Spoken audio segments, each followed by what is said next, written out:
Hello and welcome in. Thank you so much for tuning in tonight. I appreciate you so much for being here. For everybody who's just joining on YouTube and on TikTok, thank you one more time. If you've never been here before, we debate Trump supporters. We try to change their mind. Why? Well, because Donald Trump is the worst president of my life and yours, and we need more people on board with the anti-Trump movement, and these streams are very successful in doing so. Was it even a week ago we heard from a man who told us he voted for Trump twice, but had his mind changed by these streams, then he was able to turn around and change the mind of his wife. So that's good. That's really good. We like hearing that. We like seeing that, so that's why we do what we do. Now, this is the second stream of the day, kind of, sort of. We had to hit a restart, and I'll tell y'all why here in a moment, but before we do, since I did private the other YouTube stream, we will just go over the breaking news again. I'm sure that there's many people who are just now joining that didn't hear it the first time, and I want to make sure that it lives permanently on YouTube. Donald Trump is back at it again. He, in fact, just seized more voting machines and votes from the 2020 election down in Fulton County, Georgia. Now, if you're familiar with Fulton County at all, it has been the center of much controversy that's baseless, spun up surrounding the outcome of the 2020 election. Trump, for years now, 5 years, has repeated the same old lie that somehow it was given to Biden. If you're picking up what I'm putting down, I can't be too specific because of TikTok terms of service. I'll get hit for misinformation. And he's finally acting on that. He's setting a very dangerous new precedent that if a president thinks that they won an election that in all reality they lost, they could just seize the voting machine, seize the votes, and investigate them themselves, which is very scary. He had the FBI go down into Fulton County 2 days ago to grab those machines and votes. And not even hours after he had the FBI go down to Fulton County, he then turned around and echoed crazy conspiratorial gibberish on Truth Social. He was stating that we have an Italian satellite that helped Biden win 2020. It's hard to put into words. I'm probably sounding like I'm just speaking nonsense, and that's because I am. I'm totally speaking nonsense. I'm trying to find words to describe the nonsensical bullshit that we see being espoused by the Trump administration. But now we're through the breaking news. Let's go ahead and hop into those debates. Hop inside of that queue over on TikTok if you happen to be an American adult that supports Trump as president. If you were watching before the live ended last time, we were live for around 50 minutes. We did have to end. I talked to her. I'm good to share this. My girlfriend was downstairs on the phone with her sister, and her sister got in a little fight. I mean, as siblings do sometimes, unfortunately. You hate to see it. I'm sure that many of you, especially those with siblings watching, have been there before. And, that fight, ended with her in tears, as many fights unfortunately do. Once again, if you have siblings and you're watching, you've probably been there before. I have a brother, I have a sister. I've been there before many times. And, because of that, I ended my stream and I went down and I made sure that she was okay. So I spent a while talking to her, got her all set up. Right now she's on the phone with one of her friends after I spent a good amount of time just hanging out with her. So there's what happened. No need to worry. No need to worry, you guys. Somebody watching actually called the cops where I live and told them that she was in the background screaming help. So that's why I was actually around an hour and a half that I was off, because, not only was I there for my girlfriend, which of course any good boyfriend, any good significant other should be, but, I also had to work that out with the cops. Fortunately, no, my girlfriend was not screaming help. Fortunately, yes, I'm kind of on a first name basis with a PD, so they just gave me a call, gave her a call, we're all good. But, still kind of crazy. Okay. Let's go ahead and it has been a long 24 hours. I had to put my dog down, house flooded, cops called. Holy shit. Let's go ahead and hop into those debates. Only hop inside of the box if you happen to be an American adult that supports Donald J. Trump as president, folks. We are just looking We are just looking for some debate. So let's go ahead and hop into those now, you guys. We're going to go to get that first guest loaded up in here in just one moment. One last time, just to repeat the rules. If you are inside of the queue, you need to be at least 18 years old, you need to be an adult, and you need to be MAGA. So let's go to get that very first guest of the day loaded up into the box right now. We have Joe Min connecting to the live. Actually, I recognize Joe Min. He's been up here a handful of times. He's a person that I think could very possibly be, in my opinion, a PDF because of his repost. So we're not going to talk to him again. Let's just go to move on to that next guest, Matthew. All right, Matthew joined up and then left. All right, everyone, just do give us a minute. This should only take a moment to get that very first Trump supporter up of the day to have a conversation. It should only take a moment. Oh my God, let's fucking go. Hi, do you support Trump? All right, bro. Oh, for surely, 100%. Okay, are you driving? Let's go. Nah, I'm not driving. I'm just in the car right now with my homie. Okay, how old are you? I'm 18. What year were you born in? 07. Okay, just because of the road noise, like you said that you were in a car, it's totally possible that your friend was driving. Unfortunately, just because I don't know for sure, I am going to go ahead and remove you for now. Let's go to get that next guest loaded up into the box, folks. Only up inside of that queue if you happen to be MAGA, y'all. And I really hope that some of the viewers from the first time around on the stream are still hanging out in here with us because of a couple of y'all. To thank for the love that you showed before we ended. But first and foremost, let's just try to get a Trump supporter loaded up into this live to have a conversation with us. We're also going to go ahead and throw the rules up on screen. Make sure that you're following them, please. Rules to join the 18 plus American MAGA. Hi, do you support Trump? Yes, I do. Okay, how old are you? I'm 18. What year were you born in? That's kind of a little bit weird to ask.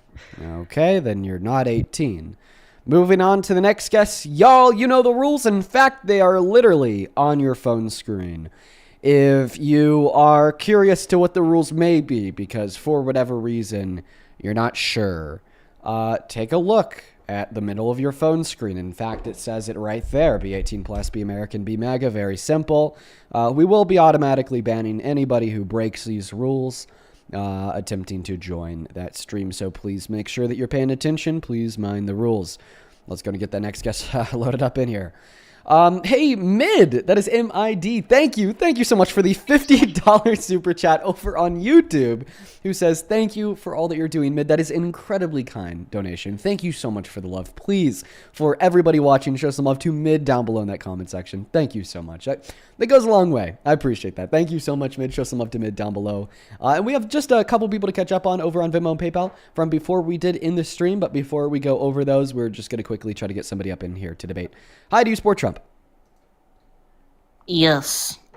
It's another child. Okay, so for everybody watching, the 8.5 thousand people so far that we've had join in on TikTok in the first 10 minutes of the stream, if you are curious why the queue is full of children, of minors, of liberals, of trolls, it is because not too many people support Trump. There is literally no good reason to support Trump as president. There are so many very good reasons to not support Trump as president. Reasonable people learn that the president is defending the murder of their citizens, and then reasonable people stop supporting said president.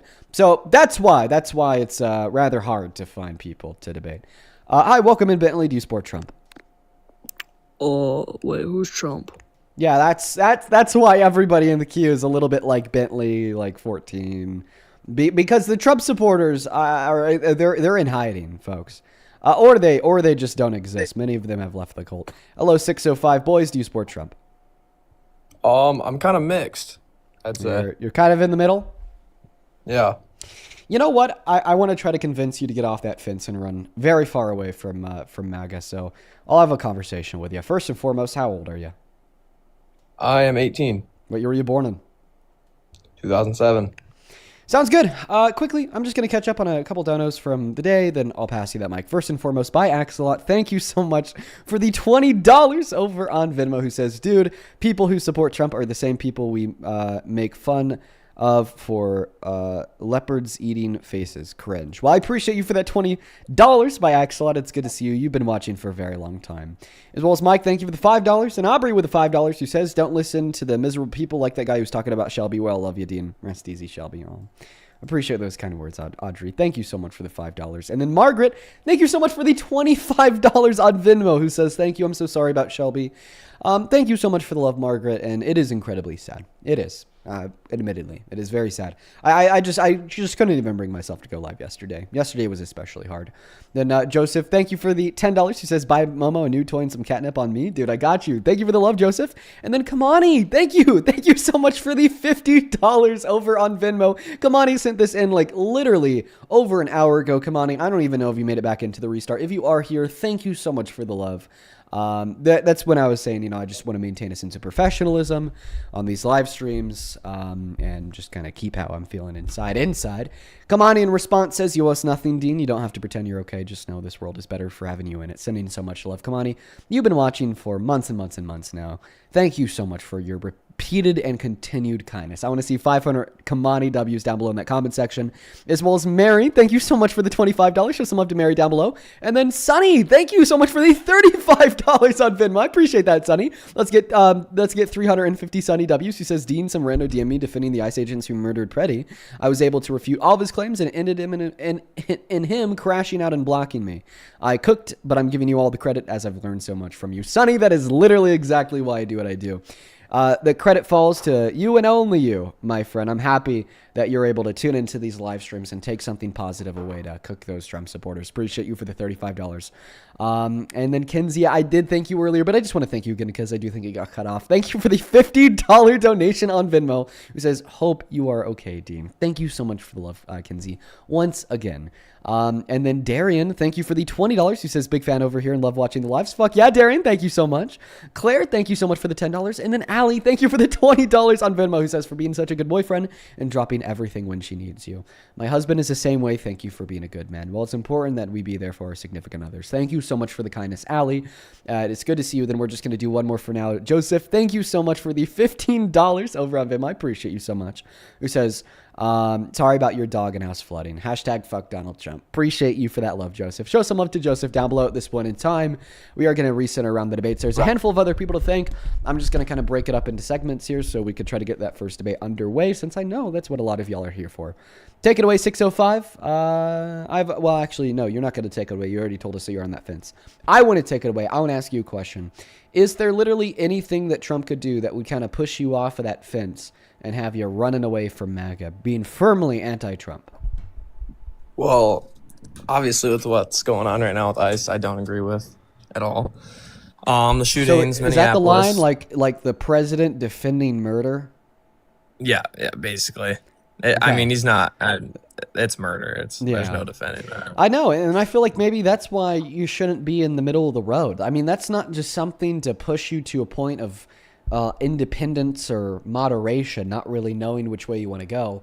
I feel like an ICE agent killing somebody on the streets of this country and then having the presidential administration defend it should kind of be it for your support for that admin. I mean, if they're okay with literally killing their citizens, then they're probably not going to help you, those same people. You know what I mean? Like, I don't really think I should rephrase the notion that on one hand they're going to kill their constituents, but on the other hand they're going to help their constituents is too compatible. I don't think those two things are compatible. I support some of his decisions. Do I like him as a person? Absolutely not. And do I like what's going on right now? Absolutely not. So what decisions has he made that kind of like outweighs defending murder? Oh, I'm not saying anything outweighs anything. I'm just saying I support some of his political beliefs, but as a person, I'm just not. Okay, so then we're just going to go back to my original question. What would he have to do to push you off the fence and make you firmly be anti-Trump? Honestly, that's a hard one to think about. I couldn't tell you. Okay. Well, listen, dude, I would love to talk to you, but see, the thing is I've had many of these conversations before where somebody, describes himself as being in the middle. But then when I ask that very simple question, what could he do to get you out of the middle? There's no response and the conversation doesn't go anywhere. Well, here's what I'd say. I appreciate you for coming up, and I hope that you stay and continue to tune into the live streams to hear me out for what I have to say. And hopefully that could change your mind and get you out of the middle. Because no one should support Trump. Absolutely no one. Let's go ahead and move on to the next guest right now. Y'all only up inside of that queue. If you happen to be a Trump supporter, we'll happily get you loaded into that live stream to have a debate. Hello, do you support Trump? Dean, I love you. It is a fetus, folks. Please respect and honor the rules of the live stream. Respect and honor the rules of the live stream. We're only looking to talk to American adults that support Donald J. Trump as president. Please. Next guest, Cody, is loaded. Why were you Hi, vaping? Cody. Why were you vaping before? You vaped before. Why were you vaping? Well, it's like a 14-year-old. So everybody this is not a daycare. I would like to repeat. Hear me loudly. This is not a daycare, my friends. Hi, do you support Trump? I think it's probably... Wait. It's another kid. This is not a daycare, folks. Ladies and gentlemen, and I guess boys and girls. This is not a daycare. This is a debate live. This is where I speak with American adults, preface on the adult part, 18 plus, about why they support Trump. So if that's not you, that's cool, but just stay out of that queue. Hi, do you support Trump, Anna?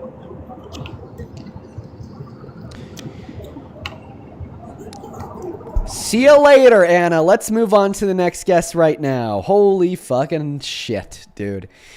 This is gonna be a long night. I could already tell. I can already tell. This is gonna be a long night. My God. Hello, Destiny. Do you support Trump? Yes, I do. And Destiny, how old are you? 19. I was born in 2006. What's your birthday? May 15, 2006. You know, I actually believe you. You have a Thank you. post for your 19th birthday on your account. So, Destiny, how the hell could you still support the worst president of your life? I grew up in a family that was very Republican, so I kind of just followed their lead. Okay. True, a lot of people do that. You know, that's a social bias where we want to take on the beliefs of our parents. I did that too when I was younger. But that's not compelling reason to find something to be true, okay? Just because those around you think Trump is a good president doesn't necessarily imply that he actually is. So do you have any, compelling reason to believe that he's a good president?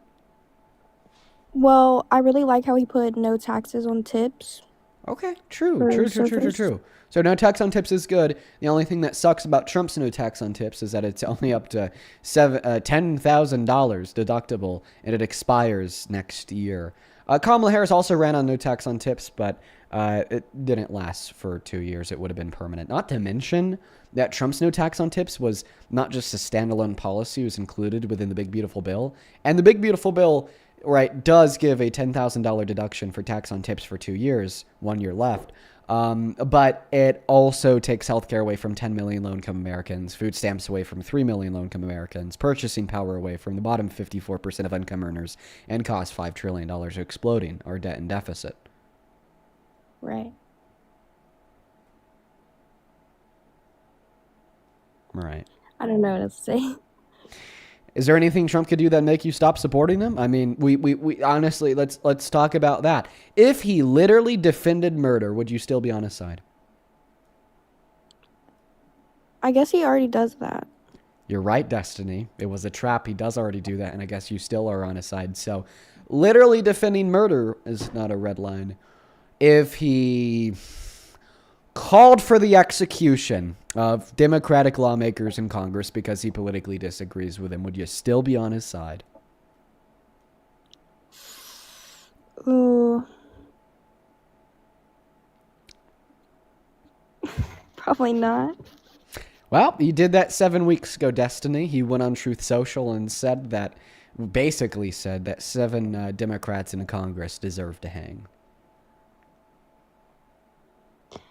I'm not on that app. I kind of just watch the news a little bit.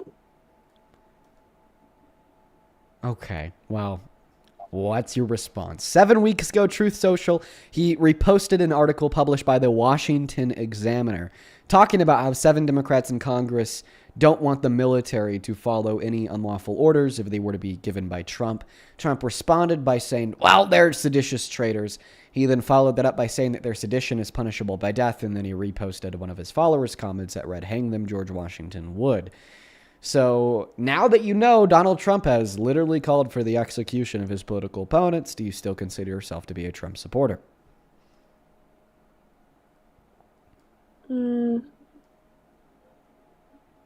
I guess so. Okay. Destiny, well, what the hell? Why?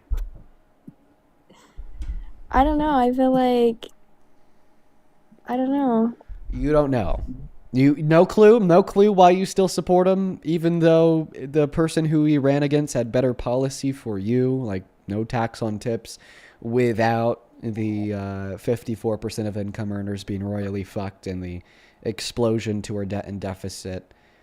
You still support him, and you don't really know why, even though he defends murder and wants his political opponents to be executed. I guess I can't think of anything off the top of my head, but I feel like when he has like good points when I watch him. Like which ones? Coal's clean, or we don't want to bring down the prices of houses so homeowners can get richer?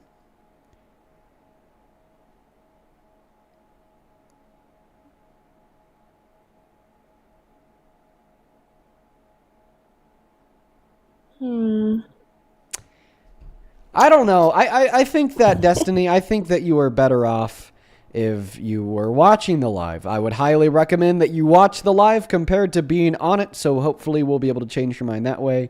I don't really think that having you as a guest is too productive, if you want me to be honest. Let's go to move on to the next guest at this point in time. Only hop inside of that queue if you happen to be an American adult that supports Donald J. Trump as president. Do give us a moment so we can try to get that next guest loaded up in that box. Hello, hello, hello, Robert. Do you support Trump?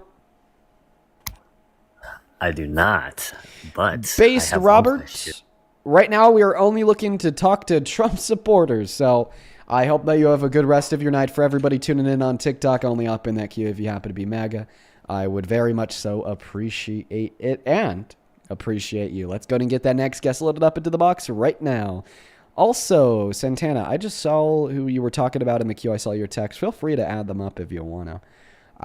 Oh, wait, never mind. I found him. We got the next guest, Matt, joining the live, hopefully for a debate. Let's see, folks. Hello, Matt. Do you support Trump? Yes, I do. All right, man. I'm going to thank a couple people, then pass that mic off to you to tell us why. Does that sound good? Yeah, fine. Sounds good. Sounds good, Matt. Hey, Heather, thank you. Thank you so much for the $20 over on YouTube. Heather says, Dean, the parody song is up. Check the replies on this for the because Super Chat hates me. There's apparently a We Are Dean Withers parody song. I'm going to haunt whoever made that song. Absolutely not. But Heather, thank you for the $20. Also, No Face, thank you for the $20 as well over on Super Chat. Thank you so much for the love, No Face. No Face says, long-time watcher, first-time donor. Rip, I'm sorry to hear about your loss. Also, thank you for being clear and insightful voice, especially for the youth. It gives me hope, and you arm me against MAGA. Forward to watching your career grow. Oh, No Face, thank you so much for the kind words and the $20 donation. That is incredibly, incredibly kind of you. Please show some love to No Face if you happen to be watching on TikTok or YouTube. That is an incredibly kind message. As well as Rachel, thank you so much for the $15 on Venmo, who says, my fiance Kendall and I have been listening to you every day for over a year now. Holy crap. As a survivor, thank you for standing up for us who have little to stand on. Love listening to you absolutely cook the Trump supporters. Tell Momo we say pss, pss, pss, pss, pss. Well, Rachel and Kendall, if you guys happen to be watching now, which I'd assume you are, huge shout out to y'all. And thank you so much for the love. Sadie, thank you for the $5. Autumn, thank you so much for the $10. Who says, love you, Dean. I love you too, Autumn. Thank you so much for the love. Angelina, thank you for the $10. Who says, Dean, you look toasted as hell. I'm actually not toasted as hell. It's just been a long 24 hours. Noel, thank you so much for the $20 as well. Thank you so much, man. Who says, keep up the good fight, Dean. Your debates are insightful, sharp, and much needed in today's climate. Well, I appreciate appreciate you for the kind words, Noel, and don't worry, because I'll never stop. I love it way too much. I love what we do here, seriously.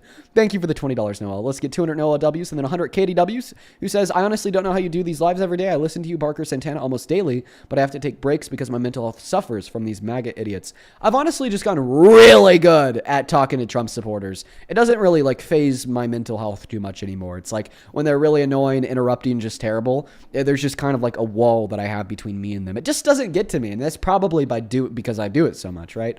And then Angelina, thank you for the $10, who says, could we be expecting you to be on the necessary conversation anytime soon? To be determined, Angela, sorry. Thank you for the $10. Mike, thank you so much for the $10 as well. Huge shout out to you, who says, remember tomorrow's National Anti-Strike Day. No work, no school, no shopping. Take a 3-day weekend to celebrate Santana's B-Day and watch him, Parker and Dean. I've not heard about that yet, but to be fair, I haven't been on my phone much, so... is there a national strike tomorrow? National protest tomorrow? Let me know in that chat. Thank you for the $10, Mike. I'd also like to thank Peyton for the $5. Darius, thank you for the $6. And then Rebecca, thank you so much for the $40 donation on PayPal. Rebecca, holy shit. Thank you so much for the kindness. I'm trying to see 400 Rebecca W's, who says, sending all the love. Rebecca, thank you. I hope that you're doing well, and I hope that you're enjoying the stream, and it's good to see you again. I recognize your name. I feel like you're always here. Thank you so much, Rebecca. And then Timothy, thank you so much for the $10 over on PayPal. Kristen, thank you for the $15, who says, sorry you're having such a rough time. Thank you for everything that you do. Well, thank you so much for the love, Kirsten. Show some love to Kirsten down below. Then Angela, thank you for the $20. She says, so sorry for the past 24 hours. We love and appreciate you. Well, thank you so much for the love, Angela. And it's okay. You know, it's okay. Things will get better, Angela. Thank you so much for the $20. And then two big ones here. Oh my God. Lauren, thank you so much for the $50 on PayPal, who says, I want to beat the ish out of the person who said something derogatory about your precious doggy, but I'll send you a donation instead. Lauren, thank you for the $50. Let's get 500 Lauren W's. And expect that a bit, okay? Trump supporters are relentless, okay? They don't care about being reasonable or respectful or intellectual. You know, a lot of them are just barbaric heathens. So I'm sure that we'll hear many bad things about Shelby. Thank you for the $50, as well as Tabitha. Thank you for the $30. I appreciate you so much for the love, Tabitha, as well as I just read your message there. Thank you so much for your kind words. Show some love to Tabitha down below. And it looks like we have one more, Mr. or Miss Devin. Thank you so much for the $20, who says Nat Turner and John Brown did nothing wrong. Well, I'm going to have to thank you so much for the $20, Devin. Please show some love to Devin down below. Then Fastuo, thank you so much for the $10. And then Spencer, thank you so much for the $10 as well. You guys are very, very kind. Let's go ahead and hop into that debate. The mic and the floor are yours, Matt. I appreciate you for your patience. Why do you support Trump as president? Well, I figure it was between him and Kamala, so I voted for him. Okay. We know that you voted for Trump, Matt. The question is, why do you think he's a good president? Because I look at the values of the person, and I look at the Christianity part and liberal part and all that, and that's what I go with. I go with the biblical part. The values of the person. Okay, how Christian is it? But see, do you have an open mind about what I'm fixing to say? I am, yes, sir. And see, that's what I look at. All right, so you say you have open mind. My mind is open. Oh, good. All right. Do you believe that a Republican or a Democrat should sit on Congress or Senate or whatever for 50-something years and get paid by the taxpayers and absolutely do nothing? No. Over all them 50 years, no, absolutely I don't believe nothing. They should do that. Nope, very I don't bad. believe that either. That's exactly right. Very nice. Can I ask a question? Well, hold on a minute. So me and you, in a sense, have the same value on that sense, right? We have the same belief on that. Well, we agree. Can I ask you a question? Can you believe that? A MAGA and a Democrat believe the same thing. Right, Go ahead. right, Matt. Here's my question for you. You said that you vote on the basis of values and if they align with the Bible or not. How Christian is rape, Matt? Not very Christian at all. A court determined Trump did that in 2023. How Christian is sexual exploitation? Not Christian at all. Trump said he is not only engaged in sexual exploitation, but boasted about it and called it funny. How Christian is it to take from the poor to give to the rich? Well, once again, for the third time, Not Christian at all. Just read Psalms. God says the glory that you give to those with the less than you is the glory that you're given in the kingdom of heaven. I know what the Bible. Yet Trump, say if you're poor, you know what? Fuck you, die. Literally. He took healthcare away from 10 million low-income Americans when we already have 40 through 60,000 of them die per year via lack of access to healthcare, reduced the purchasing power of over half of this country, refused to abide by a court order to feed 16 million starving American children. And then my last point here would be, well, how Christian is it to treat undocumented immigrants as others and treat them terribly? Not Christian at all. Leviticus 19:32, I believe, says that the foreigners that reside among you in your land are to be treated fairly and the same as your native born. But if you're a foreigner and in the eyes of Trump, you are the scum of the earth, the quote unquote, the poison of the blood of our country, literally something he said. And you don't deserve human nor constitutional rights. And maybe that explains why he's having many of them illegally deported in violation of their constitutional rights to then be tortured and beaten and sea cut in El Salvador in violation of their human rights.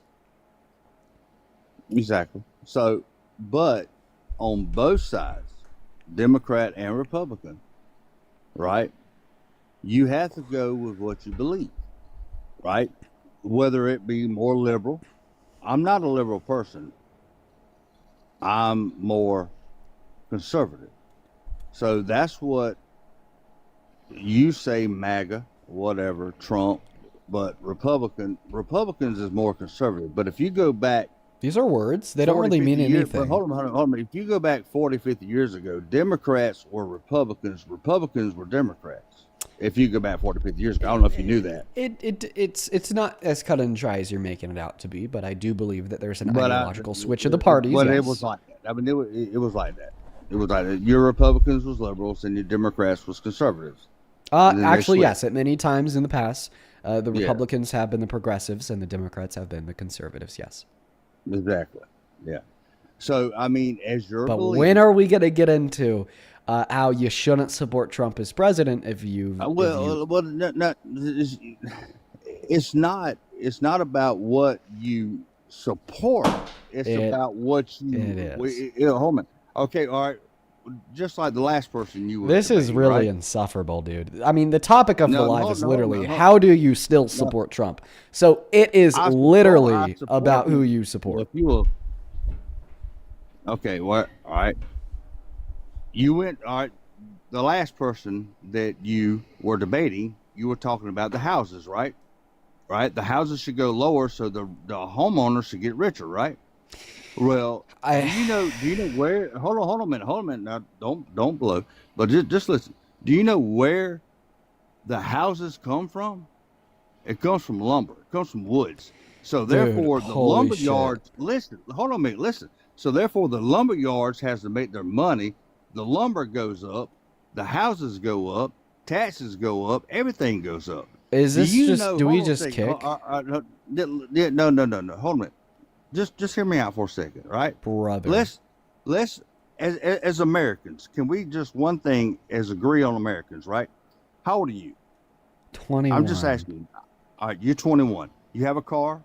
Yeah. I'm assuming. Okay, you have a car. All right. When your car is paid for in your state, wherever you live at, in your state, you have to pay tags and taxes on that car, right? Oh my God. Bro. Listen. But listen, no, I want you to hear me out. Listen, dude, listen. I'm 46 years old. Dude. I have two cars. I have two vehicles that has been paid for. But do you know that as long as I don't pay tags and taxes on these vehicles, I don't own them because I can't put them on the highway? Do you think that's fair? It don't matter who you support. The president don't do nothing for you. He does nothing for you. He can't do anything without the Congress, Senate, House, and all that. I'm sorry. I kicked him. And we're going to move on to the next guest. I apologize if that makes anyone upset. But, like, holy cow, he was just incoherent. He started talking about Christianity and Christian values, and maybe that's why he supports Trump. Then I gave him some pushback. Then he started talking about houses and lumber. Then he went to my car, to his car, to private property and ownership, to taxes and Congress. Get the fuck out of here. I'm sorry. I'm sorry, man. We're here to debate about why people support Trump. Hello and welcome into You Support Trump. Okay, well, the quote-unquote #1 channel for conservative content, that was the bio of that last guest, just ran away from me, so that's unfortunate. Grayson, hello, do you support Trump? I don't. Okay. Guys, we're only looking to talk to American adults that support Donald J. Trump as president. Am I in hell? Like, what's the fuck is going on? Like, I can't even have I can't even have a debate stream, dude. I'm looking forward to this all day to have some conversations, to change some minds. And you're telling me I can't even have this, man. Only hop inside of the queue of your MAGA. Please, make sure that you're following the rules, dude. Come on, y'all. Next guest is loading in right now. Next guest is loading in. Okay. Hello, Money McFan. Do you support Trump? Hello. Yes, I do. How old are you? I'm 19. Test. He has a 5-second delay. Won't work. Sorry, dude. Moving on to the next guest right now. Only hop inside of the queue. If you happen to be an American adult, please make sure that you're following our rules. Okay, moving on to the next guest right now. What's going on, How do you brother? support Trump? I love Trump, actually, and I feel like his policies and everything that he's implementing is right. Are you trolling? No. Why are you so stupid? You said you love him? Trump is doing amazing things. I feel like if people get out of order, they need correction. Really? So what are these amazing things that Trump is doing? Is it the defending the murder of American citizens, or the torpedoing the economy? Or the maybe starting wars with their allies, or refusing to fund food stamps, or saying that he wants to make the housing market worse so homeowners can become Trump is richer? playing global monopoly right now. We are taking countries. 5D chess, right? Taking presidents. I feel like this is power move for America.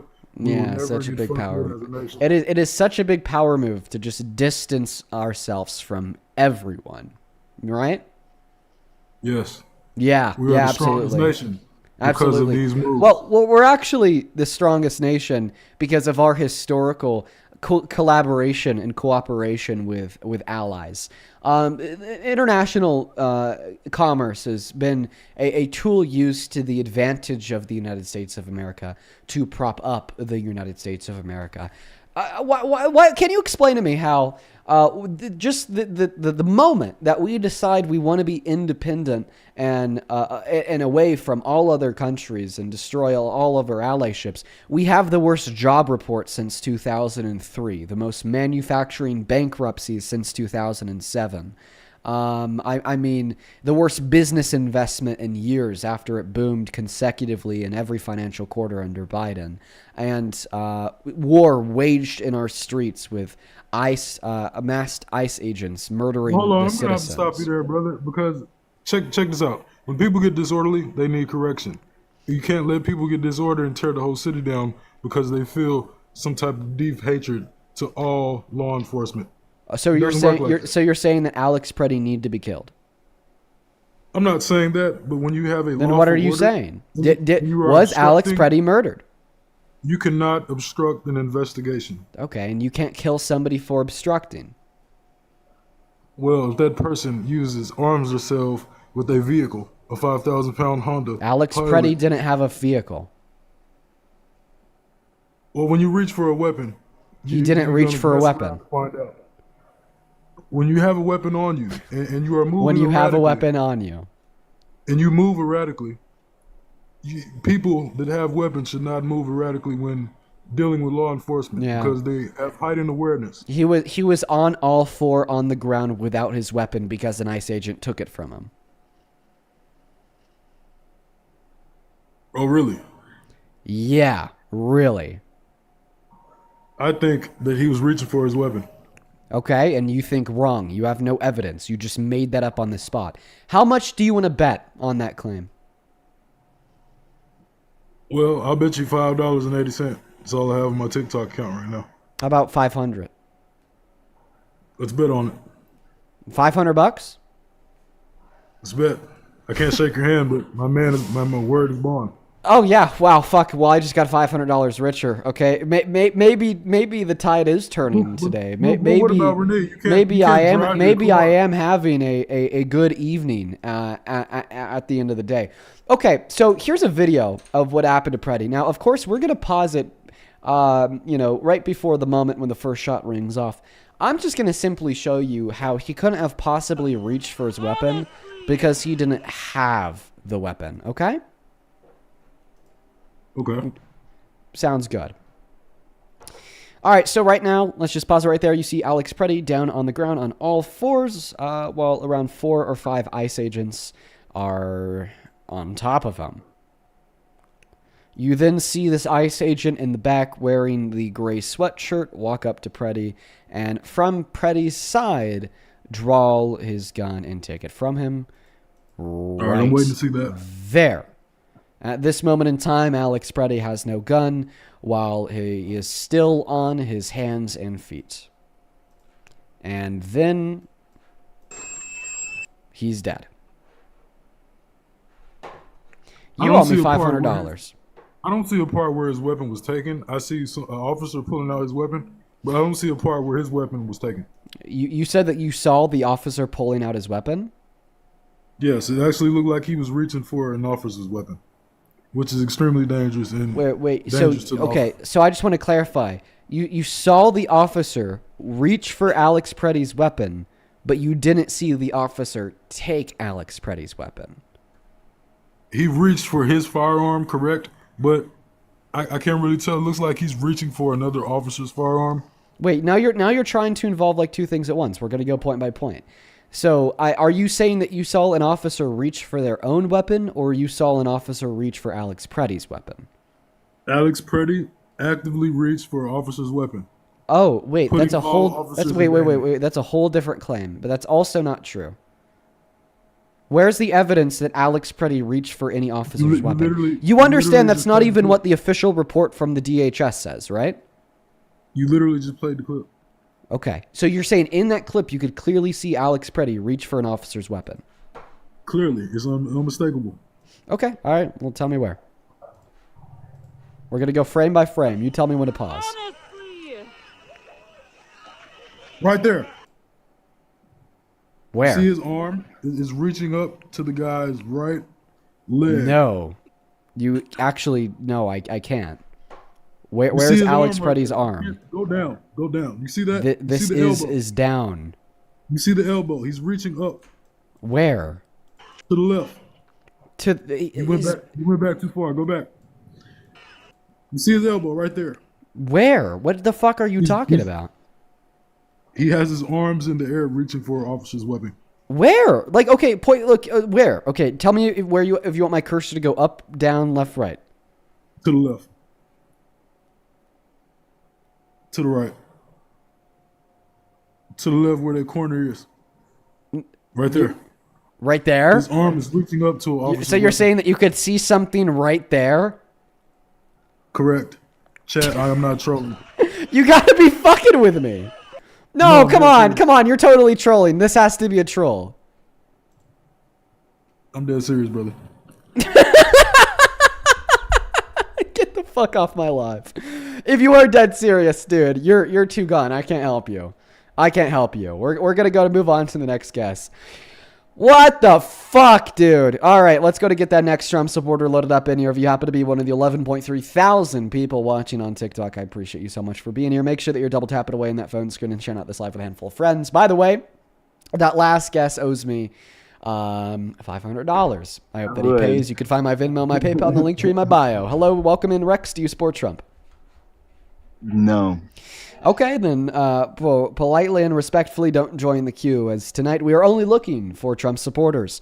Hey, Brittany, thank you so much for the $20 over on YouTube Super Chat. Brittany, thank you so much for the love. Brittany says, Trump is literally that toxic boyfriend that separates you from your everyone and manipulates the fuck out of you. Yes!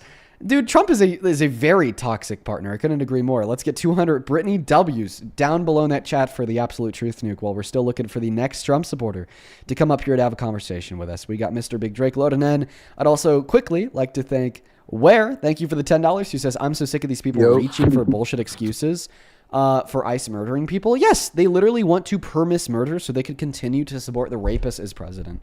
Welcome in. Do you support Trump? Yeah, dude. How old are you? 18. And how long do you expect me to believe that for? As long as you can. I don't know, man. Okay. What year were you born in? 19.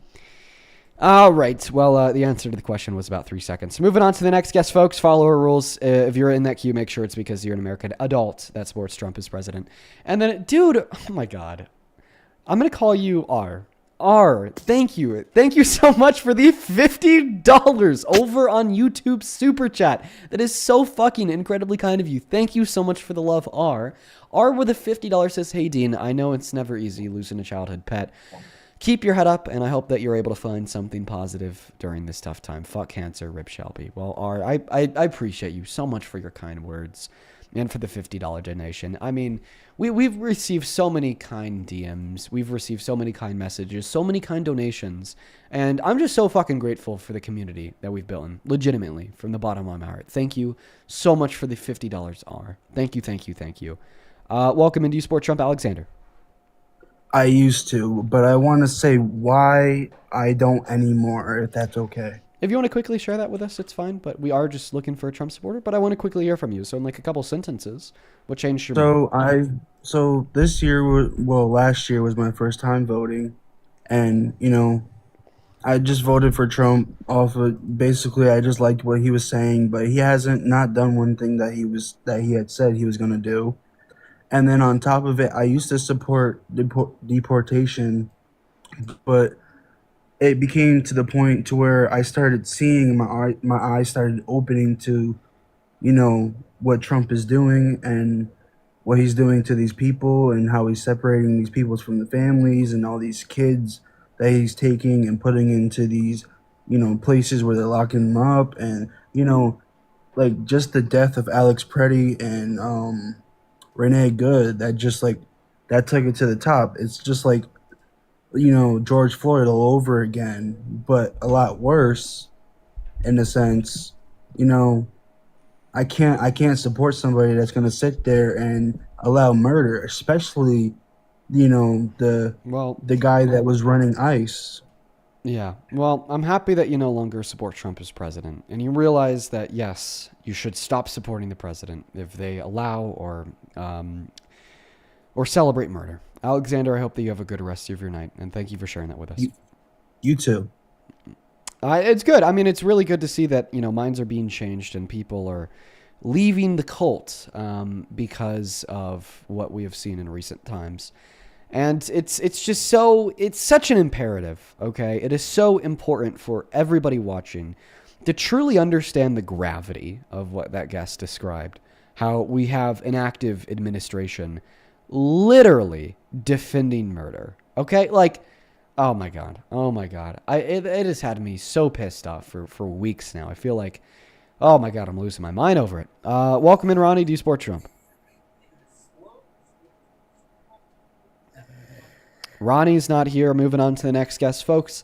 I apologize that it is rather hard to find Trump supporters tonight, but I will repeat. Also, Santana, I see your texts. And feel free to add those Trump supporters up, like in between, like right now when we're looking for a guest. Feel free to add people up for, as a mod. Feel free to do that. Let's go to get that next guest up in here. Welcome in, Ryan. Do you support Trump? Nope, Ryan left y'all. Follow our rules, please. Follow our rules, you guys. Only up inside of that queue if you happen to be an American adult that supports Donald J. Trump as president, please. How do you support Trump? Hey, what's up? All right, so do you support Trump? Can I start off the foundation and ask you, do you agree with deportation? No, for like 99% of circumstances, no. But do you Okay. support Trump? Yeah, I support Trump. I mean, I'm not a far right, you know what I mean? But I do support Trump. Okay, I've how old been are you? watching for a little bit. 19. And what year were you born in? 2006. All right, why do you support Trump? So, look, I'll tell you this. I'm in the National Guard. I'm in the Army. So, with that being said, our morale was in when Trump came in president, and our morale came expeditionally insane because we get support from that type of from his past presidency. We had a lot of support from him. But I'll tell you this, right? So let's get back to deportation.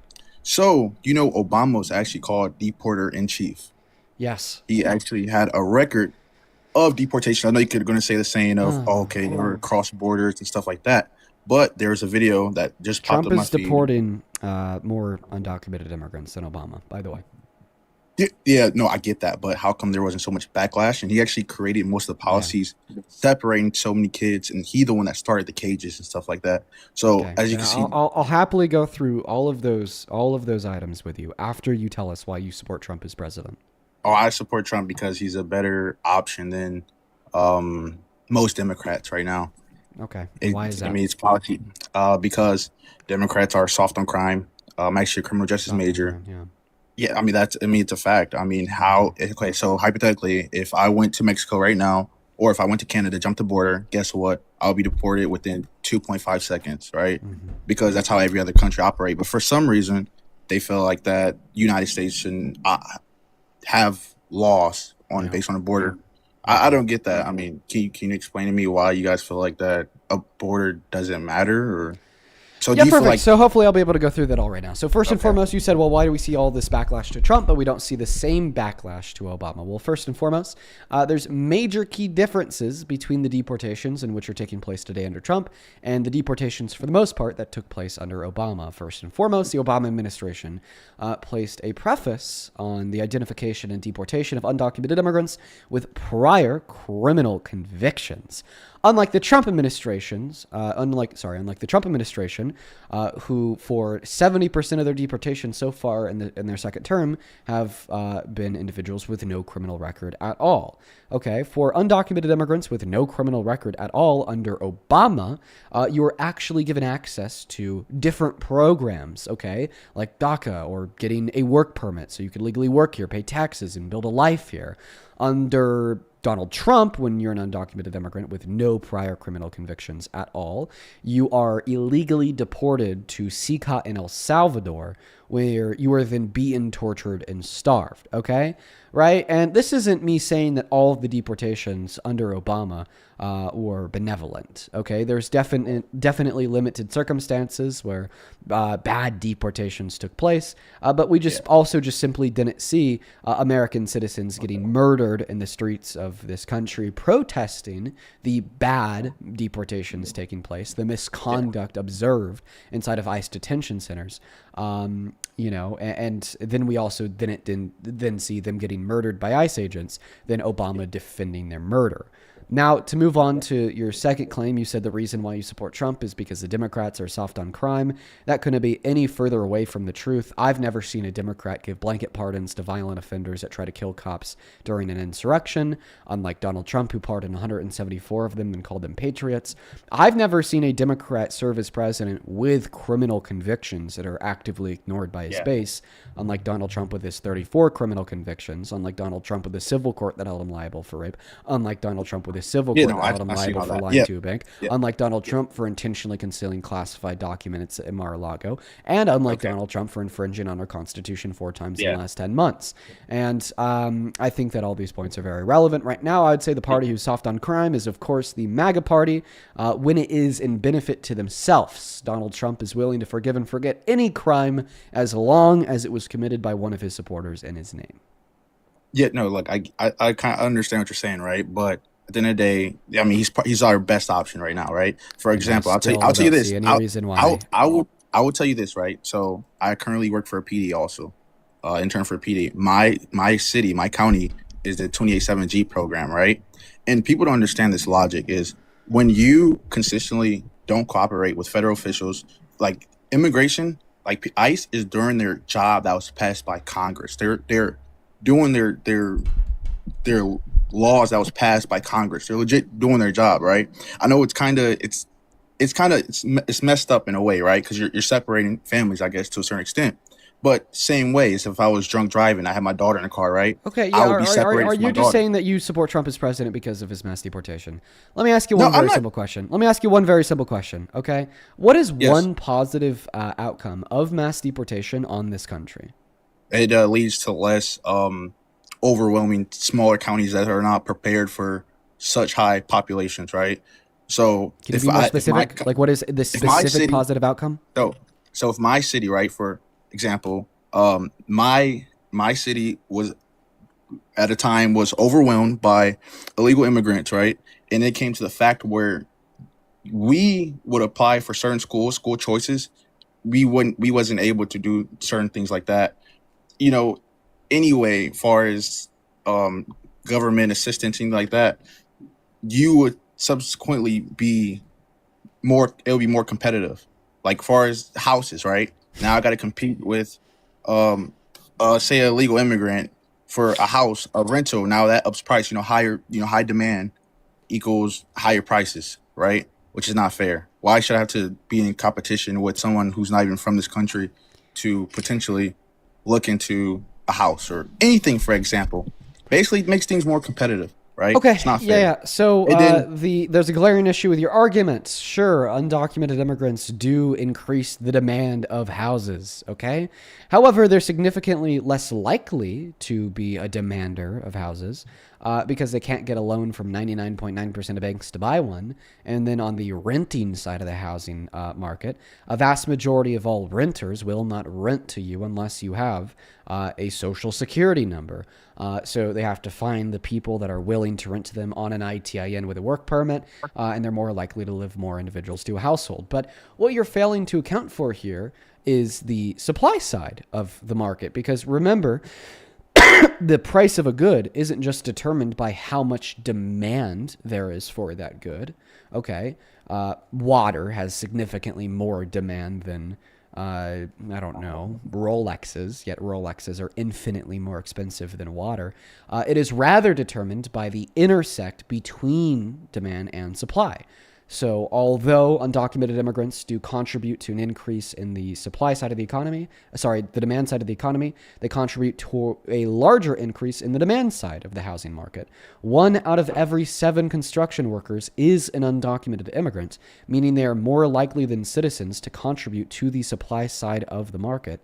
Yet because of the reasons I gave, they're significantly less likely to demand than citizens, meaning all things considered, they have a downward pressure on prices.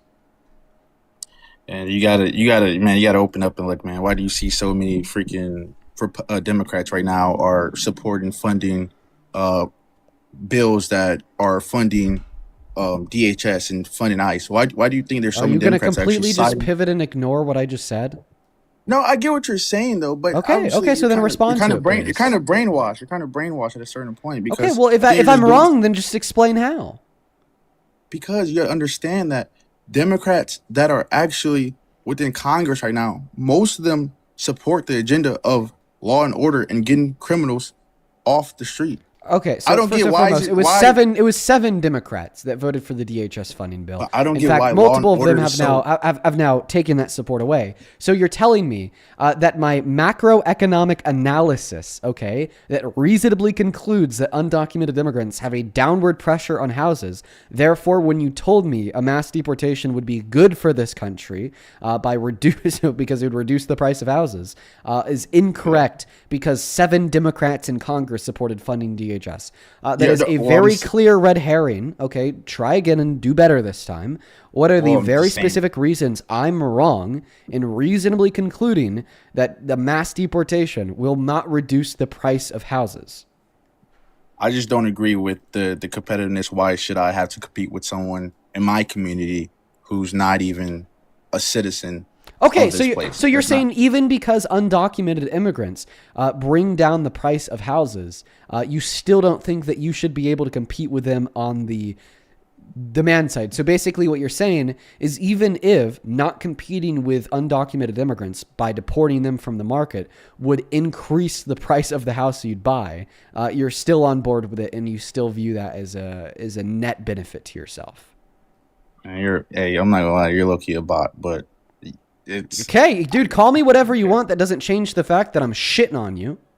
They're not though. I mean, okay, then tell me how I'm wrong here. Is that what you accept? Or do you accept the simple fact? Okay, that at the end of the day, you think you are served a net benefit of not having to compete with undocumented immigrants when attempting to buy a house, even if that means the house that you'll buy is more expensive. Listen, I seen this. I lived this. I realized that the effects on mass immigrations on unprepared small governments, and it's overwhelming. Small governments. Okay. So you have no response there. No response whatsoever. I you know what's overwhelming to our That's government? Let me tell you what's overwhelming to our government. Having our president defend the murder of its citizens. What's overwhelming to our government is having the president circumvent checks and balances that are supposed to prevent him from doing illegal shit. Okay, that now are just completely failing in front of our eyes because he controls those checks and balances, like Pam Bondi at the DOJ, who's now arguing that there's nothing any court in America could ever do, okay, to force them to abide by the law and release the Epstein files. Okay, where's the law and order for them? Okay, why is it rules for thee but not for me? If you commit a victimless federal misdemeanor, apparently you deserve to be illegally deported to CICA in El Salvador, okay? But if you're guilty of 34 felonies, guilty of raping a woman, guilty of infringing on the Constitution 4 times in a year and 1 month, and you were actively breaking the law and defying Congress by ignoring the Epstein Files Transparency Act, that just deserves to be ignored, and then you still need to support them. Okay? So you completely pivoted away from the very reasonable argument I gave you to demonstrate why you are misled in believing that mass deportation would reduce the price you might pay for a house one day. But now you've ran into another wall. What is your response? Thank you. Well, look, I'll tell you this, right?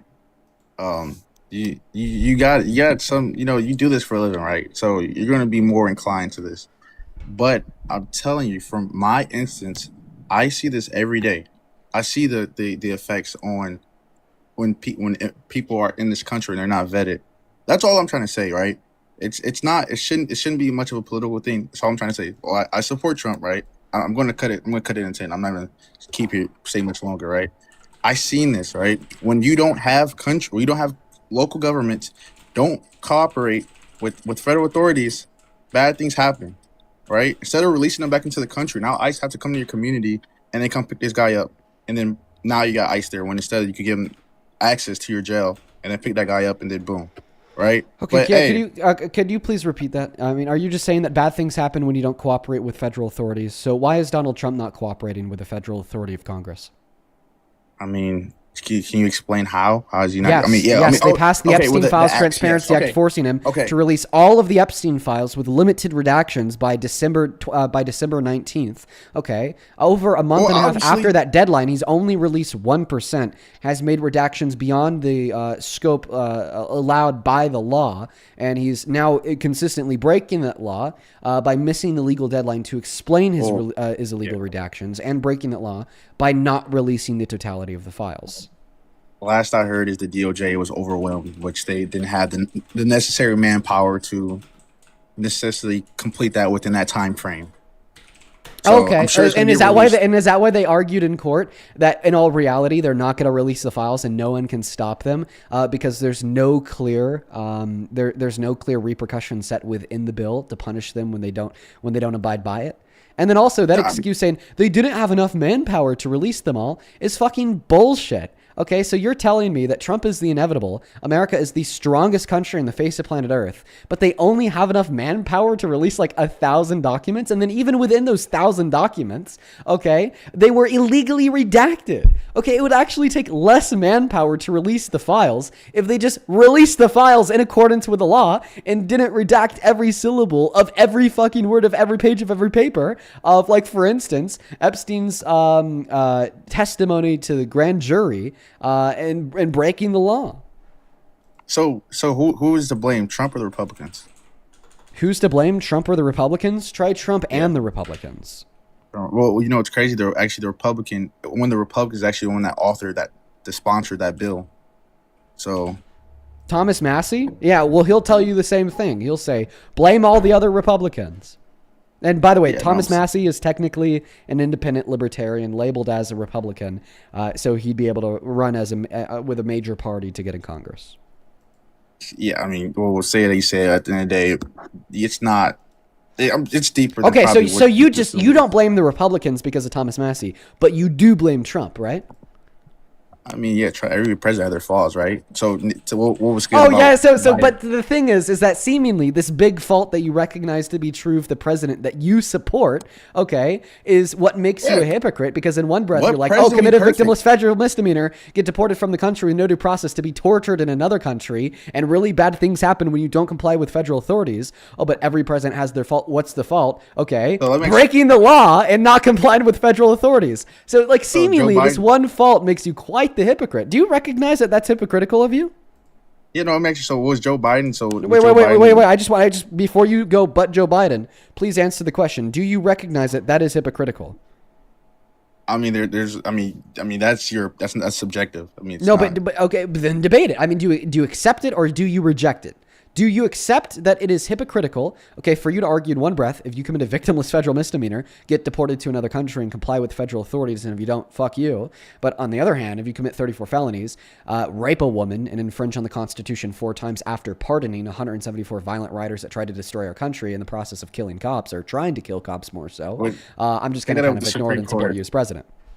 They did that with the Supreme Court. They gave him official immunity in his presidential capacity, so... I mean, the Supreme Court did that. So, what did the Supreme Court do? They gave him official immunity to any presidential official acts he do within office. So, I mean, wait. Do you think that the law determines morality? I mean, you be president and see how difficult. Wait, answer my question. Does the law determine morality? Well, ask any other country that.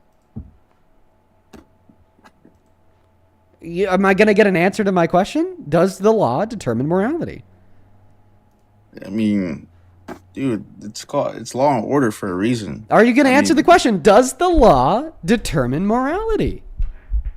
And I mean, you're trying to put me in a pickle right here. I mean, I don't. Dude, okay, if asking a very simple question like does the law determine morality puts you in a pickle, then you lose the debate by default. Don't whine that your argument is so shit. I could destroy it with a logical fallacy I learned in 3rd grade. No, well, it makes you, man. You liberals say you got a problem, dude. I'm not gonna lie. The only big problem here is you, dude, because you're like, even though Trump literally raped a woman, I'm gonna kind of ignore it because the Supreme Court made a ruling that presidents have immunity from what they do during the presidency.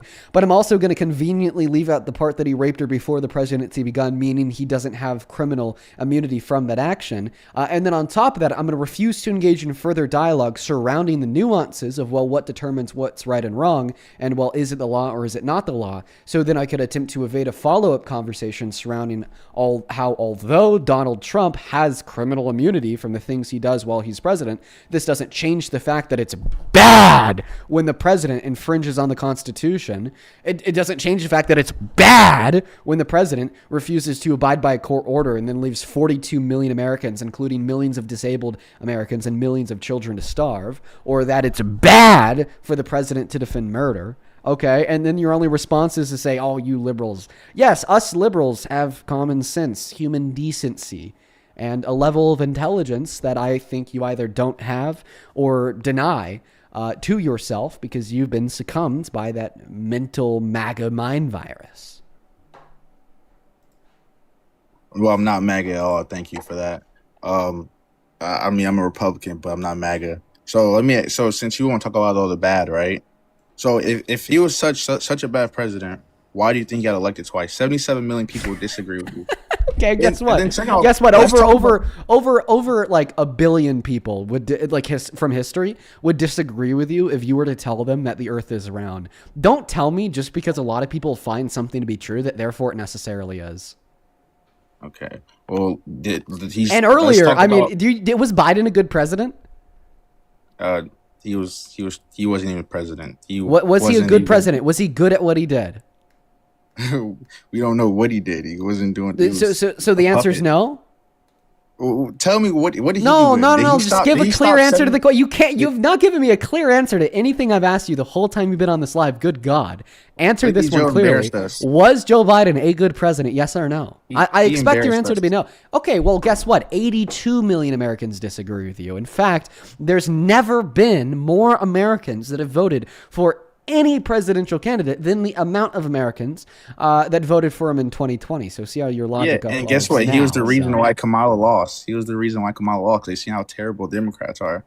Well, he was one of the reasons, not because of how terrible the Dems are. He actually passed a bunch of good policy domestically, Well, like rather because he the waited Inflation too long Reduction to Act. drop off. Yeah, the Inflation Reduction Act was one of the good policies. Yeah, that was a good policy. that was. It actually didn't show any reduction in inflation. I showed It's probably it showed a very small one, but that's not why it's good.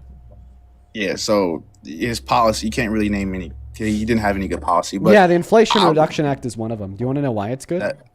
How come? Please tell Yeah, me. because it was the largest multi-million-dollar investment into both renewable and non-renewable energy resources in the history of this country, which led to the highest level of energy production in the history of this country, while also being deficit reducing over the 10-year lifespan of the bill. Okay, yeah, it does have long-term effects, but it's nothing we're going to see. We anytime. actually already saw that. I dude, literally, that's one of the orchestrated facets of the Biden-Harris administration's approach to and just booming energy production. Like, the most energy we ever produced in any given month under Trump in his first term was 12.9 million barrels of oil per day in December of 2019. After that, because of COVID, we saw a massive drop. Refineries closed, drillers stopped drilling. It was at a complete halt, standstill. Okay, that's when we almost went into a recession at the beginning of the Biden-Harris administration. But then they kicked the shit into gear. They said, well, we're going to get Americans back to work. Let's pass this $1 trillion infrastructure bill to incentivize job creation by giving states money to rebuild their infrastructure. And then B, let's pass the Inflation Reduction Act and approve 50% more drilling permits for oil on federal land, which then led to them producing over 13.1 million barrels of oil per day from July of 2023 until the end of their administration. In fact, for 7 months under the Biden-Harris administration, America was the leading oil producer in the world. Okay, well, now it's going to be even much higher. But let's talk about statistics, right? Why is gas prices the lowest they've ever been? How come inflation actually got lowered while Trump's in office, right? Do you want to take that one back? Only thing Buddy, that's do you want to walk that one back? Only thing that's probably up is probably grocery prices. My right? friend, do you want to walk that one back? No, I'm saying, but it means no. wrong? You said Is that every- yes, you are wrong. You said that gas prices are the lowest they've ever been. Do you want to walk that one back? Not ever been, but thank you for walking that one back. Not obviously, but it's lower than when Joe Biden was in office, right? We have some pretty damn low gas prices right now. Yeah. So can we give credit where credit? Can we give credit where credit's due? Well, the question is, how did Donald Trump cause there to be lower gas prices? I mean, by there's more oil circulating within the economy. You just made that one up, right? Well, I mean, gas it's cheaper, right? That's all that matters. You right? made that. What matters? Mortgage. So what matters to your argument would be a Mortgage description rates. of how Trump caused it, because you're the one claiming that we could blame that on Trump. So of course we need to first understand what he did to cause that outcome. Because if we just want to assume this premise that we could just blame anything that happens in the country and the president, like you're blaming lower gas prices on Trump, then I could blame the highest level of unemployment we've had in the last 100 years on Trump, because it happened in the country while he was president in April of 2020. Okay, well, there's a lot of things down other than that. The mortgage rates are okay. So we're off of gas prices, mortgage rates, interest well, rates. so who sets the interest rates? I mean, the Treasury, but Trump Wrong. also Wrong. No, the Federal Reserve. And then who is Donald Trump trying to throw in jail right now? always cooperating. Who is the chairman of the Federal Reserve, Jerome Powell? So you could actually thank the guy that Trump is trying to throw in jail for lowering the interest rates. Yeah, well, guess what? It's still under his presidency. So okay, under his presidency, therefore he caused it. So you do accept that Trump caused the highest level of unemployment in the last 100 years? Because guess what? It was under his presidency in 2020, right? Yeah. Well, guess what? It was also during. Do you COVID accept too, that? so. Oh, well, it was still under his term, like you just said. I mean, that makes no sense. Oh, exactly. Your point makes no sense. Thank you for conceding. Okay. Well, there's multiple good things. The border's secure now. Border secure. The border's not secure. Cut the shit. The border is secure. And let me guess, your argument that the border's secure is that that crossings have fallen dramatically, right? And CNN actually. No. 1 second. Your argument that the border is secure is that crossings have dramatically fallen, correct? I mean, the numbers don't lie, right? So that is your argument, right? I'm saying the statistics lie. Okay. So is that your argument? I mean, you do bird. I mean, come on. I mean, we all seen it. Yes. Can you be clear? Is your argument the border is secure because border crossings have dramatically been reduced? I mean, the border is secured because we actually are enforcing immigration laws. Which ones? Which ones are we enforcing now that we weren't enforcing then? Specifically about the border.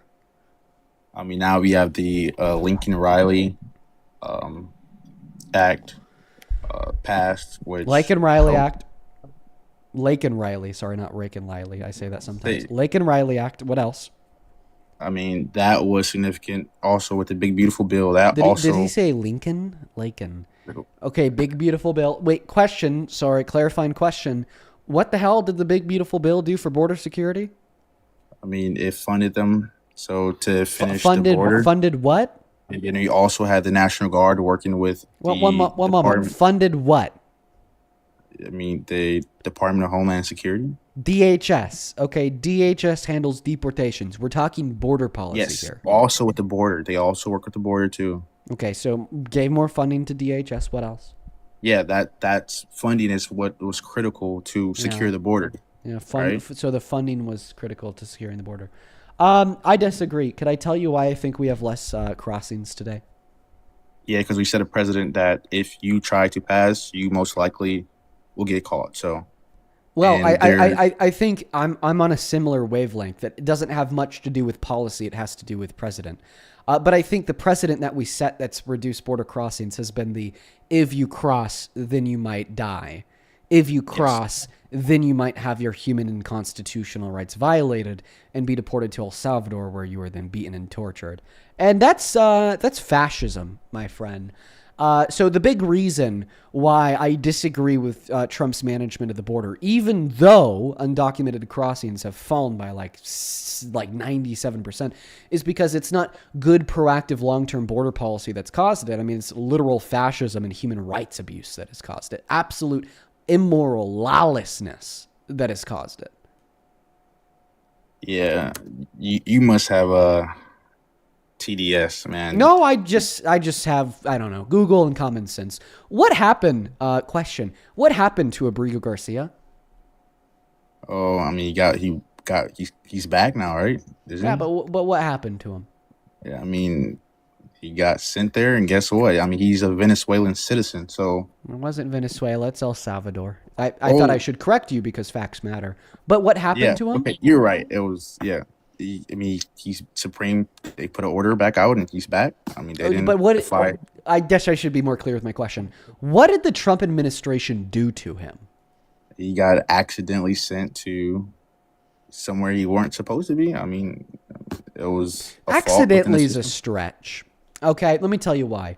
Well, it's because after they illegally deported him to CCOT in El Salvador, where he was then tortured, forced to kneel from 9 p.m. until 6 a.m. and then beat, as you brought up, the Supreme Court then issued a ruling forcing the Trump administration to bring him home, ruling his deportation is illegal.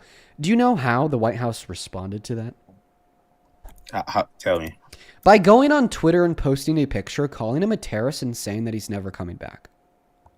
Yeah, I mean, he did have a rap sheet of pretty serious charges. No, he actually has no criminal history in America. And this leads me to believe that you only read the headlines, not the actual documents. Because if you read the SCOTUS ruling on April 10th of 2025, it literally says in the 4th paragraph of the first page that Armando Abrego Garcia has no criminal history in the United States of America. Yeah, because he was fighting a charge for domestic abuse. That's also not true. I mean, well, where'd you get that from? CNN? Nope, I got that from the wife that pursued a civil withholding order, and I'll tell you what happened. At least I'll tell you what she said. So years ago, she pursued a withholding order against him. Once this all became public information, she came out and she said, well, the reason why I filed this withholding order against Kilmar Abrego Garcia is because in a prior relationship of mine, I had been domestically abused. And at that point, tensions in the relationship had gotten quite high. And out of an abundance of precaution, I started the proceedings for this protective order. However, we resolved them on our own, and I dropped that protective order. And over the last year, I've kind of been going, back and forth. Is she telling the truth? Is that really what happened? Was she never touched, never beat? Or is she just lying to cover up for her husband? And I've come to the conclusion that she was telling the truth, and I'll tell you the reason why. You ask any woman who has been beat, abused, or taken advantage of in a prior relationship, do they hold that experience with them for life? And do they approach every relationship in the future with similar precaution? And they will tell you abso-fucking-lutely. I think there's many women and girls that have very similar experiences in this country because of the prevalence of rape culture. And by the way, it's absolutely atrocious how you're going to sit here and believe or tell me that you believe Kilmar Abrego Garcia beat his wife because she filed that protective order and then later clarified that she was never hit by him. But you're not going to believe E. Jean Carroll, even though she pursued litigation against Trump for raping her, then had a unanimous jury of 9 find him guilty. I never said I didn't believe it. So wow, false. You believe that he raped her? No, I never said I believe it, nor I didn't. Well, I guess let's clarify. Do you believe her? Have I read over the files? Have I read over I don't know. I'm not too sure with that situation. But so you don't believe her because it's either true or false that you believe. You're her. trying to switch the subject, right? You're wrong with this whole situation. It's kind of funny, right? Wait, I'm not trying to switch the subject. You said that I assumed that you didn't believe her, and I guess you're right. I never asked you, so I feel like that's very important. Per the last statement that you made. She stated that she had got punched and scratched in her eye, causing her to bleed by Abrego Garcia. She put statements out regarding his violence towards her. Okay, and just to clarify, do you believe her? Yes, I believe her. Okay, so why do you believe her but not E. Jean Carroll? I just want to see where your consistency falls. Well, I believe her because what does she have to lie here for, right? Now, Carol, she could lie, right? With your situation with Trump is because she knows she will get probably a hefty settlement, right? It's easy. So because it was inside of a civil court. Yeah, she knows she's going to compensate from it, right? So she has a reason. She has reasons to fabricate and reasons to lie, right? Well, remember, what does she gain? What you're forgetting here is that in order to get paid from a civil court, the jury has to believe that you're telling the truth, which is a really big reason why people who make false allegations do not take them to court because they're false. In fact, I think a study's demonstrated that only around 7% of rape accusations ever made are found to be false. And that's outside of the criminal justice system. You take that to court, and then you're looking at specifically false allegations that went to court and then had the jury agree with them, significantly lower. And honestly, I have no doubt in my mind that Trump raped E. Jean Carroll. Not a doubt in my mind, because he said that he likes to do what the jury found him guilty for doing. Going back to the 2005 Access Hollywood tapes, Trump said, you could just grab him by the quote-unquote pussy without asking first. They'll just let you do it. What did the jury rule about him and E. Jean Carroll? That he followed her into a dressing room and grabbed her by her female member and forcefully penetrated it with his fingers. Let me ask a question, right? What is the wording for someone to be guilty within civil court? Are you asking for the colloquial wording? Because it's just guilty. But if you're asking for the legal wording, it's liable. I mean, it's not it, but okay. That is. It is liable. Kind of like it's called the okay. All right, it's okay, right? So are you asking for the standard of evidence? No, it's not what I was saying. All right, but what I'll go back is to then what were you saying? For you to support Kilmar is kind of a slap in the face for the victim. You know, for you to support someone who's being domestically violent, which is the worst thing someone could go through, and chanting for that person is so disrespectful for the victim. I mean, it is, man, and it's kind of sad. I mean, liberals, first thing they do is you rather go against law enforcement than actual criminals. Yeah. It's so opposite. It kind of makes no sense. Yeah. So point number one, you actually brought up some new information that I hadn't heard before. That while filing that protective order, she testified that he had beat her. Would you mind just giving me a source on that? I'm not necessarily. No, I'm saying she made statements, but I mean, you go on ABC. I want to see those. Yeah, go on ABC News. Okay, what do I type in? ABC. What next? Wife of deported Maryland men. Abigail Garcia said he hit and scratched her in 2021. Court records. Okay. So you see this, right? So yeah, a little bit education. Yeah, a little bit education, right? Okay. All right. Let's see. Yeah. I mean, the first thing that pops up is wife of Kilmar, Abigail Garcia, says that I won't stop fighting until he returns home. Here we go. All right, I found the one that you're talking about. Okay, sure. So here's what I'll do. I'll look into that on my own because I actually hadn't heard that claim before. That inside of filing this protective order, she actually testified that he had beat her. So I'll go back to the position of agnosticism. Because on one circumstance, she said this, then another circumstance, she said this. And I'll legitimately, with as little bias as possible, think it through. And if I conclude that I think it's true, that, you know, he did these things to her, I'll say that publicly. But it's because she also claimed that she lied about it. You know, it's going to take a little bit more, delineation from my perspective. But what I'll say here is that regardless, okay, if that is true or false, this by no means justifies the presidential administration working outside of the courts around Congress and SCOTUS to illegally detain him and then deport him to CICA in El Salvador, where he was then tortured. And then point number two, you said the left is defending these terrible, terrible people that have done bad things to women. Very ironic considering the fact that you just completely brushed off the fact a court determined your favorite president raped a woman, on top of the secondary fact that we actually have a clip of Donald Trump boasting about sexual exploitation. He said that he'd just follow women and girls into their dressing rooms to look at their naked bodies.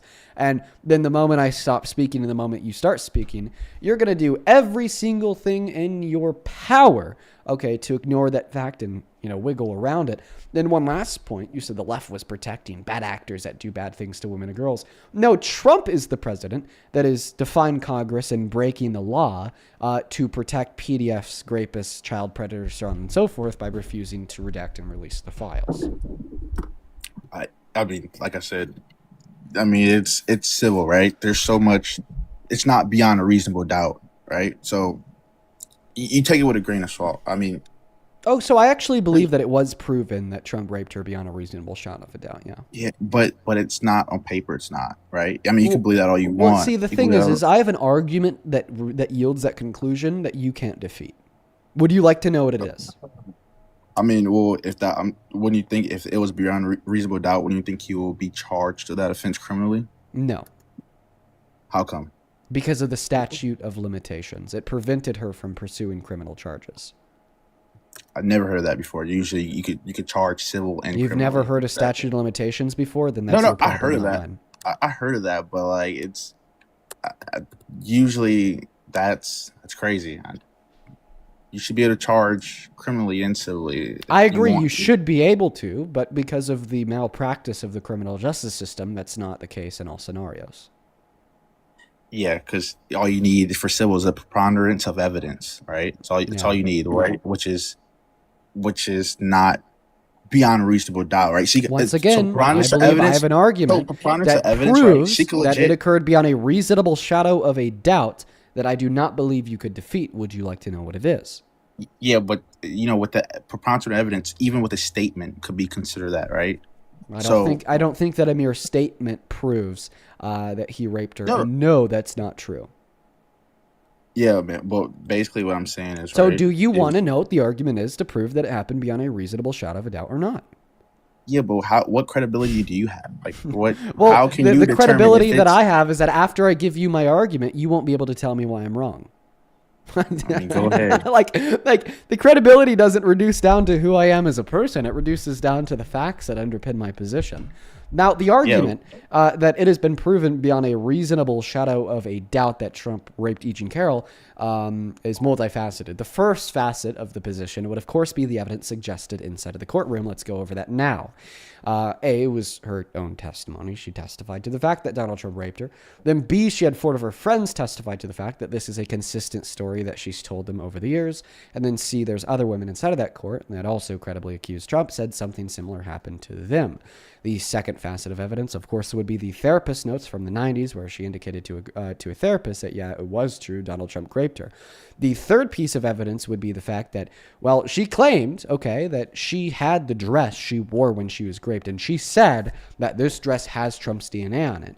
She said, okay, Trump, you're trying to argue your innocence. I know you're guilty because I remember you doing this to me. Here's the fucking dress it happened in. It has your DNA on it. So she submitted it to the court. The court proved, that it had unknown male DNA on it. And then she said, Trump, fucking, if you're innocent as you say you are, give your DNA to the court to test against the DNA on the dress. And then he said no, he refused. Now, the third or fourth piece of evidence would, of course, be the inconsistencies in Donald Trump's testimony inside of that courtroom. He testified to the fact that he never met her. Okay, of course, that was refuted because E. Jean Carroll then submitted a photo of them together to Discovery. He also testified to the fact under deposition that he'd never do that to her because she wasn't his type. But then in deposition, he confused a picture of his ex-wife, Marla Maples, to be E. Jean Carroll. And of course, Marla Maples was his type, so therefore E. Jean Carroll is too. So we have these two inconsistencies, these two contradictions within his testimony that aren't true of E. Jean Carroll's. And then the fifth and the sixth facet of my argument that it's been proven beyond a reasonable shadow of a doubt have to go back to his character and his priors. So we know that he has a character of a man who would rape E. Jean Carroll, as the jury concluded, because of the Access Hollywood tapes, as I've already brought up. He said that he liked to do what the jury determined he did to her, grabbing her by her female member and inserting his fingers without asking first, plus other character priors, which we would expect to be consistently seen from rapists. Like when he sexually exploited the beauty pageant contestants at Miss Teen USA, Miss USA, that's something a rapist would do. Being best friends with Epstein, sending him letters depicting the body of a little girl, the statement, may every new day be another wonderful secret. That's something a rapist would do. Okay. Having Epstein say that, of course, Donald Trump knew about the girls all along in a now unearthed confidential email he sent to Ghislaine Maxwell in 2011. Okay. And Donald Trump was still best friends with him. That's something a rapist would do. Having 25 credible accusations of rape is definitely something a rapist could have. And of course, the last big one here would be sexualizing 10-year-old girls, hitting on your own daughter, other things rapists would do. So because of these 6 separate facts, I find it to be clear that he definitely did do it. Yeah, so let me ask you a question. Did O.J. Simpson, did he kill his wife? Yes. He did? Okay. See, look, basically what I'm trying to say is, right, there's a lot of things that look like that. Okay, you believe O.J. Simpson killed his wife, so you're a little bit naive, right? So what I'm saying is there could look like there's a lot of evidence which O.J. Simpson didn't kill his wife, right? If the glove don't fit, you must have quit, right? So there could look like there's a lot of evidence within something, but in reality, it's not that, right? You got to understand, Trump is a public figure, right? So what's the reasonable doubt to all the evidence I gave you? Because remember, you said that I have no argument that could prove it to be true beyond a reasonable shadow of a doubt. So I just gave you my argument. I gave you all the evidence I have, ranging from the evidence in the case to his character priors. Sir, prove me wrong here. Prove my argument wrong here. What's the reasonable doubt to everything I just said? Be clear. No, well, look, if he wasn't found guilty in court, it don't count. If he wasn't found guilty, my bad, criminal court. Criminal court, sorry. Okay, so the reasonable doubt to the notion that he did it, even though we have all this evidence, is a mere fact that a criminal court didn't determine that he did it. So like literally, if it was caught on camera, but it never went to criminal court, you'd believe he was innocent. Yeah, because it's beyond reasonable doubt, yeah. Wow, really? Dude, if it was caught on camera and it never went to criminal court and you watched him grape E. Jean Carroll on camera, but it never went to criminal court, you'd believe he's innocent. I didn't mean to say that. I'm saying, okay, obviously, yes, that means he'd be guilty if it's caught on camera, right? Okay, so then the fact that a criminal court didn't determine he is guilty is not a sufficient reasonable doubt to the evidence I provided. So then what is the sufficient reasonable doubt to the evidence I provided? Yeah, I mean, you have a lot of evidence, right? Which is why he was found guilty in civil court. Okay, so what's the reasonable doubt? What's a reasonable doubt to show that it wasn't proven beyond a reasonable shadow of a doubt? Because he wasn't found guilty in criminal court. I already defeated that argument because you said if there was a really high level of evidence, like it being caught on camera, you would believe if it was caught on camera, though criminal court didn't determine that it happened. So therefore, just stating the mere fact that he wasn't found guilty in a criminal court is not a reasonable doubt to the evidence suggested. Basically, what I'd be asking you here is, well, why would it be caught on camera be enough evidence? But everything that I just said is not enough evidence. Like, what is the reasonable dispute that you have against the massive amount of evidence I gave you that you wouldn't have against a video of it actually happening? Like, what's the reasonable doubt? No, well, obviously, look, if Trump did that, we can't just keep throwing that word out, right? It's a huge thing, right? I get it. You have there's a ton of evidence, right? But you just can't. I mean, it's civil, right? He got found guilty. Okay, so basically, you can't articulate the reasonable doubt, but you don't believe it's been proven beyond a shadow of reasonable doubt. Yeah, I mean, there's a lot of evidence, right? There's a lot of evidence towards it, right? We can say, this is just bold-faced denial, dude. It's very. Oh no, I'm not in denial. Yeah, I mean, you absolutely are. No, I mean, he did some fucked up things, but guess what? At the same time, there's 7 wars that got solved. So pivot. So you can't name the reasonable doubt, correct? There's no. You got a Nobel Peace Prize. That's a pivot. He actually didn't get a Nobel Peace Prize. So just to clarify, you can't name the reasonable doubt to the evidence that he raped E. Jean Carroll, correct? Okay, look, right, yeah, sure. Okay, so then I proved it beyond a reasonable shadow of a doubt. I mean, technically, yes. Yeah, okay. Yeah, sure. So do you believe that Trump raped E. Jean Carroll? I mean, it's up to I'm not a jury, so I can't decide. Wait, you can't decide what you believe? You can't decide what you believe to be true, you idiot? I mean, I can, but I gotta. Okay, so do you believe it to be true that he raped E. Jean Carroll? Yeah, but I don't. What source? Your sources seem to have been incorrect, right? Same way you thought. My sources definitely aren't incorrect. No, same way. How about we actually go over one of my sources? Let's do that now. One of my sources is that it was his character priors of sexually exploiting women and girls at the beauty pageants. Do you believe that he did that? That he followed them into their dressing rooms? Yeah, I mean, you should find some credible sources, right? Because the sources seem like you've been looking at our. Can I give you a credible source for that claim? Can I give you a super credible source for that? One moment. Can I give you a credible source for the claim that he sexually exploited beauty pageant contestants? Sure. I mean, I will look into it, and I will. Would that be a red line if you knew for certainty that Donald Trump had sexually exploited women and girls by following them into their dressing rooms and looking at their naked bodies? If I generally seen that, and if I didn't think, people, it's easy to set him up, right? You could get something out of that. Just answer if you genuinely believe that he did that, would you still support him as president? No, I wouldn't support him. If I genuinely believe that Here's Donald Trump on the Howard Stern radio show, 2005, April 11th. Also say, as the owner of the pageant, it's your obligation to do that. So you have done that. Now, I'll tell you the funniest is that I'll go backstage before a show. Yes. And everyone's getting dressed and ready and everything else. And, no men are anywhere. And I'm allowed to go in because I'm the owner of the pageant, and therefore I'm inspecting it. I'm inspecting. I want to make sure that You're like everything a is doctor. good. You're there. Yeah, the dress. Is everyone okay? They're standing there with no clothes. Is everybody okay? And you see these incredible-looking women. And so I sort of get away with things like that. So is him admitting to it enough evidence for you? Admitting? So what did he exactly admit to? Abusing the fact What that he was crime? the owner of the pageant? To So then what walk crime is into that? the... One moment. Yeah. To then walk into the changing rooms at that pageant that were women and girls only, to then look at the bodies of the women and girls.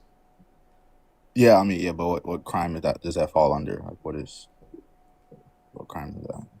What crime is that? I get it. It's weird. It's weird, but It's sexual exploitation. That's weird. That's not. Yeah, but Do you accept that sexual exploitation? yeah, but at the same time, you're No. contradicting One yourself. moment. Yeah, Do you yeah, accept? yeah, yeah. No. Okay, you do. So you're no longer No, a Trump but- supporter. But listen, no, you're contradicting yourself. Well, right? one second. So you're no longer a Trump supporter. You're contradicting yourself. No. So you're no longer a Trump supporter, right? Because before I played you that clip, you said if you genuinely believe that he had sexually exploited these women and girls, you no longer support him as president. It was about so rape. It was are about you rape. no longer... Let's listen back to the question. Unfortunate for you, we have the VOD. Let's listen to what you said. That it was his character priors of sexually exploiting women and girls at the beauty pageants. Do you believe that he did that? That he followed them into their dressing rooms? Yeah, you should find some credible sources, right? Because the sources seem like you've been looking at our. Can I give you a credible source for that claim? Can I give you a credible? Can I give you a super credible source for that? One moment. Can I give you a credible source for the claim that he sexually exploited beauty pageant contestants? Sure. I will look into it, and I will. Would that be a red line if you knew for certainty that Donald Trump had sexually exploited women and girls by following them into their dressing rooms and looking at their naked bodies? If I generally seen that, and if I didn't think, people,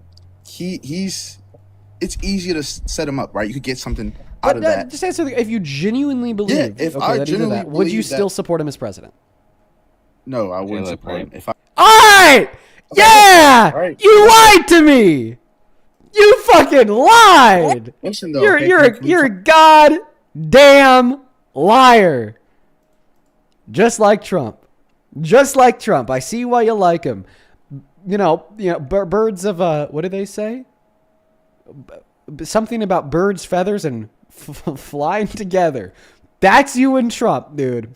Okay, all right. So now that we've clarified by listening to the VOD, okay, we heard you say that you'd stop supporting Trump as president if he sexually exploited women and girls by following them into their dressing rooms and looking at their naked bodies. And then you accepted that's exactly what he's done. You're no longer a Trump supporter, right? Listen. You have two options. Let me make them clear. Your first option is to just be a reasonable human, okay? Reasonable humans, okay? And in your circumstance, a reasonable human in your circumstance would no longer support Trump as president, okay? You said if he sexually exploited women and girls, I no longer support him as president. I proved he sexually exploited women and girls. You even accepted it. Meaning you should take the red hat off, leave the cult, be a better guy, okay? That's the first option. That's honestly what I don't expect you to pursue that option because you're not a reasonable human. I expect you to pursue the second option. Here's the second option. Play mental gymnastics, contort the hell out of your brain, embarrass yourself, lose your spine, and just be succumbed by the MAGA mind virus, right? For everybody watching, can we agree that those are the only two options? Can we? Like, genuinely? He said if I proved it, he'd no longer support Trump. I proved it. He accepted that I proved it. He should no longer support Trump. Option number one, reasonable human response.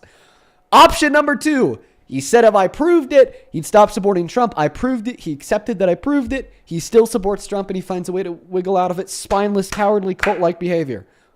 No other option. It seems like we're all in agreement here. Guest, the mic and the floor are yours. I'm going to shut the hell up. I'm just going to sit back and witness in real time if you take option number 1 or option number 2. Go ahead. Don't embarrass yourself. Just don't do it. Take option number 1. Okay? Sent you an invite to turn your mic back on. Okay. Yeah. Okay. I won't embarrass myself. Right. Okay. I'm a Democrat now. All right. But look, let me ask you something. Right. You're really contradicting yourself. Right. You're a Democrat now. So I just want to clarify. I'm being hypothetical. I'm being. I think that was hyperbolic is the word that you're looking for. So you're no longer a supporter of Trump's. No, I'm still a Republican. Right. But look. Right. But are you a supporter of Trump's? He lost a little bit of points, right? No, not a little bit of points. Do you still support him as president? He lost some points, right? I mean, but that's not what I asked. Okay, he's my commander in chief. Okay, I also didn't ask if he's your commander in chief. I asked if you still support him as president. I don't support the shit he did. That's not what I asked you. I asked you if you still support him as president. Why are you evading the fucking question, dude? Okay, half and half, right? Half and half? So a yes and no? Yeah. So did you know that literally can't be true because it's a contradiction? Yeah. Can I ask you something though? Can you address the fact that can't be true? It's impossible for you to simultaneously support and not support him as president. Okay, I support some policies and I support some. But overall, all things considered, do you support his administration? I like Rubio. He's pretty good. Christy Nome, she kind of sucks. She could do things better, right? So everyone has their flaws, everybody has their strengths. But this is what I want to tell you. You kind of contradict yourself too, right? So same thing is with you guys, right? You believe that females could be males, right? You believe that, right? So how many genders are there? Let me start with how many genders are there? Let's see. Let's see this. At least 2. Okay, at least 2. Okay, so oh whoa. Wait, you're not one of them? You're not the binary, the he, she, they, them. Do you not believe that? Being non-binary. Non-binary is not a gender. It's a lack of a gender. Okay. So there's 2 genders. So no, I said that there's at least 2 genders. At least, okay. So you're not on par. Okay, so how do you feel about the fact, right? So you believe that males that transition to females should be able to play in female sports? Males don't transition to females. Females don't transition to males. You're confused. Like transgenders, like a female transgender. Okay, so you believe like. So I think I need to help you with understanding what it means to be trans. Being trans doesn't mean that you change your biological sex. Being trans means that your gender, because gender is a social construct, does not align with your biological sex. Now, let me just hop in here real quick, because I have a lot of Republicans try to make this argument. You say, oh, you're not okay with this cis man sexually exploiting women and girls. Therefore, you're a hypocrite because you are okay with trans women using the women's restroom. Yeah, trans women taking a piss is not sexual exploitation, 1. And 2, segregating the restrooms on the basis of gender identity compared to sex actually makes the women's restroom safer for everyone inside, including the cis women. Because when you segregate those rooms on the basis of biological sex, you are saying that trans men, females, who are just as or even more masculine presenting than cis men should be going into the women's restroom. It opens the door wider to more cis and masculine presenting individuals to be able to go into that space, meaning that a cis man would be more likely to take advantage of it. And by the way, recognize here that in our evaluation of, well, under what operational order would the women's restroom be a safer place, it's not an evaluation on behalf of the trans men or women. It's an evaluation on behalf of, well, under what system would cis men be able to easier take advantage of women and girls, cis men like Trump. And that's actually the conversation, that point number 3, you're deflecting away from. You said that you'd stop supporting Trump as president. if he did this, and I don't really think I've heard a clear response there yet, and that's what I'm going to ask you for now. Do you or do you not still support Trump as president? Because you said, I would not support Trump as president if he did this. You accepted that he did. So let me hear you say it. And I quote, I do not support Trump as president. Okay, I got you. I do support Trump as president. You're such a spineless droid, dude. You're such a dude. This is the problem. This is like the fucking problem. The reason why people like Trump still have the platform they do is because for whatever reason, I don't know if it's like it makes you feel important. It makes you feel accepted into a team. Like you are willing to reject your own like rational faculties when it comes to your support for this tyrant. I mean, you're the one that said if he sexually exploited women or girls, you'd stop supporting him. You're the one that said, okay, that Dean, you've proven that he sexually exploited women and girls. And now it's like, you just making a fool of yourself. It's fucking embarrassing. I don't want my daughter. I want to see I just want to see how much of a fool you can make out of yourself. I'm going to be clear with this question. Do you remember saying 10 minutes ago that if I proved he sexually exploited women or girls, you'd stop supporting him as president? Yeah, but guess what? You believe in it too, I just want a yes. One moment. I don't want a cuz look or a pivot. I just want you to listen. You do remember saying that. So why did you lie? I didn't lie, right? Yes, you did. Okay. These two things can't be simultaneously true at once. Okay. So let me describe the lie. Earlier, you said if this happened, you'd no longer be a Trump supporter. After learning that it happened, you just explicitly clarified that you're still a Trump supporter. Meaning that you either lied earlier when you said if it happened, you'd stop supporting him, or you're lying now by saying you still do support him. So next question, which one of the two statements was a lie? Yeah, I'm sorry. I'm not having no freaking man that was born a man in the same stall with my daughter. Well, you're not answering my question. Which one of the two statements was a lie? Don't run. Somebody who wants to play female. Oh, you're running. Oh, chat, he's running. Yes, okay. You are. Answer the question. Which one? Nope. You will not change the topic of dialogue, sir. Which one of the two statements was a lie? Was it a lie when you said if Trump did this, you'd stop supporting him as president? Or was it a lie when you said you still support him as president? Let's make it easier. Can you agree that one of those two statements necessarily has to be a lie? They cannot be simultaneously true. Can you agree? Yeah, same way with Joe Biden. Okay, so you just said yes. No, Joe Biden. Oh my God, this is like, oh, dude, it's rough out here. Just trying to get understand topic. Okay, cool. So you affirmed that one of those two statements has to be a lie. So then, which one is it? Were you lying when you said if Trump did this, then you'd stop supporting him as president?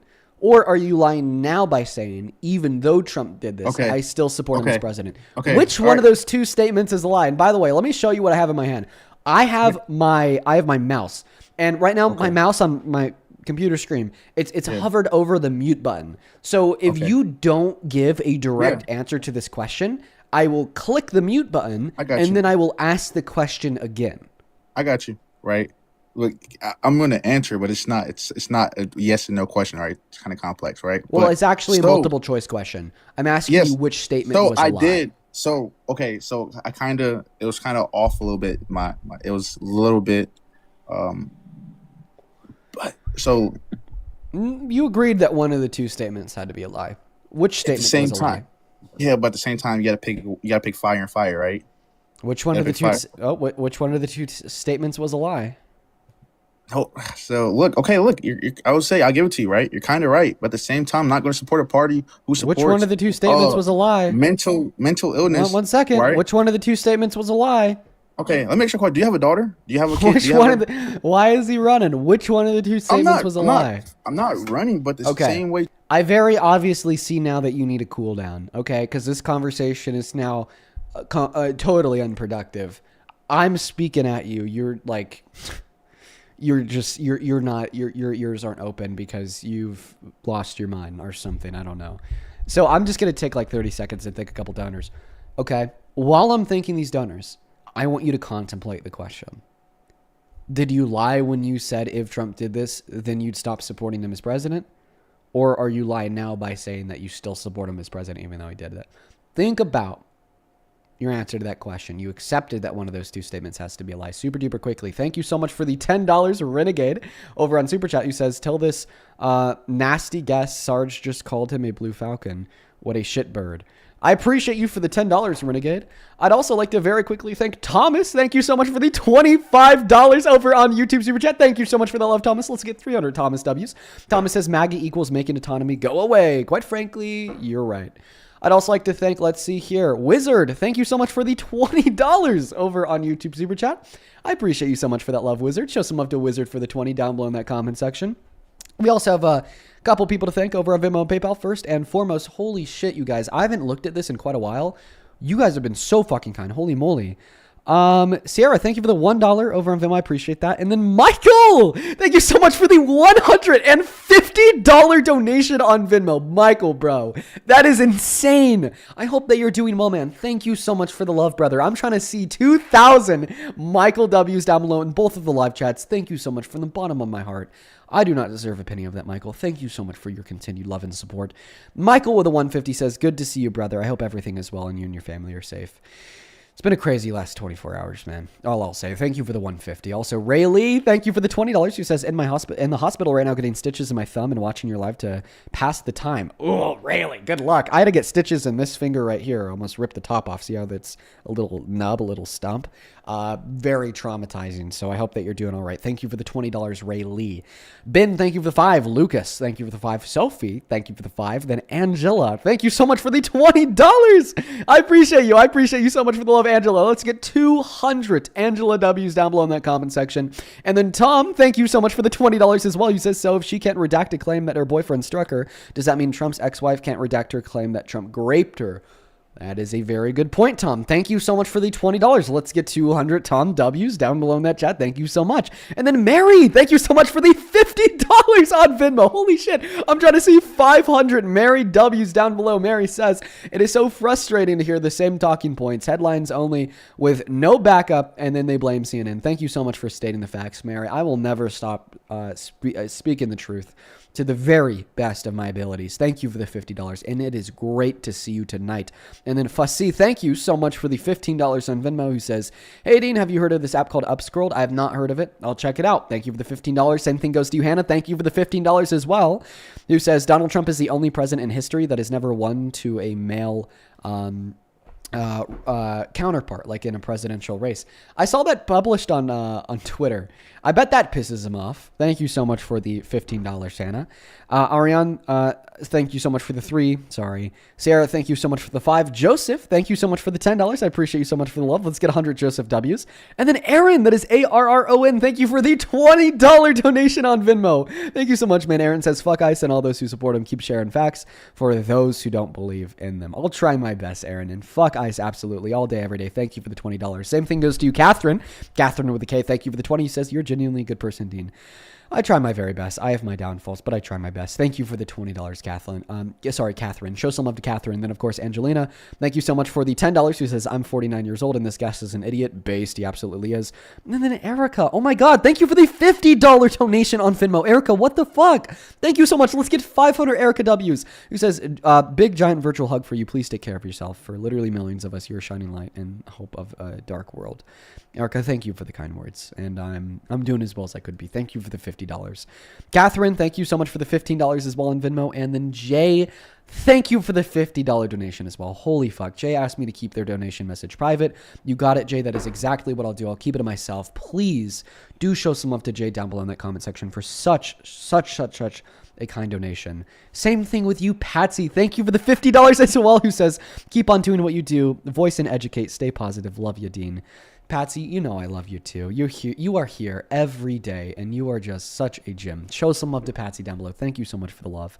And then Angelina, thank you for the 20. Thank you so much. And thank you for your idea about the midterm lead-up. Thank you so much, Angelina. And it looks like we're all caught up on Venmo. It has been a while since I've read them off, so I do apologize for those that have been waiting like 20 minutes to hear me read off their message. Just know that I'm sorry. Let's quickly catch up on PayPal. Carrie, thank you so much for the $5. I appreciate you so much. Clayton, thank you for the $50, who says Donald Trump is a bigger threat to this man's daughter than any trans woman out there, dead ass. Yeah, are you fucking kidding me? It's like that shouldn't even be a controversial statement. Yes, no, the average trans woman hasn't raped people, okay? Just saying, Clayton. Thank you for the $50 and the absolute truth nuke. And you actually sent another $100 as well. So thank you so much for the total donation of $150. Jesus Christ, Clayton. Dude, that is crazy. Thank you so much. Let's get 2,000 Clayton W's. Clayton says, I'm sharing my tax return with you, Dean. Remember, I like my MAGA sycophants. Well done. So keep cooking, bro. Clayton, I'll never take the foot off that gas pedal. Thank you so much for the very kind words and the $150. And then Corinne, thank you so much for the $36, who says, oh, you got the guest eating his own words. Oh, yeah, we do that. We do that out here. Thank you for the $36, Corinne. That is CORINNE. Let's get 300, Corinne W. Seriously, thank you so much. And I'd also like to very quickly thank Robin. Thank you for the $40, who says, Dean, please take care of yourself. What you do is hard, and you have had a tough last few hours. We all love and appreciate you. I'm taking care of myself and those around me to the very best of my ability, Robin. Do not worry. Thank you so much for the $40, Robin. Show some love to Robin. Same thing with you, Yelissa. Thank you for the $30, who says, hey, Dean, I'm so sorry to hear about Shelby. I know that it's hard.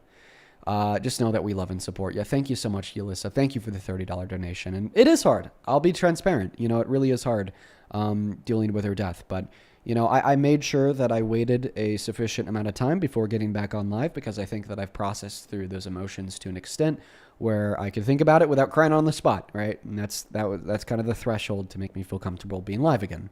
And then Devin, thank you for another $20. That is DEVON. Show some love to Devin down below in that chat, y'all. Thank you all so much for the love. And dude, oh my God, I really hope that you're still watching. Anne, this came through like 30 minutes ago. Miss Anne, thank you so much for the $200 donation on PayPal. Fucking hell, Anne. Anne says, thank you for bringing some light in these dark times. Take care, Anne. Dude, Anne from Quebec City, as you used to sign him off, thank you so much for an incredibly kind donation. I'm so grateful for you, as always. Every bone in my body. I don't deserve it. I love you to the moon and back. You already know that, though, Anne. I hope that you're enjoying the stream tonight, and thank you so fucking much for the $200 donation. It's unfucking real. It's unfucking real. And it looks like we're all caught up for now. Just, dude, genuinely, like, fucking insane.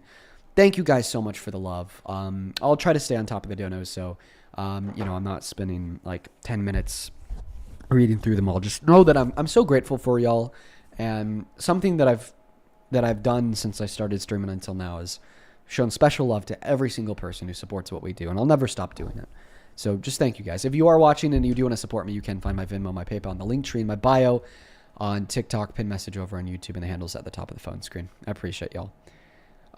Let's go and pass the mic back off to the guests at this point in time. We gave them a little bit of a cool down period, hopefully regain their senses. So just stop back into the conversation. Patsy, appreciate you so much for that, Galaxy. You either lied when you said that you'd stop supporting him as president if he were to sexually exploit women and girls, or you're lying now by telling us that you still support him as president, even though he sexually exploited women and girls. So be blunt, be direct, be specific. Which one of those two statements was a lie?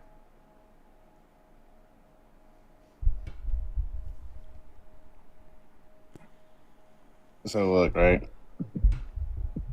I want to tell you this, right? So I don't know what's up with like, you know, y'all stuff from like TDS, like y'all like so like, you know, disrespect. I actually respect you. You know, you're a cool guy. You advocate. You know, I've been watching your channel for a minute now, for a couple years, right? But I just want to educate, man, because you guys, you know, gender dysphoria is actually like a mental illness, and like you know, to support a mental illness for it to be part of a huge political ideology. It's kind of crazy, right? But okay, so I'll get there to you, right?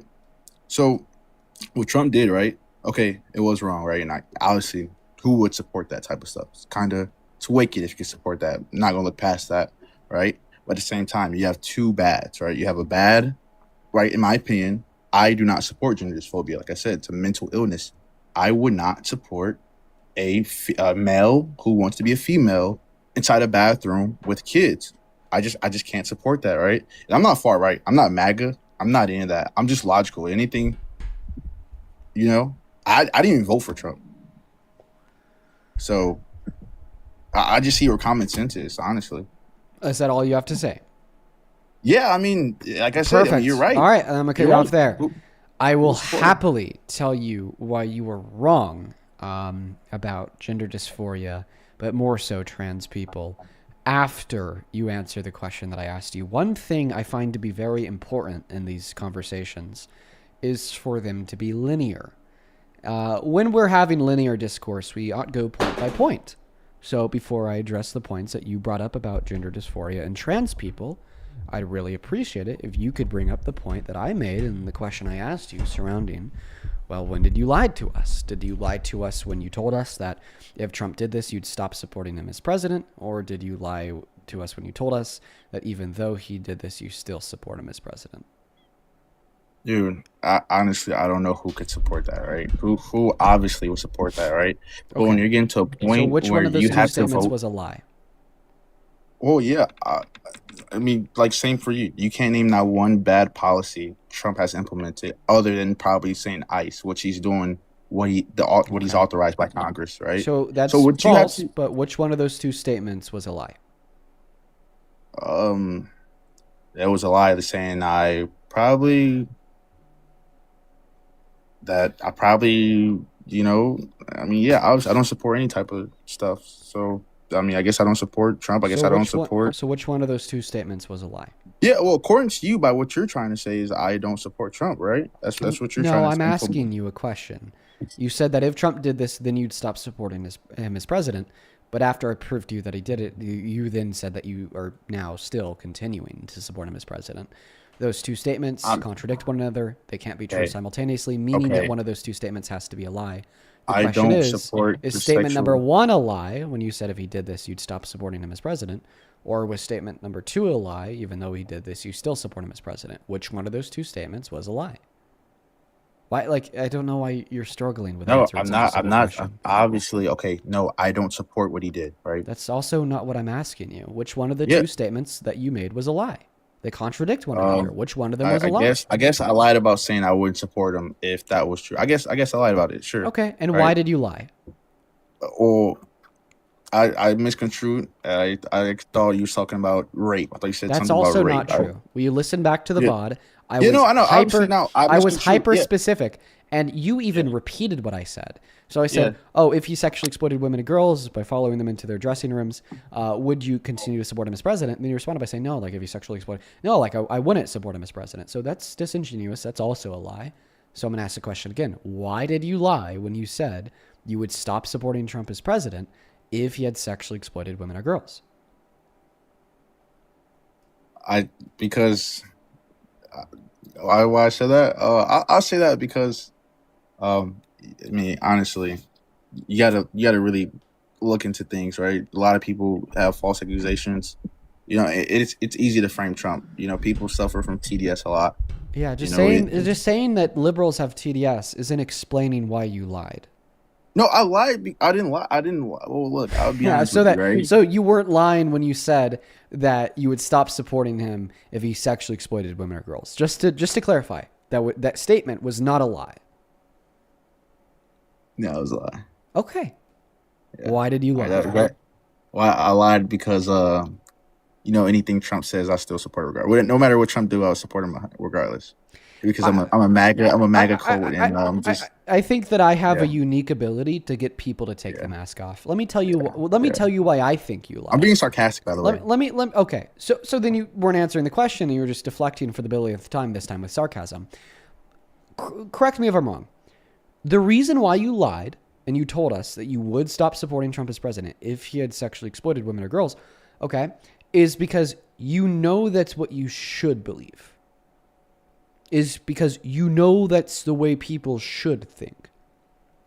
Is because you know that's both the rational and the moral conclusion to hold to. McDonald's will not hire people who are guilty of sexual violence. And we all agree with their policy. They shouldn't, right? I bet we could agree there.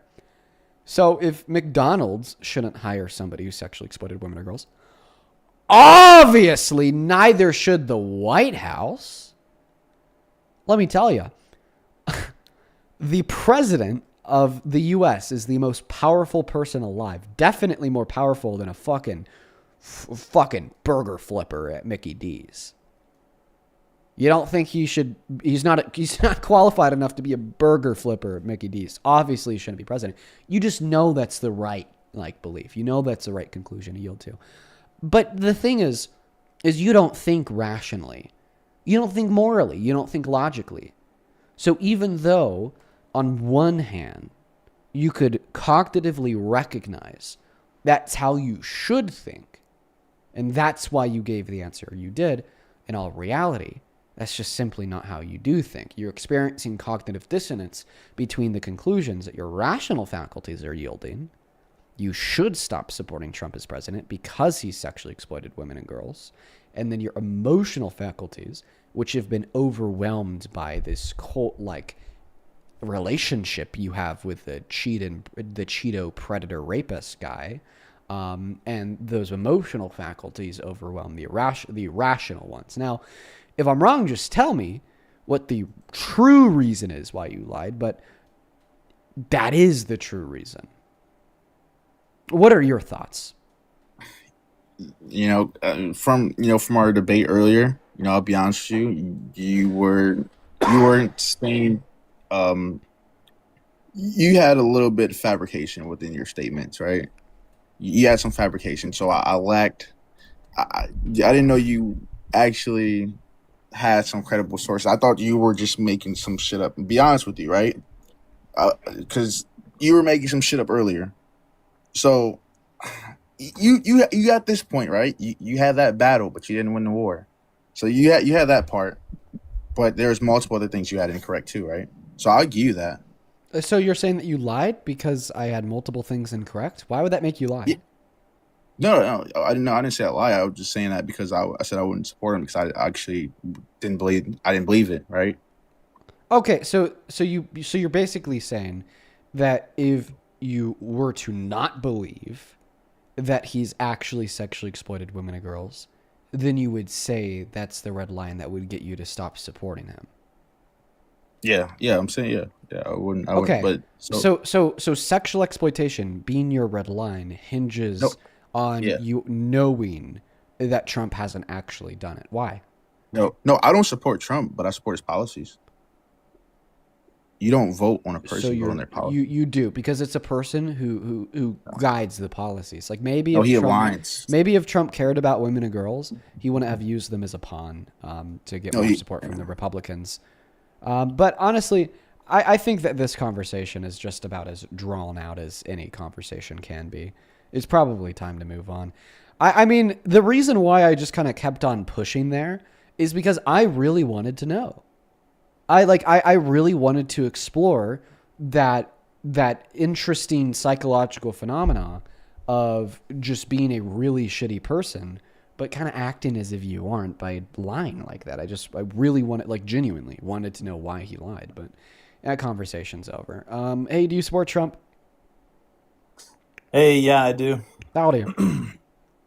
I'm 33. Cool, man. What year were you born in? Just to verify. 92. Cool, dude. Take it away. Why do you support Trump? Actually, before you do, just real quick, I'm going to thank a couple people, then I'll pass you that mic. Really quickly, I would like to thank, let's see here, over on Venmo. Thank you so much for the $10, Brianna. I appreciate you so much for the love. Let's get 100 Brianna W's, who says, I'm so sorry that you've had disrespectful fucks to deal with after the rough few days that you've had. I've also had a day today. Well, Brianna, I hope that your day gets better. And, I'm happy to be here. I'm happy to see, hopefully change some minds. Then Mariah, thank you for the $10 as well. You says, thank you for all that you do. Please take care of yourself. I do my best, Mariah. Thank you so much for the $10. Cole, thank you so much for the 5. Hope, thank you for the 2. Brittany with the 5. And then In, thank you so much for the $50 on Venmo. In, that is so fucking incredibly kind of you. Thank you so much for the love. $50 goes an incredibly long way. Thank you so much, In. In with the 50 says, thank you for raising the voices of the Latino community. We love you. I love you too. And thank you so much for enjoying this stream. Thank you for the $50. Let's get 500 NWs down below. And then 150 Elena W's for the $15, who says, I'm a busy college student and your lives are the only things that help me relieve my stress from what's going on in the world. I hear that from a lot of people. And I'm so happy that my streams help people feel less stressed out. I don't understand why that happens. Like, I feel like we talk about the worst things going on, but I hear that all the time, and I just love it. I do. And then Sarah, thank you for the $10. Who says, love you, bro. I love you too, Sarah. Thank you so much. And then Joe, thank you so much for the $10. Who says, hey, Dean, absolutely love your lives. Got news earlier about a friend who's going to pass. So you being live is a good distraction, Joe. I'm so fucking sorry. Listen, man, I hear you. I hear you. You know, I just had the family dog pass, and now some family members, to be elusive, so I'm not being too specific, are also going to pass soon. And that is really hard to deal with, Joe. Take care of yourself, you know, and I wish you the best of luck. I'd also like to quickly thank Valkyrie for the $20 on Venmo. Says, thank you, Dean. I hope you are well. I'm doing my best, Valkyrie. I hope that you are well, and it is good to see you. I know how frequently you're in here. Show some love to Valkyrie down below. Also, thank you so much, Julie, for the $50 and Jason for the $70 on PayPal. Holy fuck, you two. That is crazy. Let's get 700 Jason W's and 500 Julie W's. Seriously, that is fucking nuts. Thank you. With every bone in my body, thank you so much. I do not deserve that at all. Jesus. Jason with a 70 says, love from Canada. Your streams make my work days go by a whole lot smoother. I get a bunch of laughs when I listen to your streams. Well, I'm happy that the live streams help you out. These are really interesting and convenient to listen to when you're like doing a task, like working or driving. It really helps it go by faster. I get that same experience, Jason. And one last time here, thank you so much for the love. Just seriously, dude, thank you so much for the $70. And then Julie with a 50 says, support from Belgium. I was an exchange student in 95 to 96 in New York. Used to come back every 2 years to visit friends and host family. Will not come back until the Trump administration is over. Keep up the good work and continue to educate people. Well, Julie, I hope that you do come back and you do return once the Trump administration is over, and you have no issue doing so. Fuck Trump, and thank you for the $50 super chat. As well as Gold, thank you for the $10 over on Super Chat, who says, I love what you do. Appreciate you so much for the love, Gold. I hope that you're enjoying the stream. And then one last one here. Alex, thank you for the 20 Canadian dollars, who says, love watching you bring in the truth to people. Hang in there, Dean. Keep fighting the good fight. Thank you so much. Love from Vancouver, Canada. We'll love to you. We'll love to Vancouver, Canada. And thank you for the 20 Canadian dollars. We actually have a very large Canadian audience. Fun fact, a large Canadian audience. Love y'all. And thank you for staying involved. Take it away. Actually, before you do, I want to ask you a question. Okay. Was Alex Preddy murdered? No, well, what's your definition of murder? The intentional, unjustified killing of a human being. I'm going to say no. Why? Well, we all saw the videos. We all saw the first video that was released. I don't know. Did you get a chance to see that? Where he kicks the taillight of a cop? Yeah, I mean, that's involved among I did see that other video. Okay, other explicit actions that were involved in there as well, such as spitting, kicking and screaming, and trying to grasp onto a pole. He kicked out their tail light and spit. I screamed. I saw that. Yeah. So, if you're acting in defense, is that still classified as murder? If you're acting in self-defense, no. So do you believe that the ICE officers were acting in self-defense? Obviously not. Why is that? No, I mean, I think it's clear. He was on all four, pinned to the ground, unarmed. There was no imminent threat that Alex Preddy was communicating to any of the ICE agents whatsoever. And that's the standard. Imminent threat. I mean, we see Graham v. Connor. That's a SCOTUS case that adjudicated. In order for the use of lethal force to be authorized on behalf of an LEO, a law enforcement officer, the LEO has to reasonably feel as if there is an imminent threat being purported to their lives or an imminent threat being purported to the lives of anybody within the immediate vicinity. And then according to another SCOTUS case, Felix, that reasonable officer that is reasonably fearing this imminent threat must be doing so in consideration of the totality of the circumstances. And because Alex Preddy was, perpetuating no imminent threat, of course, the fact that they killed him was murder. So did his family have concerns about him even before this occurrence happened? According to his dad, yeah. Why would they have concerns about him? Because their son was, I don't know, out protesting. Maybe they didn't like protests. Ask their dad. But regardless of what the dad's answer there would be, you're not telling me what the imminent threat was that Alex Preddy was purporting to the ICE agents. The imminent threat was that he was carrying not even just a regular pistol on his hip.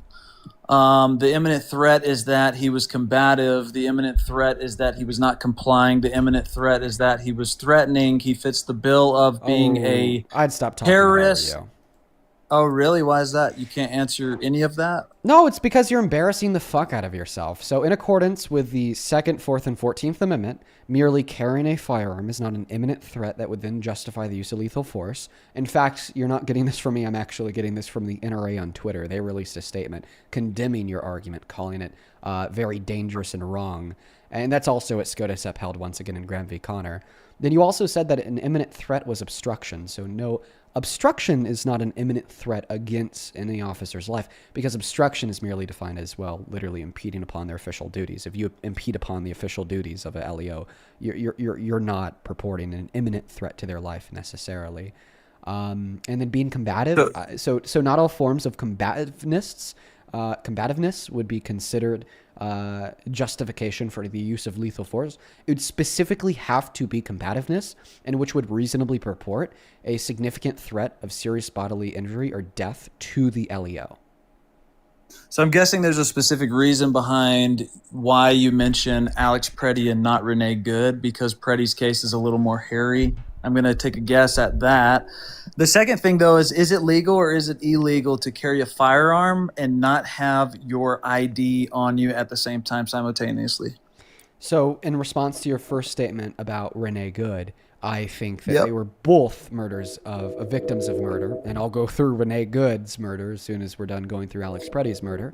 And then to your second question about the legality of carrying a firearm, even if legally permitted when you don't have an ID, I'm not a lawyer. I don't know, but it also doesn't matter, because if it was illegal, it does matter. How so? Because it comes down to intention. And intention matters. It does not come down to intention. It comes down to was there an imminent threat to the lives of the LEOs in consideration of the totality of the circumstances. I'm right, you're wrong. During the struggle, SCOTUS agrees with me and SCOTUS disagrees with you. So during the struggle, did he openly admit that he was carrying a firearm on him? I don't think I ever heard him say that he had a gun on his hip. Do you think that would have been a good idea for him to reveal that information before getting in a scuffle? Do I think it would have been a good idea? What I can say, if I was in a scenario where LEOs approached me, well, actually, now that I think about it, that one's, see, this is where it gets really tricky, and this is a little hairy, right? This is where it gets really tricky. So if I knew with certainty that LEO was well trained, if I knew with certainty that LEO had sufficient prior knowledge on how to handle these scenarios, I would absolutely announce the fact that I'd be legally carrying. But we're not dealing with like well-trained LEOs here. We're dealing with fucking like children. ICE agents undergo less training than barbers, 47 days. But once again, I mean, same responses I've given to every single thing that you've said so far. Merely being in the possession of a firearm is not an imminent threat to the lives of any ICE agents. Do you agree or do you disagree? I agree to the fact that you're held to a higher standard when you're carrying a firearm on you. And I think that's why it's important to reveal that. Sorry, then you're not answering my question. Do you agree or disagree that merely being in possession of a firearm is not an imminent threat to the life of any LEO? I disagree with that. Okay, so then how do you respond to the NRA saying otherwise, and how do you respond to the Supreme Court saying otherwise, and how do you respond to the 2nd, 4th, and 14th Amendment saying otherwise? Because the simple fact of the matter is that it's not about carrying a firearm on you, it's about responsibility and intention with that. That's what I'm trying to say. That statement made no sense. I'll tell you why. Because you said that, yes, Dean, I believe that merely being in possession of a firearm purports an imminent threat to the lives of LEOs, meaning that they're justifying the use of lethal force, Dean responded by saying, what do you say in response to the NRA that calls your suggestion dangerous and wrong? How do you respond to the 2nd, 4th, and 14th Amendment that specifically protect citizens, A, right to carry in many scenarios, and B, right to life even if they are carrying? And then how do you respond to the Supreme Court, most notably in the Connor v. Graham case, where they explicitly ruled that no, merely being in possession of a firearm does not give justification for the authorization of lethal force, but rather what gives justification for the authorization of lethal force is very narrow and well-defined, and that narrow, well-defined authorization would be, well, if a reasonable officer was in the same scenario, would they use lethal force? Would they reasonably feel as if there was an imminent threat purported to their lives or the lives of anybody within their immediate vicinity? How do you respond to the NRA constitutional You only need status? reasonable cause. You only need reasonable cause when you're in that situation. No, that's not true. It's either was there or was there not an imminent threat in consideration of the totality of the circumstances. Due to the struggle, there was definitely a threat that was involved in that situation. And what was we the all threat? saw the same video. Could you just be clear? What was the threat? What was the imminent threat to their lives? The threat was that he had a firearm on him and he had no license on him. Okay, so and he was struggling. So I feel like I've just kind of gotten you to shut down the same way I got the last guest to shut down. Do you like the I don't NRA? think so. I'm indifferent. I don't really, what they do is. Let me ask you another question. It doesn't is the affect NRA me. on the right or the left? I think naturally, just due to gun laws, they're probably going to lean more on the right side. They are fully funded by the right. They are a conservative gun organization. That's a fact. Okay? The NRA said that your argument is dangerous and wrong. How do you show the proof for that? For sure. Where's the source? Yeah, I'll show you right now. You got it. You got it, dude. Check this out. There's a lot of topics I want to touch on here with you, though, including some that you had previously spoken about with the last guest. Don't worry, we'll go topic by Trump. topic. Okay, let me make this a whole lot smaller. Do be patient. Do give me one moment. All right. Perfect. Okay, here is what the NRA published on Twitter. They responded to a United States attorney named Bill Esley, I don't know how to pronounce his last name, who said, if you approach law enforcement with a gun, there's a high likelihood that they will be legally justified in shooting you. The NRA responded by saying this sentiment from the first assistant U.S. attorney for the Central District of California is dangerous and wrong. Let me scroll up there. Responsible public voices should be awaiting a full investigation, not making generalizations and demonizing law-abiding citizens. And then that original post got community noted with a statement that pretty much echoes exactly what I've said to you. The community note reads, the U.S. Constitution, particularly the 2nd, 4th, and 14th Amendment, prohibit officers from shooting citizens merely for being in possession of a weapon that is not an imminent threat. This was reaffirmed in Graham v. Connor, which says force must be reasonable. But see, it was more than just wearing a weapon on you. That was just the start. Well, did you know that he didn't even have the weapon on him when he was killed? Yeah, I saw the video. Okay, so we agree that he was unarmed when he was killed? I agree that it was within 2 or 3 seconds of being unarmed. Yes, so he was unarmed seconds before he was killed. Well, and then there was a gunshot that went off, and I don't know if you saw the reviews on those guns and how the pins are sensitive and the way it was facing. It is possible that there could have been a gunshot that did go off from his gun. That could be a possibility. While in whose hand? Well, the ICE agent who disarmed him, but the problem when with an ICE agent shoots a gun, somehow another ICE agent is justified in killing somebody, and that's not murder. The thing is when you and by the way, even if this were true, I'm not saying it is. Even if that were true, that still wouldn't be an argument against the notion that Alex Preddy was murdered, because of SCOTUS's Felix ruling from last year, where they ruled that self-defense must be considered in consideration of all facts. Okay, in consideration of the totality of the circumstance, and I believe in consideration of the totality of the circumstance of Alex Preddy's murder, it's clear. He was not purporting an imminent threat to the life of any agent. He was on all four. He was unarmed, and he had 4 men on top of him.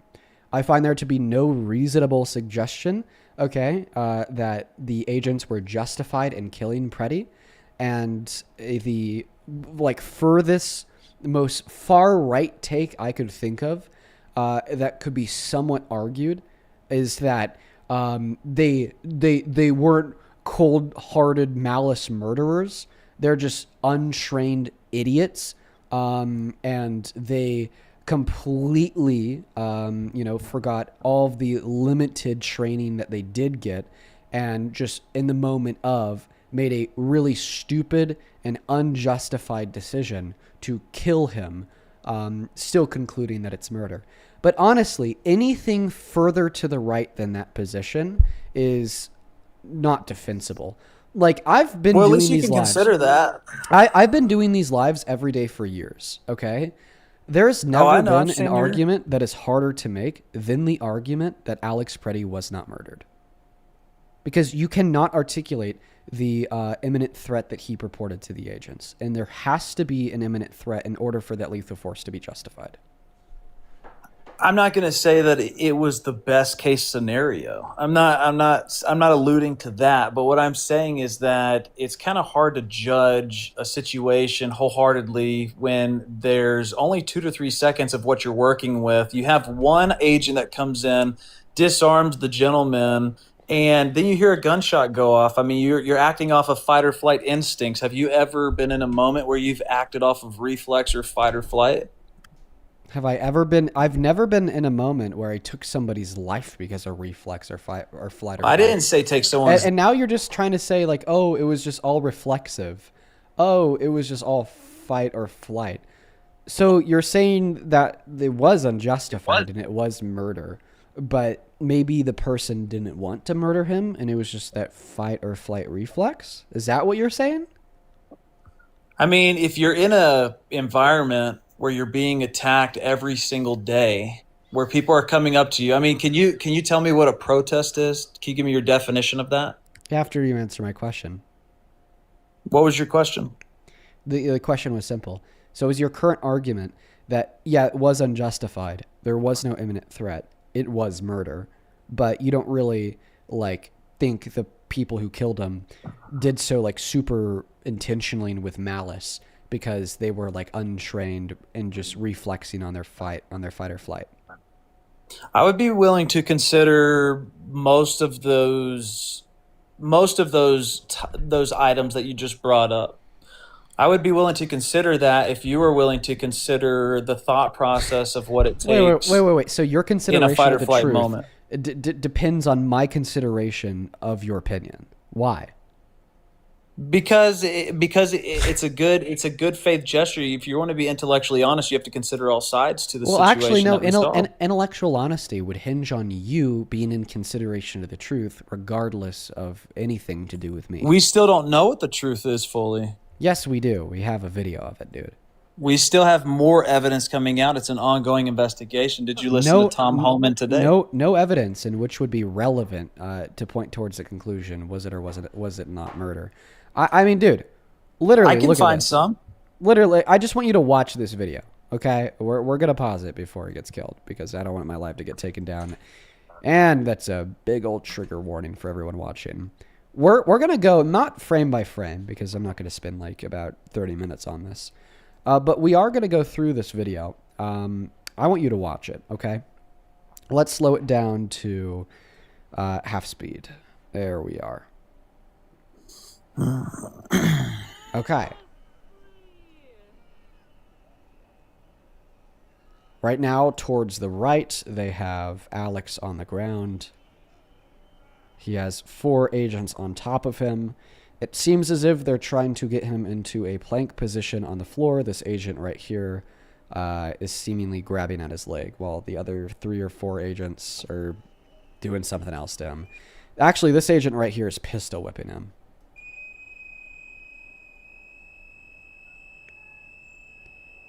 At this point in time, it is clearly seen that Alex is on all 4. In fact, you could see his legs and his butt right there, and his arms right behind the leg of this officer in front.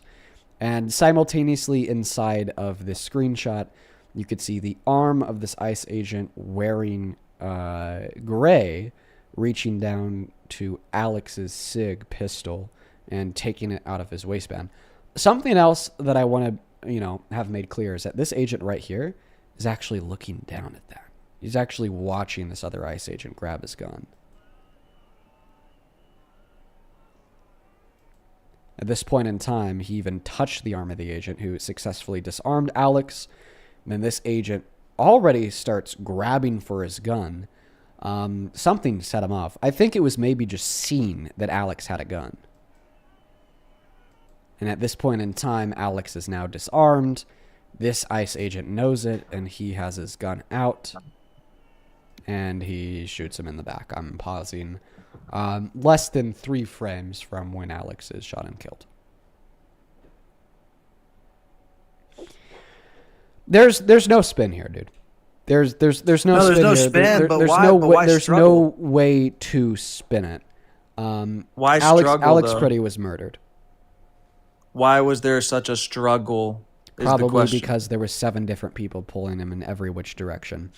Do you agree that there's absolutely no spin here? There's no way to spin it. Alex Pretty was obviously unjustifiably killed. I'm not going to say he was unjustifiably killed. I don't think Then he you're an should have idiot. ended up. Then you're. I don't then think you're, so. Then I'm sorry. Then you're just an idiot. What did you see in that video that justified his killing? Him struggling, resisting.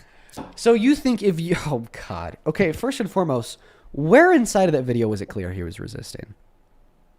He's not. He was resisting the whole time. Where The inside of whole that video time was through it the clear? whole Okay, video. so then where inside of that video was it clear he was resisting? What was he doing that made it clear he was resisting? Being on all fours, reaching around him while they were trying to get his hands out from his sides. Wait. Being on all 4s means you're resisting? How? If they're trying, well, you said they were trying to get him in a plank position, so why wasn't he in that? Well, it seems like they weren't demanding he be in a plank. It seems like they were pulling on him, likely attempting... One agent was likely attempting to get him into a plank because he was pulling at his leg. But, I mean, pulling at Alex's leg, attempting to get his body to do something. By the way, not in conjunction with the other officers pulling on him in other directions. Doesn't mean that Alex was resisting.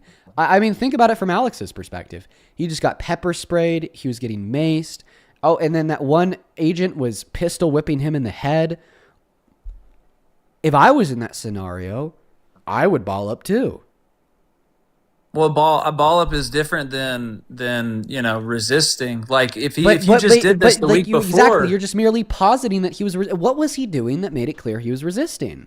Because it wasn't not going into a plank position on the ground. Okay, they didn't order him to do that. It just kind of seems like they jumped on him, and maybe one of the 7 agents was pulling on his leg to get his body to do that.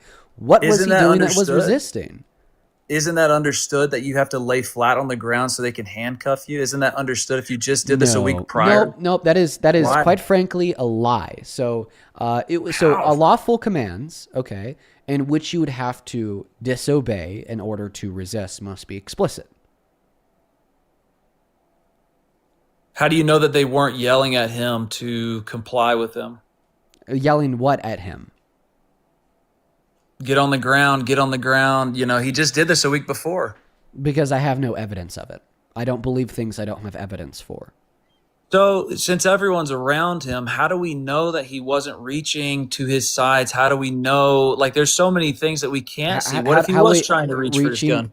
Because we could see his butt and his hip, and we could see the gun being taken from him by an agent, and we couldn't see his hands. Plus, the laws of gravity are pretty clear when you're in a position with both of your knees on the ground and both of your hands on the ground. If you were to remove your hands and you fall to the ground. Well, there's another angle to that same video where you have about 3 ICE officers that all act surprised at the same time. Now, why would they react that way? Probably because they saw his gun and they're untrained idiots. I don't even think they're necessarily untrained. I mean, the guy that supposedly Barbers shot him, have more training. Now, once again, how is it clear that in that video he was resisting? well, I think it's clear to see that he's resisting from the beginning in How both so? videos. How so? How is it clear that he was resisting in this video? Just because you have multiple agents around you, it doesn't suggest that you're not resisting. It's easy to see that you're resisting. If you're covering yourself, If it's so obviously easy to see, then just describe it to us. shielding yourself from the blows that are coming in. I mean, What? why do you think that's happening? Nah, no fucking way. Yes, sir. So you are saying that because he was attempting to shield his head from being hit with a pistol, therefore he was resisting, therefore he deserved to die. I didn't say he deserved to die. Let me rephrase that. So because he was attempting to shield his head from being hit with a pistol, therefore he was resisting, therefore he lost his right to life. I think that in that moment, anyone is going to comply, seeing how. Can you affirm or extreme deny that that's your situation's argument? getting. No. Is your argument what? that because he didn't want to get hit in the head with a pistol, therefore he was resisting, therefore he lost his right to life? Is that your argument or not? My argument is that he should have laid flat on the ground if he wanted to walk away that day. So Alex did not lay flat on the ground, therefore he lost his right to life. Is that your argument? No, I would say it's because the gun went off, and Okay, maybe wait. the, So maybe Alex, the, so maybe a the gun right went. judgment wasn't made. A gun went off, therefore Alex lost his right to life. Is that your argument? Ultimately, we can say that, yeah. Fucking, you are an absolute idiot. So tell me why an ICE agent shooting a gun, okay, means that Alex Preddy is purporting an imminent threat to them.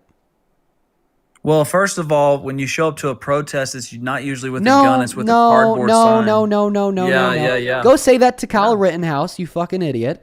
Now answer the question. Did he? Why? Did he obey No, you are commands? pivoting. Did You are he obey pivoting. commands? You are absolutely pivoting. That's not a pivot. You are brought- absolutely pivoting because you did not brought respond him to up. me asking a question about your argument. Okay, so answer the question. Why does a gun in the hand of an ICE agent going off mean that Alex Preddy was purporting an imminent threat to them? Answer that question. Because they thought he probably had another gun on him, and they all didn't see him disarmed. Okay. So they thought he had another gun on him. So do you think that a reasonable officer in that scenario would have thought he had another gun on him? I think in the heat of the moment, it's hard to tell if somebody has a second gun or just hearing the gunshot right guess there what? close by. SCOTUS explicitly ruled last year that this heat of the moment bullshit is not the legal standard to determine self-defense. You have to consider the totality of the circumstances. Well, from my knowledge, all I've read about is that all you need is reasonable cause, and there was enough reasonable cause for that. No. I'll happily educate you. I'm happy that I could help educate you because you're so very uneducated. You definitely came to the right place to become a smarter person. So yes, let me get the name of the ruling here real quick. That would be Barnes v. Felix. Okay. And Barnes v. Felix was a SCOTUS case that was adjudicated last year.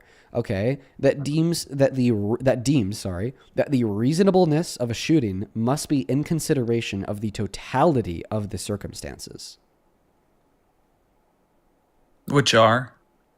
Which would be the fact he was on all four, unarmed. Okay, I think you can make the argument truthfully either way. Well, see, we know that you can't make the argument any other way because you haven't been able to make an argument yet. I have. I feel like I have, though, because just showing up with the intention that you have of interrupting and obstructing, which fits the definition.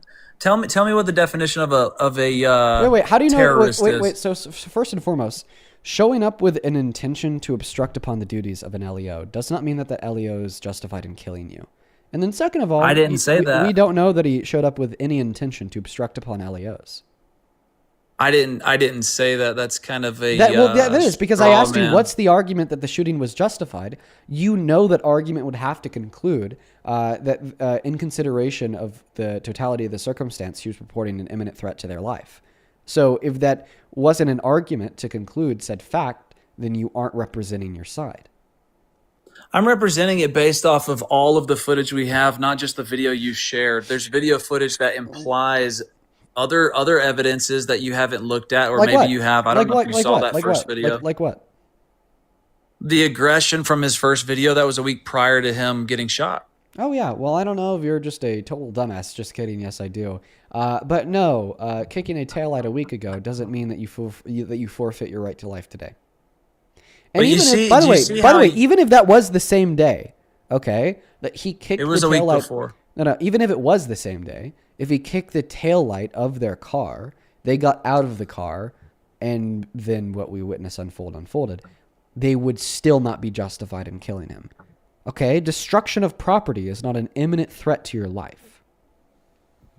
So how does this situation compare? Because you said earlier you could argue the Renee Good, which is obviously a little more clear cut. And I'll happily do that until after one of us ends up getting proven wrong, and it's going to be you, Alex Preddy. I don't think so. Linear discussion, we go point by point. I mean, you already have. I'm just being nice.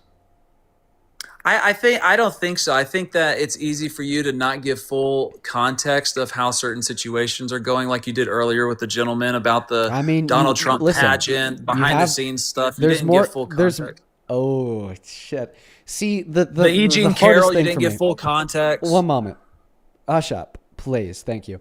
The hardest thing for me, for everyone watching, is to not entertain pivots that are just ridiculous. I would love to hear what this guy thinks the context, quote unquote, is behind Donald Trump, okay, saying that he sexually exploited women and girls at his beauty pageants. I would love to dismantle his ass on that. It is so hard for me to sit here and say do it. that is a pivot. No. What was or what is the additional context that somehow justifies Alex Preddy's death? Because you're sitting here, you're telling me that I'm misleading my audience by not sharing like certain facts in which somehow entail that it was justified that he was purporting a deadly threat to the officers. What is it? I mean, if we're in a courtroom setting, you're going to have to prove reasonable cause wasn't involved, and I don't think you could do it. Actually, no, that's not true. You have to prove reasonable cause. Self-defense is an argument against murder in court. No, I'm saying you would have to disprove that there was no reasonable cause for that situation, and I don't think you could do it. So what would have to be true is that A, you would have to suggest an argument for reasonable cause, and then if that argument would uphold, then I'd have to prove it wrong. I don't think you could prove it wrong either way. I think it's an unfortunate event. Then give the argument. What is the argument that you don't think I could prove wrong, and which would suggest that in consideration of the totality of the circumstance, they reasonably killed him due to an imminent threat to their lives? You'd have the burden. Well, like I said earlier, I think that the burden of proof for me, if I'm explaining what's happened, is you have an agitator who's come here, whose parents warned him not to come here. You have all the preconceived notions of the fact that he came there even previously a week before. So obviously he was already becoming an extremist and radicalized in that way. Plenty of things online talk about how he was radicalized.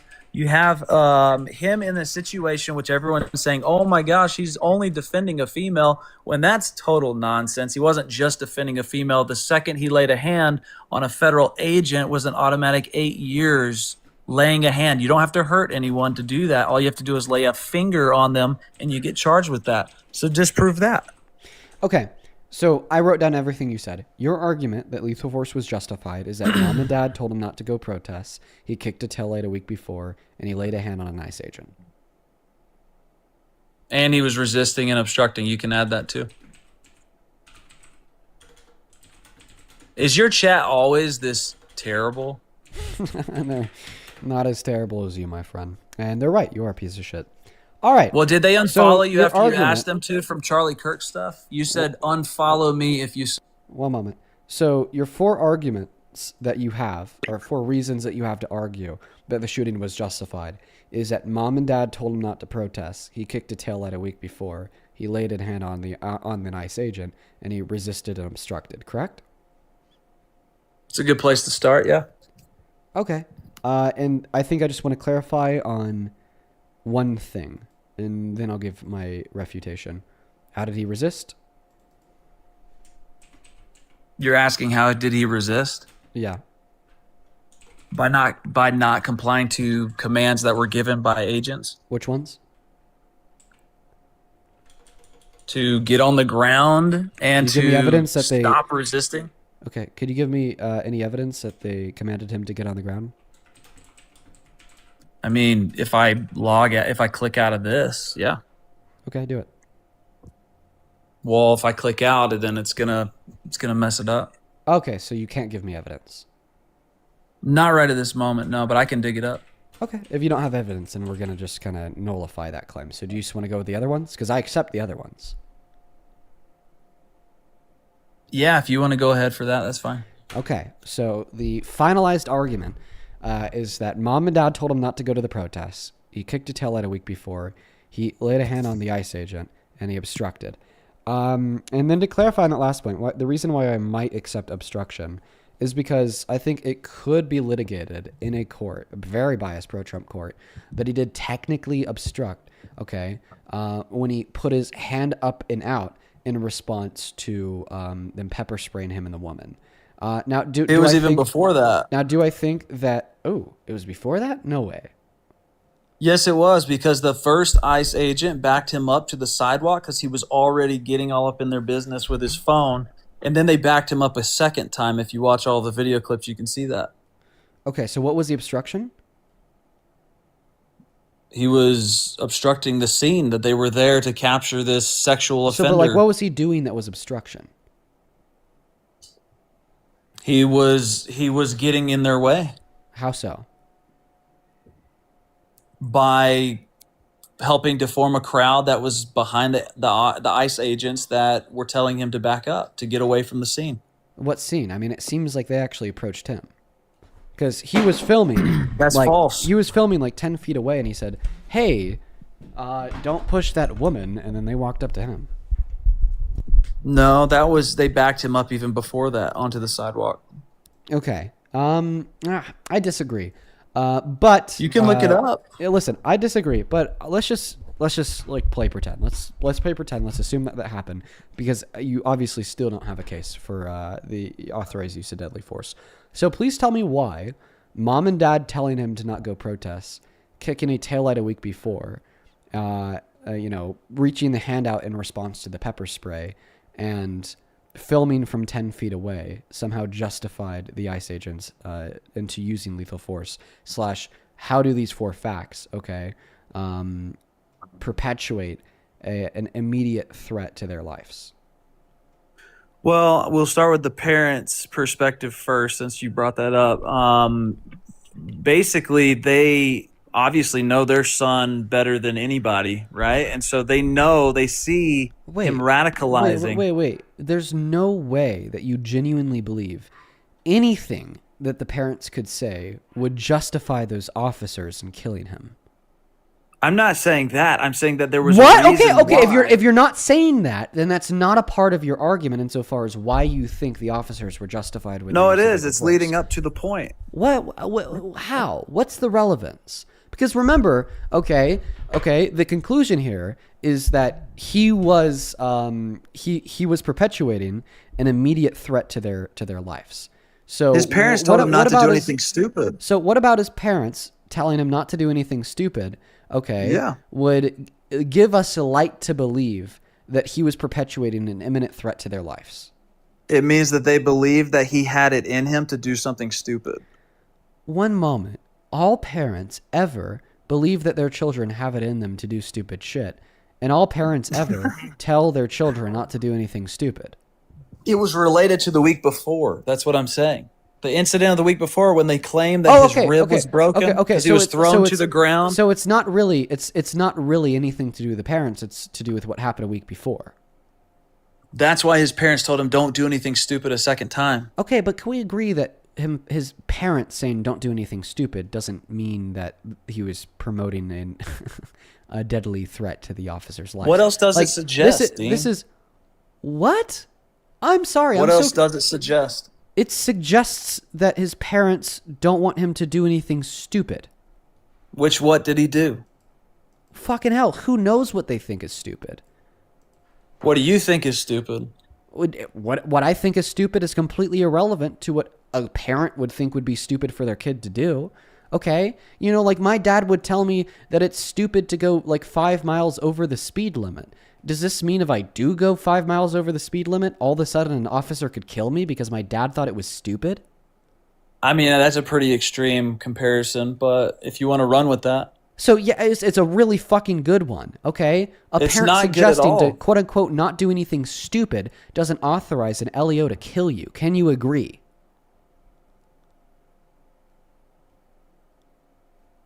Can I agree to what? Your parents telling you not to do anything stupid does not authorize a law enforcement officer to legally kill you in self-defense. If to use your scenario, if the point was for you not to speed 5 over, No, literally in any scenario. There's not a single scenario where your parents telling you to not do something stupid means that a law enforcement officer has the right to kill you. There's never a scenario where that is true. I'm not saying that was the best case scenario that happened. Or No. that was Listen the to what I'm turnout. saying. Can you agree that there's never a scenario where your parents telling you to not do something stupid would authorize a cop to kill you? Yeah, I don't think it authorizes a cop to kill you. Okay, but remember I asked you for the argument that concludes the cops were authorized in killing him. That's a building up point that led to it. That's not a building up point at all. It's not relevant whatsoever. Why? It definitely gives because it bears no foundation relevance to it. No, it bears no relevance whatsoever. Let's see it this way. If his parents didn't tell him to do anything stupid, would the cops still have been justified in killing him? Given the situation with the outcome, I mean, I don't think that it justifies it. I'm not saying that it was the best case scenario. Listen. I keep if telling his you parents did not tell him to do anything stupid, from your perspective, would the LEO still have been authorized with their use of lethal force? No.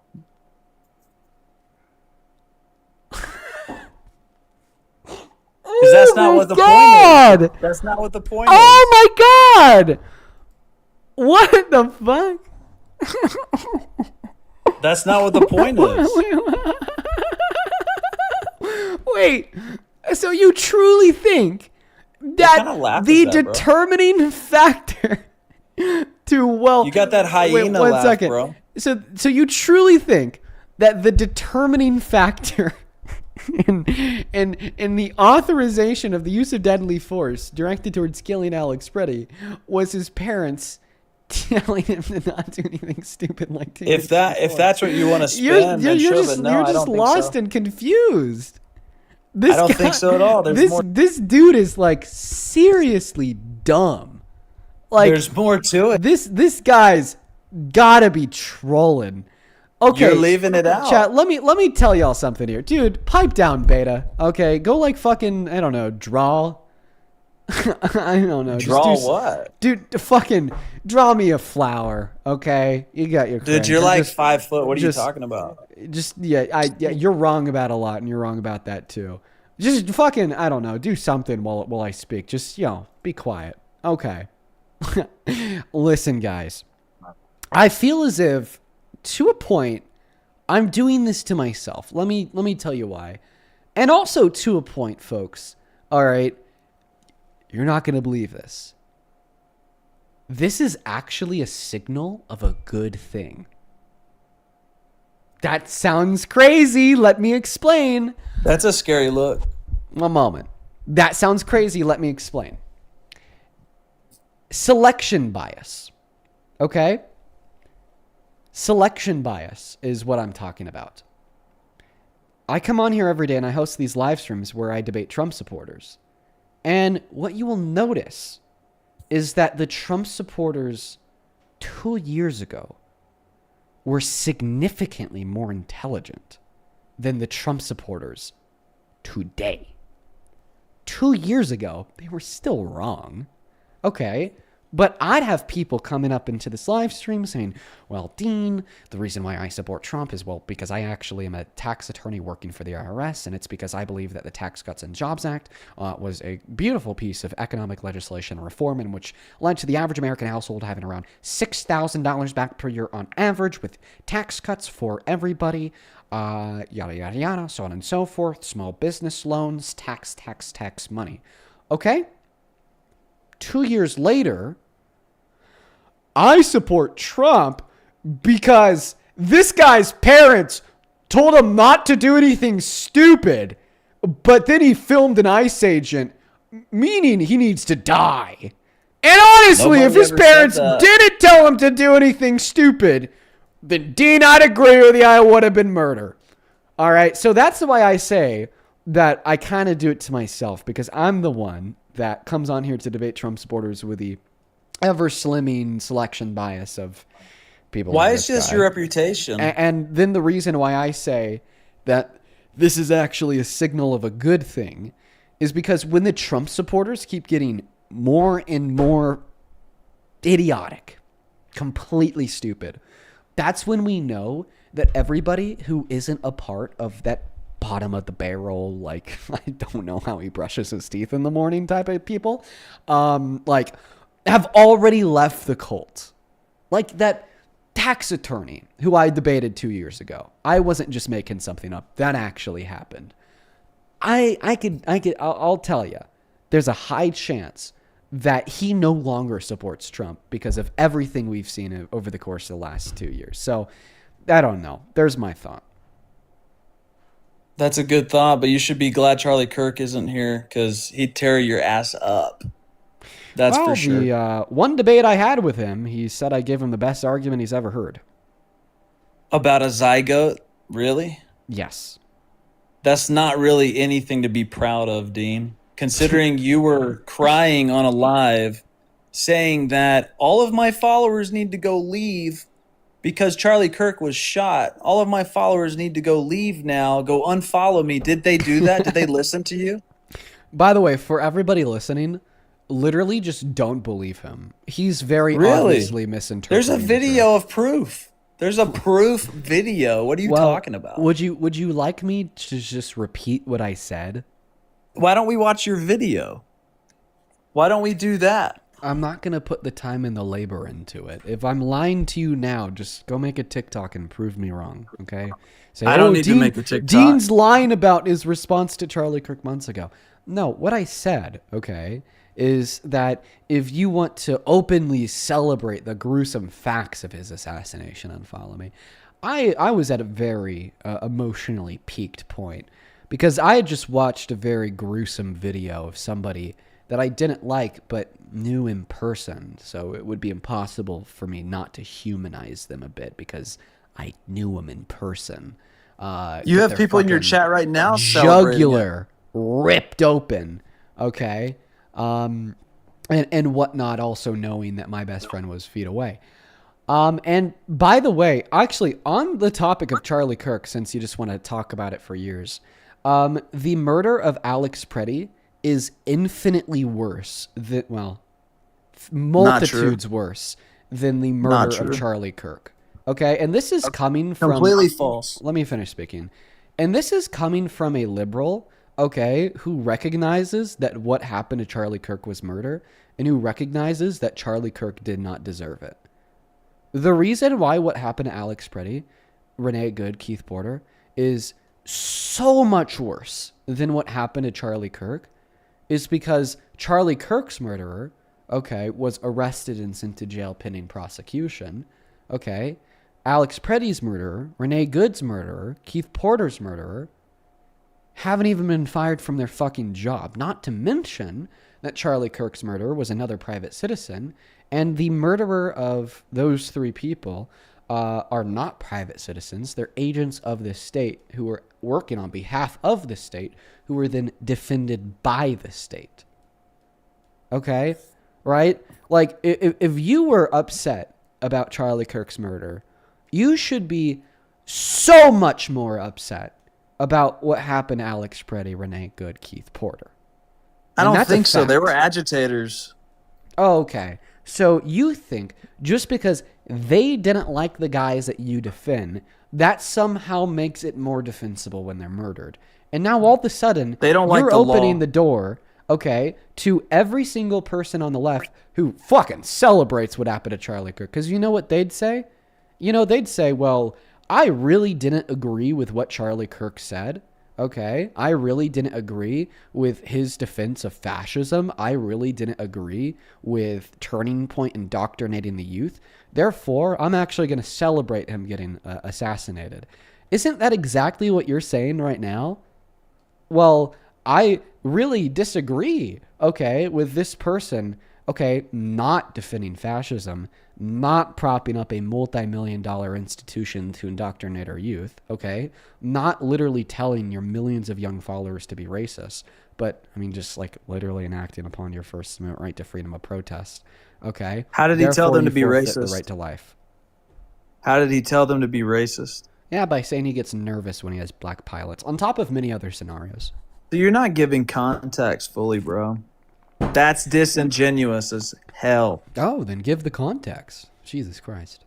The context was about DEI, if you can't remember that. Okay. And so what about DEI justifies saying that I'm going to get real nervous when I have a black pilot? if they're lowering the bar specifically for one race, why wouldn't you want your pilot to be good at what their job is? Oh, that's a fucking thing, dude. They weren't lowering the bar for black pilots. What's your evidence? What do you mean? We have evidence all day of that. They wanted And it to. should be really easy to give it. They wanted to diversify the different departments and the different jobs. They wanted to see more color in all these different departments, and that's why they lowered the bar. They made it easier. No, you're fundamentally confused. Wanting to have, okay, the racial demographic and makeup of your pilots be more portraying of the racial demographic and makeup of society as a whole does not mean that you are therefore going to hire less qualified pilots. In fact, all pilots have to meet the same qualification, which would be the possession of both a private and commercial pilot's license. This just simply means that out of various qualified picks, to ensure that your hiring practices are not actively discriminating against one group of marginalized people, that you will, okay, out of various identically qualified candidates, okay, ensure that the racial demographic would meet a standard in which is portraying of society as a whole, okay? You don't have any evidence, okay, that black pilots are less qualified than white pilots. So you're saying that they kept the standards and the licensing and the trainings the same the whole way through? Yes. Really? Yes. Can you prove that? Sure, I can. Actually, I can, because I'm interested in possibly going through it myself.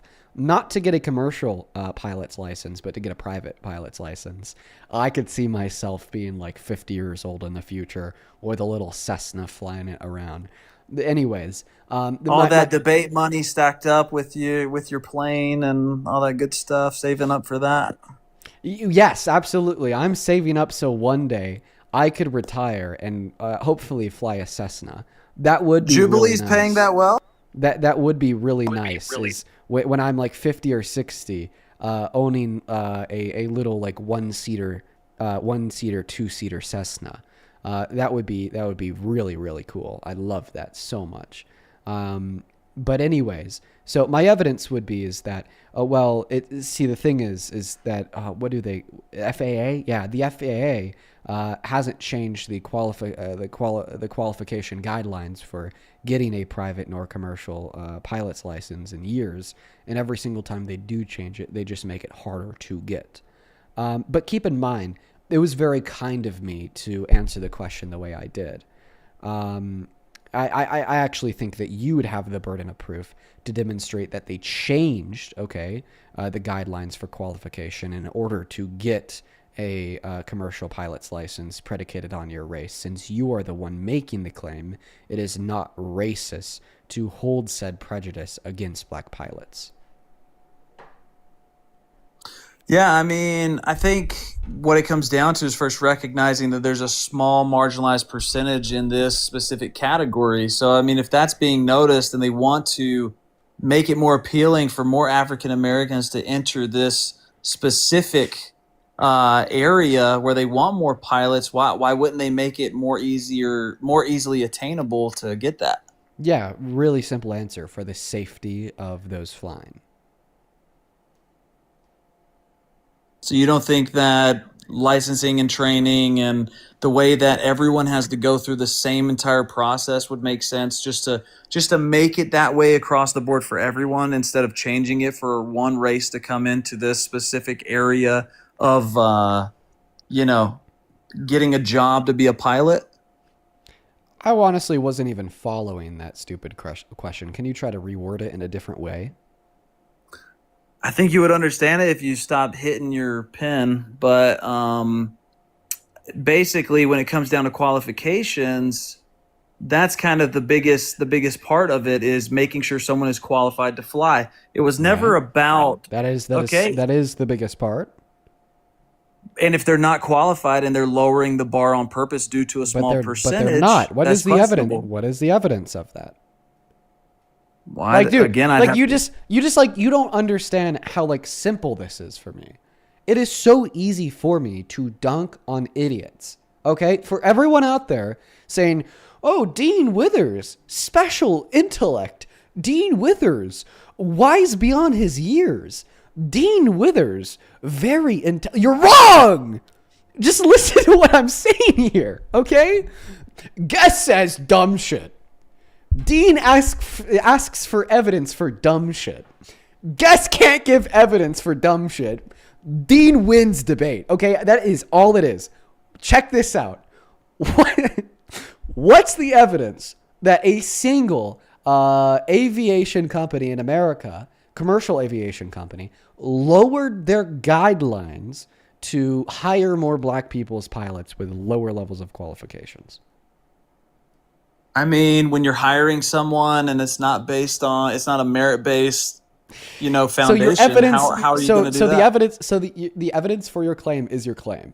Dean wins debate. Yeah, you can't do that. So you would have to have evidence for the claim outside of the claim itself. This is like, I don't know, if you're Christian, I'll use like a Muslim, for example. This is like a Muslim saying the Quran is true, Christian saying, what's your evidence? And then the Muslim saying, because it is true. Or a Christian saying the Bible's true and accurate. And then the Muslim saying, well, why? What's the evidence for this claim? And then the Christian saying, well, because it is true. It is accurate. What's your evidence that Jesus rose from the dead? Rose from the dead? The Bible. What's your evidence that the Bible was accurate? Well, that Jesus rose from the dead. I'm just trying to give you examples here of circular arguments. So try again. What is your evidence that any commercial aviation company in America lowered their qualifications to hire more black pilots? Just by adjusting hiring process, making it easier for them to attain licenses without showing actual merit. What's the evidence that they made it easier for black people to attain licenses? Well, I just told you, by lowering the bar. It's not a merit-based structure. No. Your argument is that your evidence they lowered the bar is that they made it easier for black people to get the licenses. So you're going back into the circle. Literally. How so?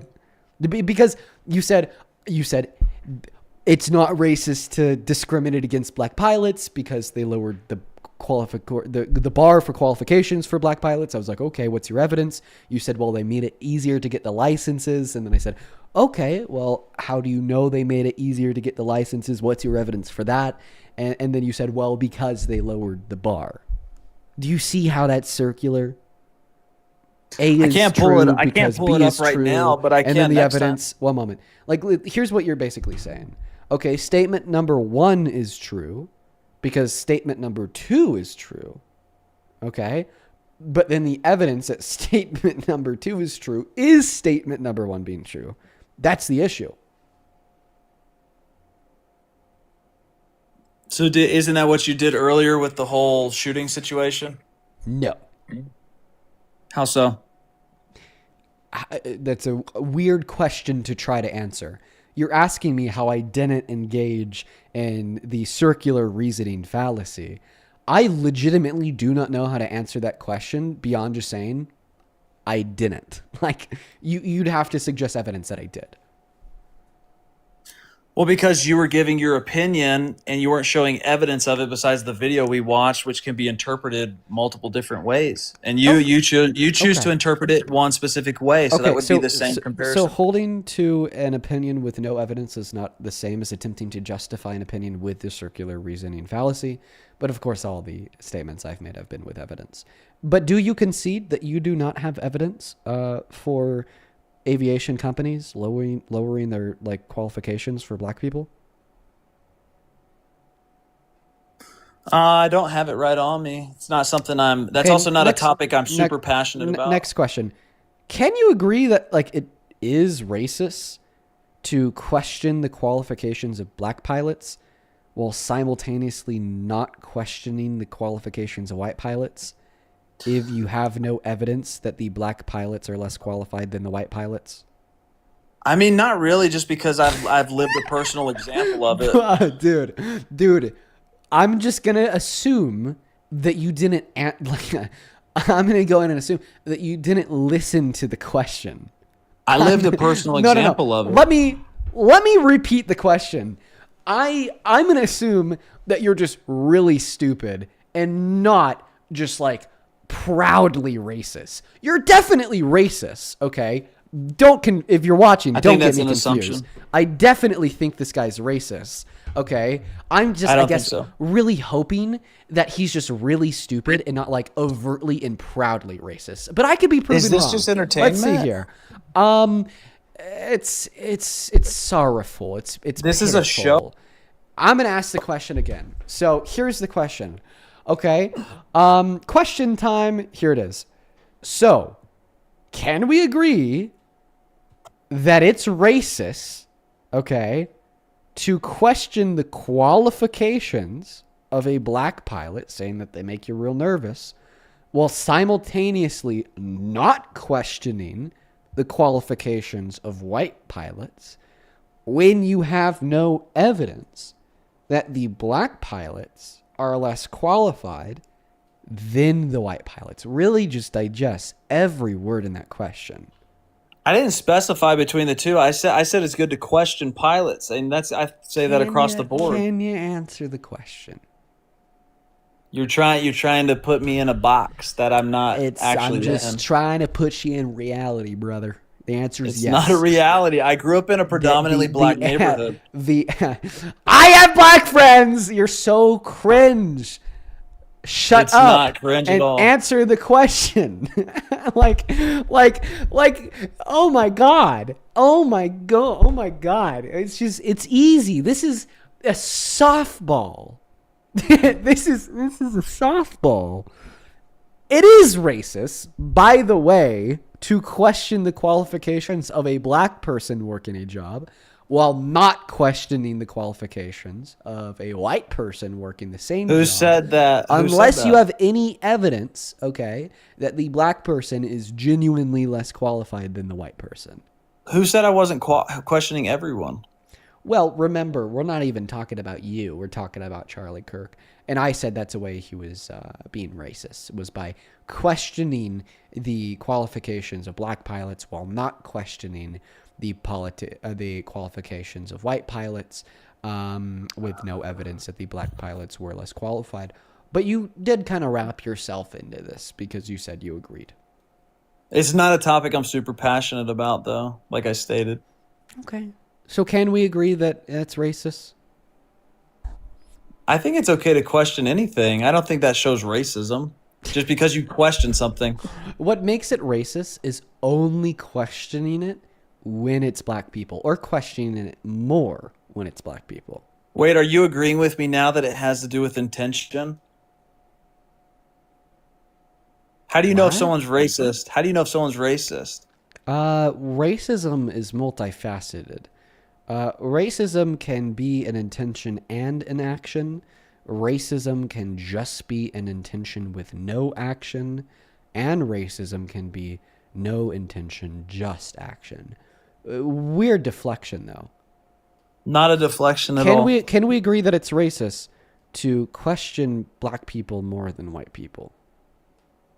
For sake of arguments, we can move on to a different topic. We can just say sure. Why is that just for the sake of argument? This is like common sense. Because I think it's important to question. Okay, guys, remember earlier when I said like I hope this guy is not like overtly racist and is rather just a dumbass. Now I'm actually like fully on board with the thought that this guy is just overtly racist. It is absolutely overtly racist to believe that it is to my okay black cousins to criticize black people while not criticizing white people, to question black people while not questioning white people less. That is overtly racist. Tell that to my black cousins. Okay, I will happily tell that to your black cousins who you tokenize. Who I tokenize, right? Because I grew up in the culture. Yes. You know a black person. Congratulations. That doesn't mean that what you believe is not racist. It's culture, homie. What culture? Obviously, it's your culture. It's not the culture of any black person to be just such a absolute moron like you are. Really? Yeah. And but what's culture? I said I grew up in that culture, so I'm a part of that culture. I never said anything about being racist. You're a part of black culture? Yeah. Do you know about North Carolina? You're a part of black culture. You want to see where I was from? I just You are You want to see the neighborhood that I was from so you can accept this culture? You are a part of black culture. You let people identify as dogs and cats. Can I identify as African American? You identify as an African American? I said, can I identify as African American if you acknowledge cats and dogs as people, as furries? The answer to that question is no. You cannot identify as a black person unless you are a black person. And so is it color or culture? I should clarify here. Well, see, the black culture is integral to the race. Like race is it's a long story. He's not going to get it. Race is a social construct. Okay, that was created many years ago. The concept, by the way, I'm referring to the concept of whiteness, the concept of blackness, and the creation of these concepts, okay, is integrally rooted within white supremacy and racism. And born out of that, we see black culture, at least not 100%. I'm not saying that 100% of black culture is rooted within racism. However, you see these two things heavily intertwined due to the impact of racism on black people historically. But anyways, like I'm probably not qualified enough to be preaching about that. I'd highly recommend you. It doesn't seem like you are, but I would. But the one thing I do want to clarify on here, okay, is that furries don't actually think that they're the animal they dress up as. Did you know that? Prove that. You can't prove it, bro. You want me to prove to you that furries don't actually think they're cats and dogs? Absolutely. They have events specifically for that, for the horses, for the horse trotting. I think that you're thinking of, Therians? I'm mispronouncing I bet you believe in that. But I'm talking about furries. Yes. So you think that furries actually think they're the animal they dress as? Absolutely. That's their identity. Buddy, it's cosplay. Is it? I wish it was just cosplay. It's not. It literally is cosplay. You're speaking for every furry right now, Dean, so I would be super careful. I would argue I am speaking for 99.9999999% of furries, yes. And that's the same for like a girl that thinks they're a dude. Now we got trans people wrapped into this. Real quick, it's all the same. How many continents are there? How many continents? What kind of question is that, bro? A really hard one, buddy. How many continents? Why would you ask that so random? You said I was pivoting. How many are there? Let's see. 1, 2, Chat, spam the comment section with random numbers. 7? 7? And what are they called? What are the names of the continents? Oh man, I didn't know this was like a history lesson, bro. I thought we were gonna get into the Trump history. Stuff. No, geography. No, history. This is where it all started, bro. No, continents are geography. Dude, why do you want to talk about geography? Well, I was hoping we were getting into the exactly stuff. Geography. No, I need to know. What are the names of the 7 continents? Oh my gosh, dude. North America, South America, freaking Europe, Asia. Let's see my A's. Asia, Africa, Antarctica. I think that's it. Did I do it? I counted 6. Which one did I miss? I mean, to be honest, I was barely paying attention. I think that you missed Australia. Or it was either Australia. I think it was Australia. I'm pretty sure I said Australia. But okay, so what? Wait, what's the purpose? let's listen to it again. I forgot I have a VOD.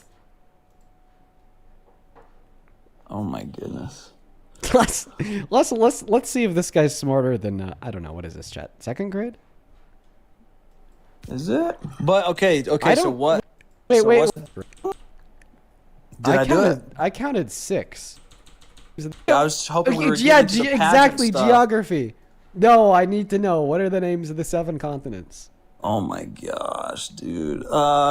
North America, South America, freaking Europe, Asia. Let's see my A's. Asia, Africa, Really? Antarctica. I think that's it. Yeah, you did miss Australia. You are not smarter than a 2nd grader.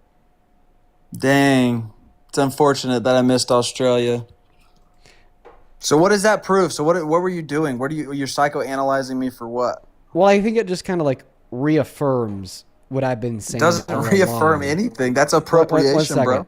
I think that just reaffirms what I've been saying all along about you being a dumbass. Is that appropriation? How do you define the word appropriation? Okay, how many articles are in the Constitution?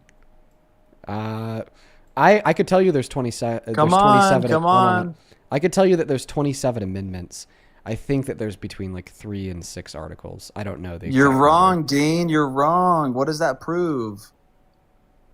The fact that I don't know how many articles. So I think if I didn't know how many articles there were in the Constitution, and I didn't know how many amendments there are in the Constitution, I think it would kind of prove that I claim to speak on something that I don't know enough about.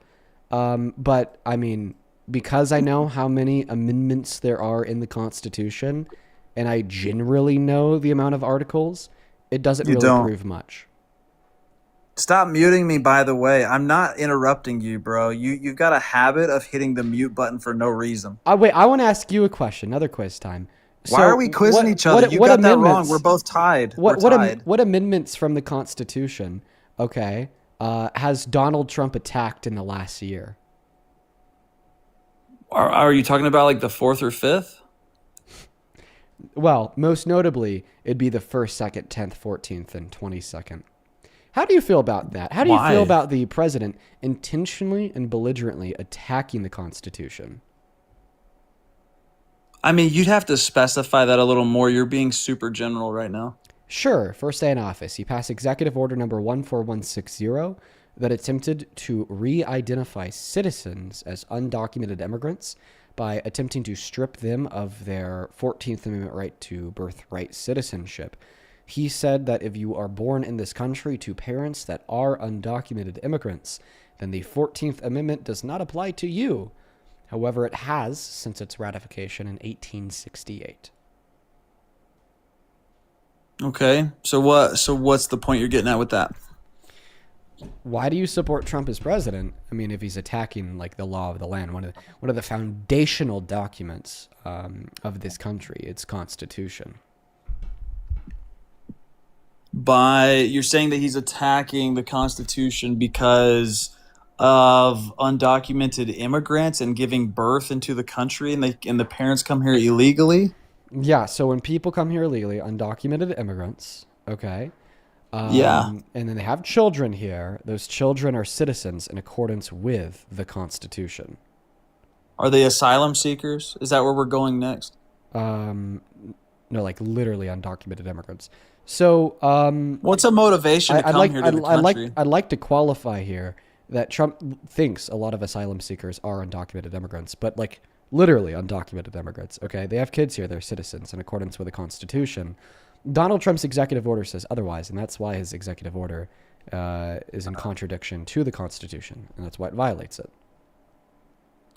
I mean, does it violate it, or does it just uphold it? You know, putting America first. It completely violates it.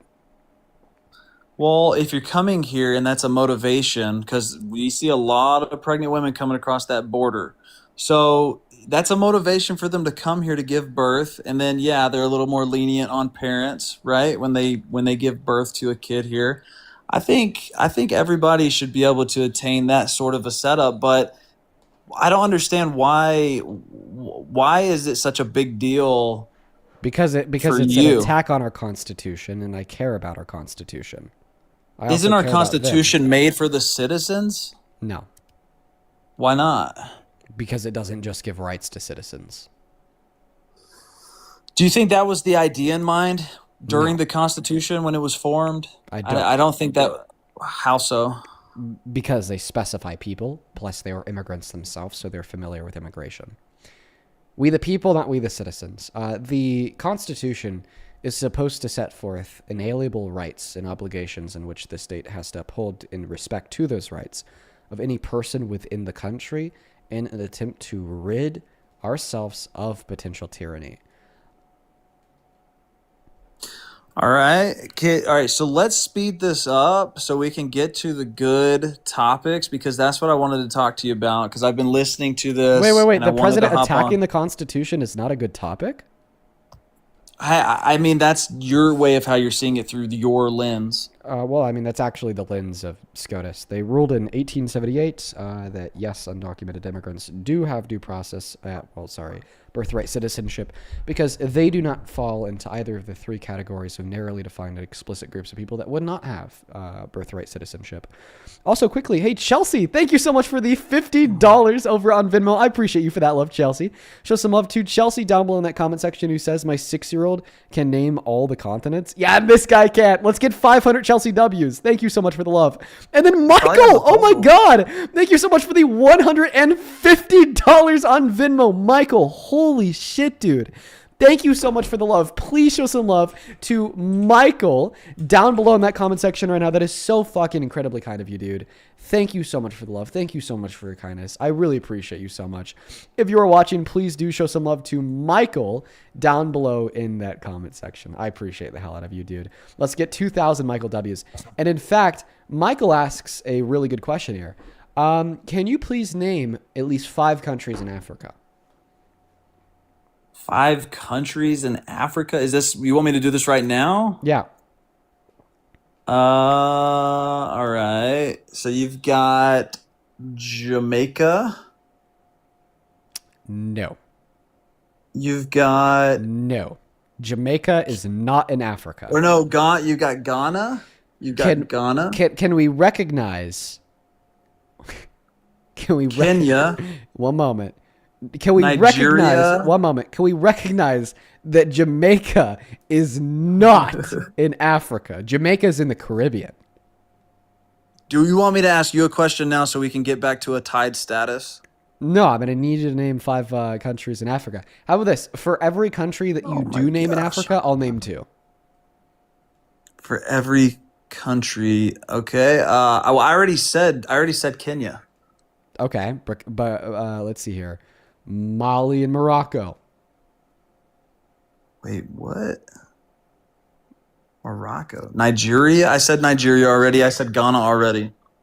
Chad and Libya, Algeria and Egypt. Okay, is that all of it? Like, why are we doing the pop quiz? I think that there's like 54 countries in Africa, dude. That is not all of them. Okay. Name another one. Because so far you've named like what? 2? No, I've said 3 now. Okay, so then name 2 more. Let's see. We already said Egypt, and I already said South Africa. So. Oh, sure. Botswana. Well, my 2 would be Botswana and Angola. You have 1 more. Okay, I will give you 1 more just because I heard of this one the other day, and it was Ethiopia. Very nice. So, all right, so let's talk about the actual substance of things, though, because I don't want to do this pop quiz thing. I want to talk about the Trump pageant stuff. I want to talk about the E. Jean Carroll, which, by the way, you probably didn't know that she couldn't even remember when that happened to her. That's not true. It is true. She literally told the court a year that it happened. No, she didn't give a specific time that it happened. She didn't know. Yeah, she gave a specific year. Dude, look it up. You'll see. Oh, I did. E. Jean Carroll didn't know. She said late 1995 or early 1996. How do you not know when something like that happens to you? How do you not know like the specific date? No, how do you not know the specific? She gave 2 different years. Is that not a flag? So first and foremost, late 1995 to early 1996 is a year. A year is defined as 365 days. Late 1995 to early 1996 would be within a container of 365 days. Second of all, the reason why many victims don't know the exact date that it happened to them on has to do with the complex psychosocial response to such a traumatic experience. In many scenarios, one's brain will kind of block it out. In many other scenarios, they'll just forget about it fully, but remember that happened, and if they want to make a connection to a specific year, they'll have to do so in relation to other memories in connection to that one because of memory repression. And then fourth of all, this isn't atypical. This is actually incredibly typical.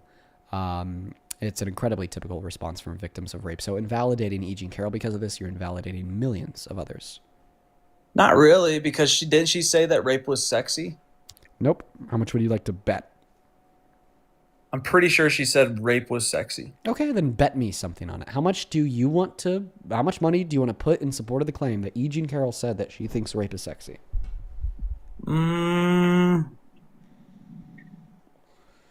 What do you want to bet? Literally the most money you can. The most money? Well, considering that some of your supporters have already Venmo'd me, I will Venmo you what they have Venmo'd me.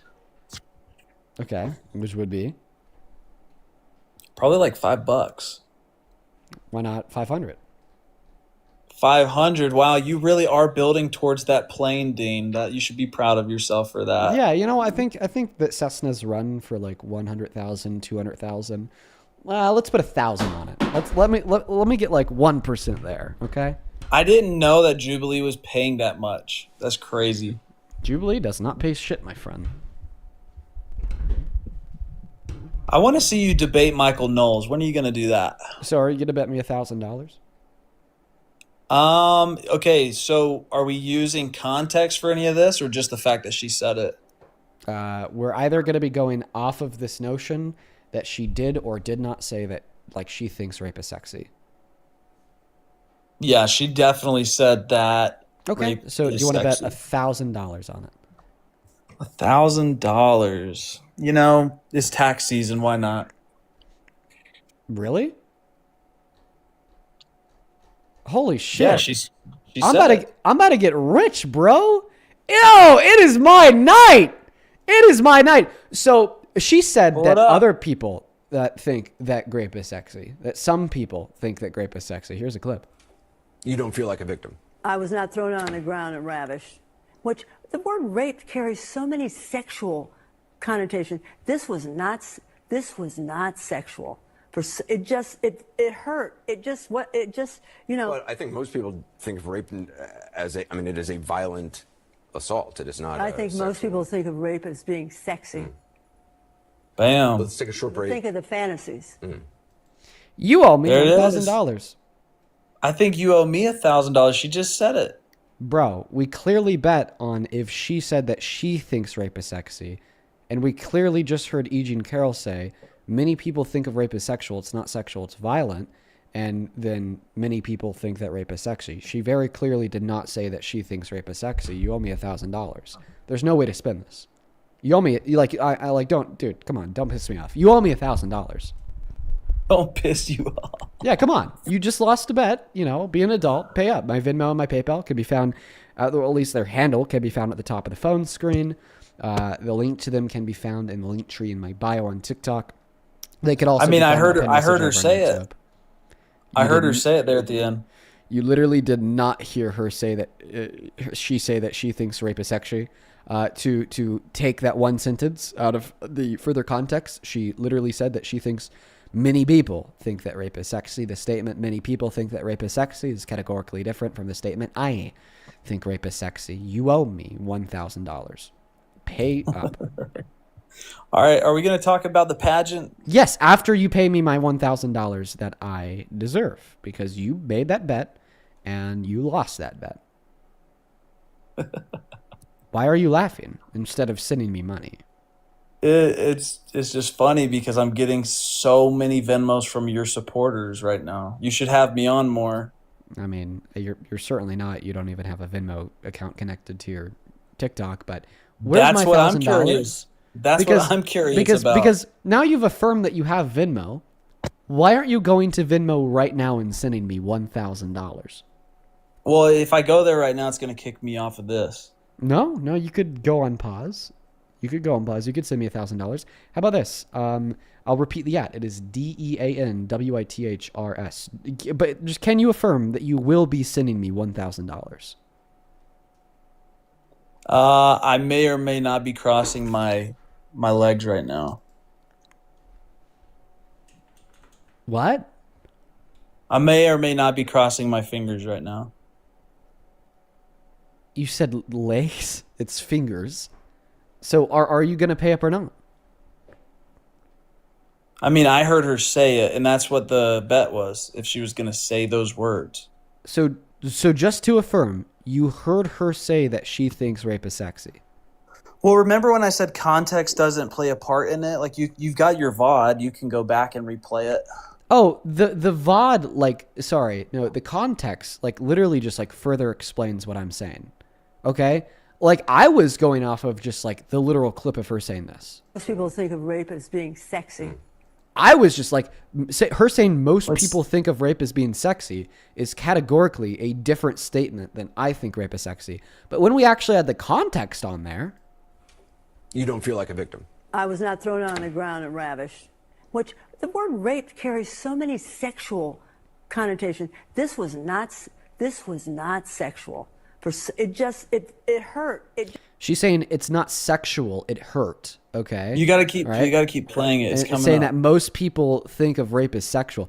That's very clearly her saying, okay, that people have an issue with sexualizing rape. A lot of people think of it as sexy or sexual. It's neither of those two things that hurt. Okay. So playing this additional context, only further gives way towards the interpretation of her statement, not meaning that she thinks rape is sexy. So I don't understand why you would want that context, because it furthers my point and defeats yours. But I mean, even if we ignore that context and we just look at what she said, the statement, most people think rape is sexy, is categorically different in this statement. I think rape is sexy. You legitimately do owe me $1,000 on Venmo and PayPal. All right, double or nothing. How many articles? Veteran, thank you so much for the double or nothing. Yeah, how many articles are in the Constitution? 3, 2, 7 1. Preamble plus the 7 articles.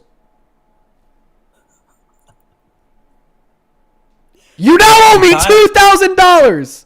The time ran out, bro. No. You now owe me, okay, $2,000.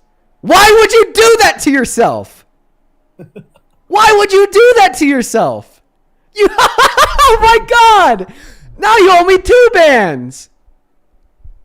I guess that's 2% of your plane. Yes, you owe me 2,000 fucking dollars. Unreal. I'll have to get it to you.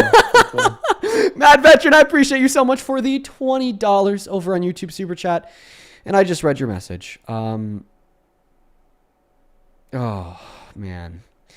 Mad Veteran with the $20 says, my wife is just now remembering what happened to her when she was 12 by a 40-year-old man, and she doesn't remember the date. Man, I appreciate for the $20, and my thoughts are with your wife. There's someone in my life that had that same thing happen to them.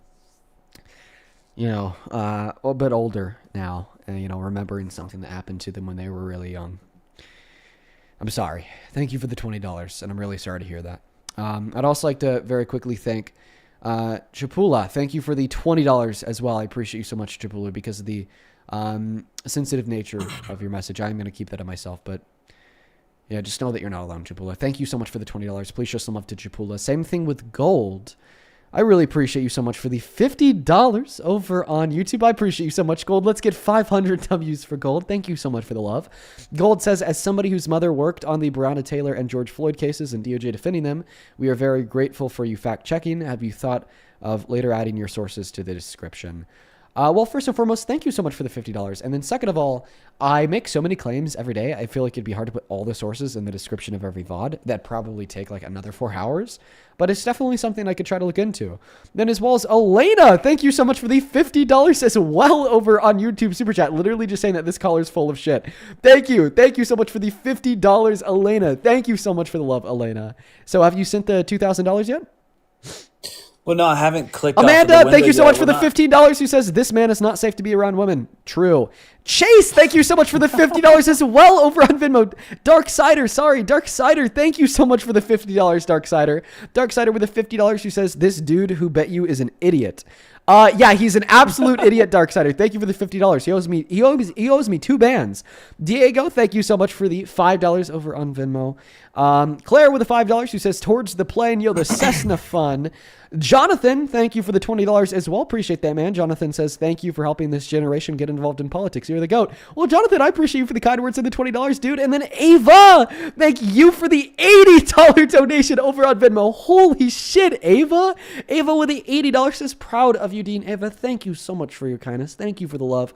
Seriously, that is incredibly, incredibly kind of you. I'm trying to see 800 Ava W's down below in that chat. Thank you so much for the love, Ava. That is insane.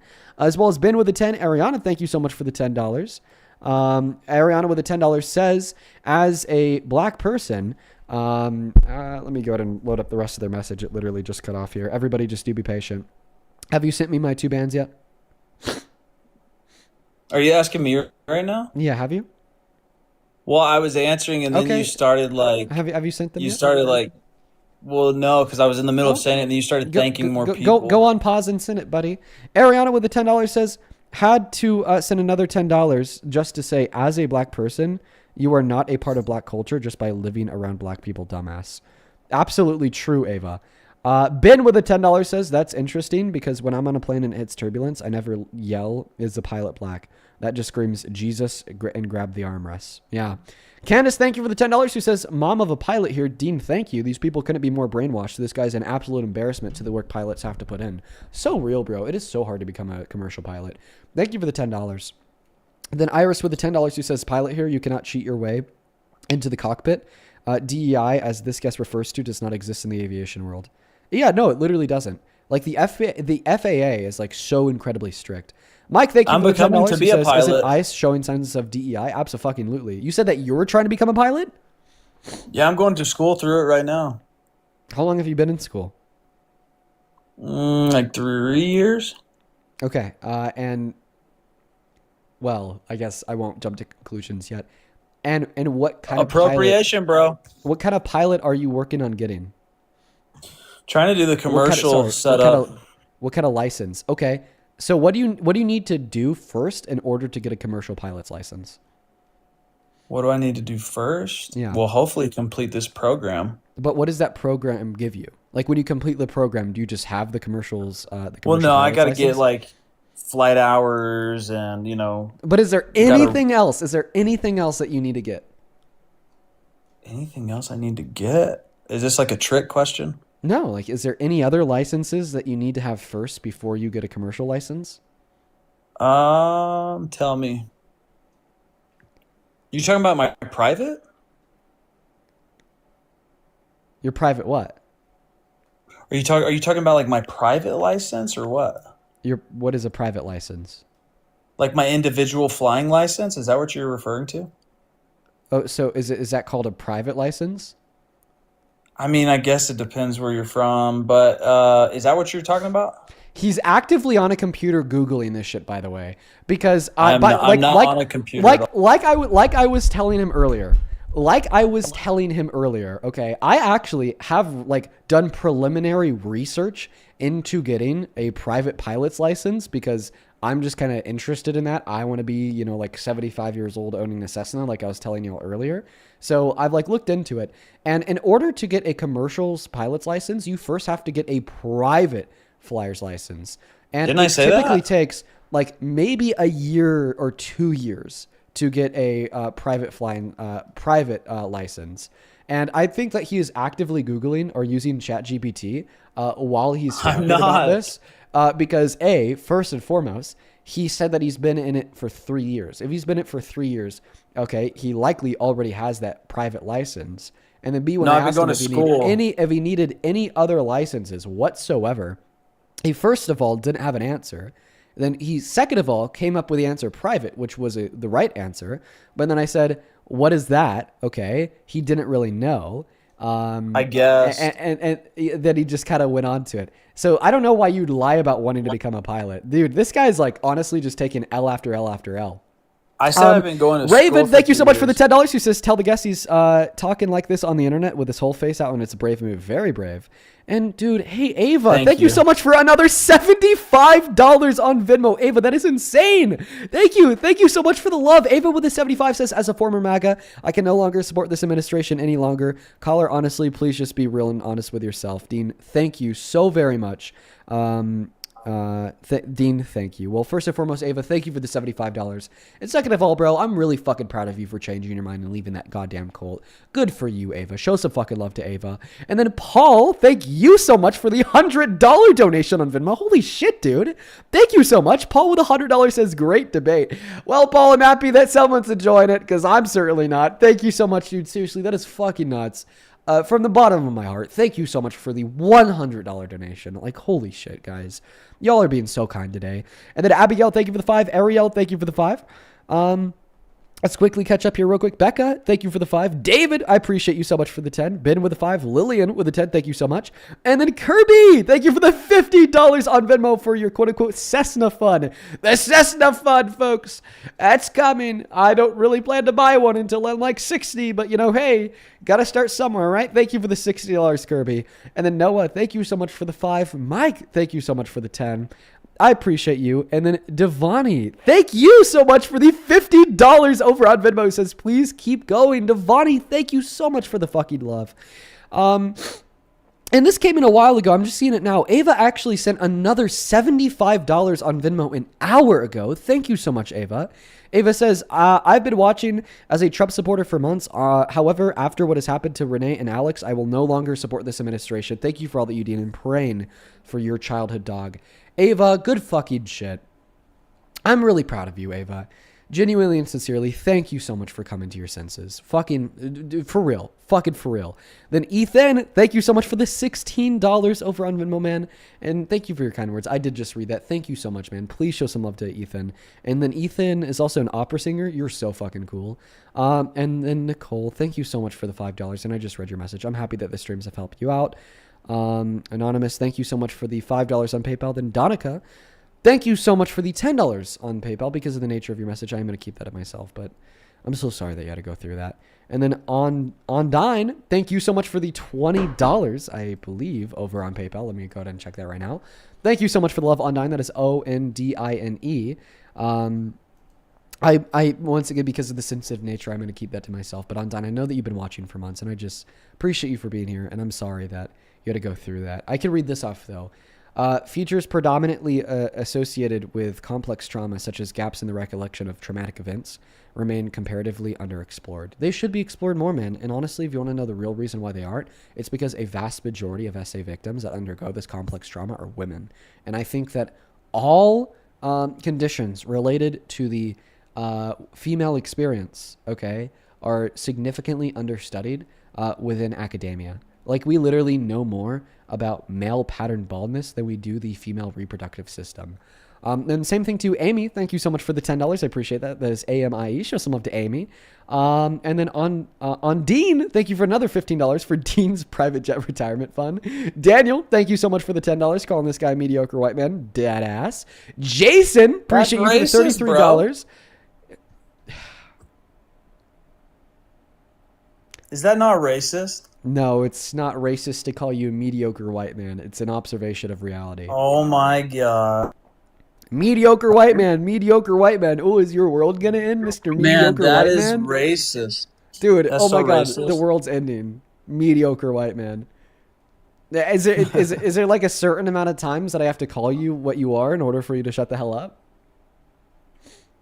I think I've helped you with your so plane much for fund, the $33. Show some love to Jason down below that chat for the $33.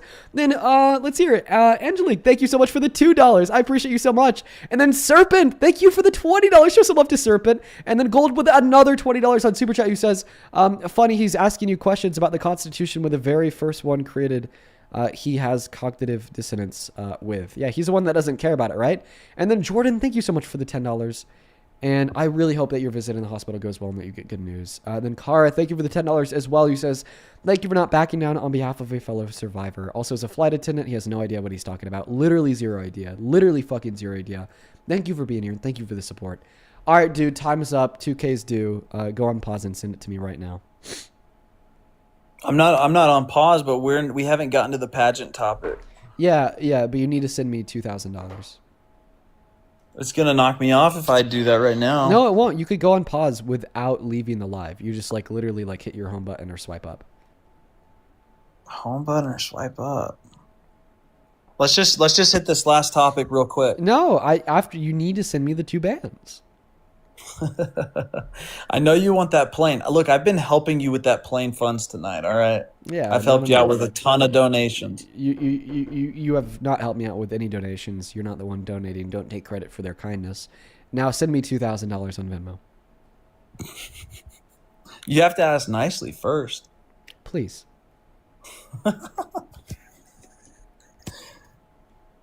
Yeah, I mean, you lost the bet, dude.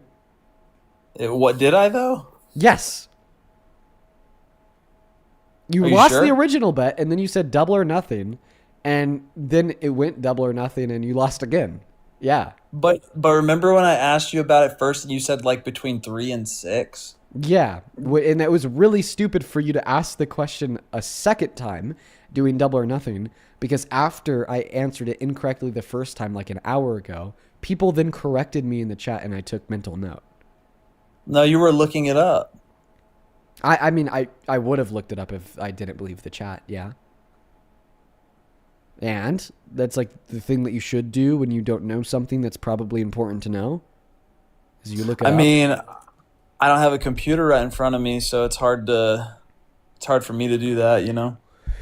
Dude, you're the one that made the bet over the like really stupid question. I mean, like that was like the worst question for you to ask me. But you're the one that asked it and said double or nothing. So you're the one that lost the bet, and you're the one that owes me 2 bands. And well, I was like reading the chat that said double or nothing. That's even like, even if you like earlier you're arguing that you won the first bet, well, it still went double or nothing. And like, even if you somehow won the first bet, which you just objectively didn't, you're crazy, you still went double or nothing, and I answered that question. I told you how many articles there are in the Constitution. You owe me 2 bands, fair and square. All right, put me on a payment plan, all right? Okay, $100 due tonight. Okay, all right, fine. Now talk about the pageant. Let's go ahead and talk about that. Then go on pause, go to Venmo and send me $100. Oh my goodness. I mean, you're the one that made the bet, dude. Can I thank a few people for Venmoing me real quick? Yeah, sure. All right, thanks, Craig, for the $10. Yo, the only! Thank you so much for the $200 donation over on Venmo. The only. That is so fucking kind of you. Jesus Christ. The only. Thank you. Thank you so much. The only with a $200 donation genuinely and sincerely, thank you from the bottom of my heart, says, I was assaulted by a drunk MAGA guy in Chicago this week at a work event. Please continue to amplify women's voices. Oh my God. The Only, you've been watching the streams for you, man. For years. For years, The Only. I am beyond devastated to hear that. Oh, man. Listen, I believe you, we believe you. And, God, dude. Man. I just think we need to care more. I think that society as a whole needs to care more. The Only, like I said, you've been watching for over a year at this point. If you ever need someone to talk to, just, shoot me a message. Thank you one last time for the $200 donation. Please show some love to The Only down below. I'd also like to thank Tyler for the $25 who says, thank you for what you did do. Did you see Donald Trump's post on Truth Social about Alex Preddy? It was 22 minutes ago. Let's see. Agitators and perhaps insurrectionists. Alex Preddy's stock has gone way down with the just released video of him screaming and spitting in the face of a very calm and under control ICE officer, then crazily kicking in a new and very expensive government vehicle, so hard and violent, in fact, the taillight broke off in pieces. It was quite a display of abuse and anger for all to see. Alex Preddy's stock. He's not even viewing him as a man who is murdered morally and legally. He just views him as this figure that either has a good reputation or a bad reputation predicated on the things that he did. Oh my God, man. Yeah, it's such a fucking shitty-ass president. Hey, Amanda, I appreciate you for the $15 who says it looks like he lifts heavy so that he doesn't have to think very hard. All of that protein and not a single original thought. Well, I appreciate you for the $15, and that's a funny comment because, big buff guy is dumb. But you could be buff and smart, okay? I go to the gym every day. Thank you for the $15, Amanda. I'd also like to thank Noel for the 10, Jack with a 5, Nicole with a 5, and then Savannah. Thank you so much for the 5. I appreciate y'all. And then just to quickly catch up over on PayPal, D, thank you for the $10 who says, hey, Dean, first I want to say you're literally amazing. Me and my girlfriend love watching your streams. Fuck yeah, shout out to your girlfriend, dude. Hell yeah, fuck yes, dude. And then Elam, thank you for the $6 who says, why are you still live? Actually, good question to ask right now because, folks, we just hit the 4-hour mark, and I'm not going to be ending my stream, not to mention it is literally midnight over here in Colorado. I gotta hop off, go spend some time with a girlfriend, and get going to bed. I love you all. I will see you all tomorrow, and I hope you have a good rest of your night. Like, shit, if you're in America, can you let me know what time zone you're in? Is there anybody like East Coast watching this live? Like, it's an easy 2 a.m. out there. Is there anyone East Coast tuning in? Yeah, a lot of people PST. A lot of people Central. Yeah, there is a bit of people that are East Coast tuning in. That's crazy. Y'all need to go to bed, dude. 2 a.m. is nuts. But no, listen, anyways. Love you all. I'll see you all tomorrow. Peace and love, folks. Good night and goodbye. Thank you.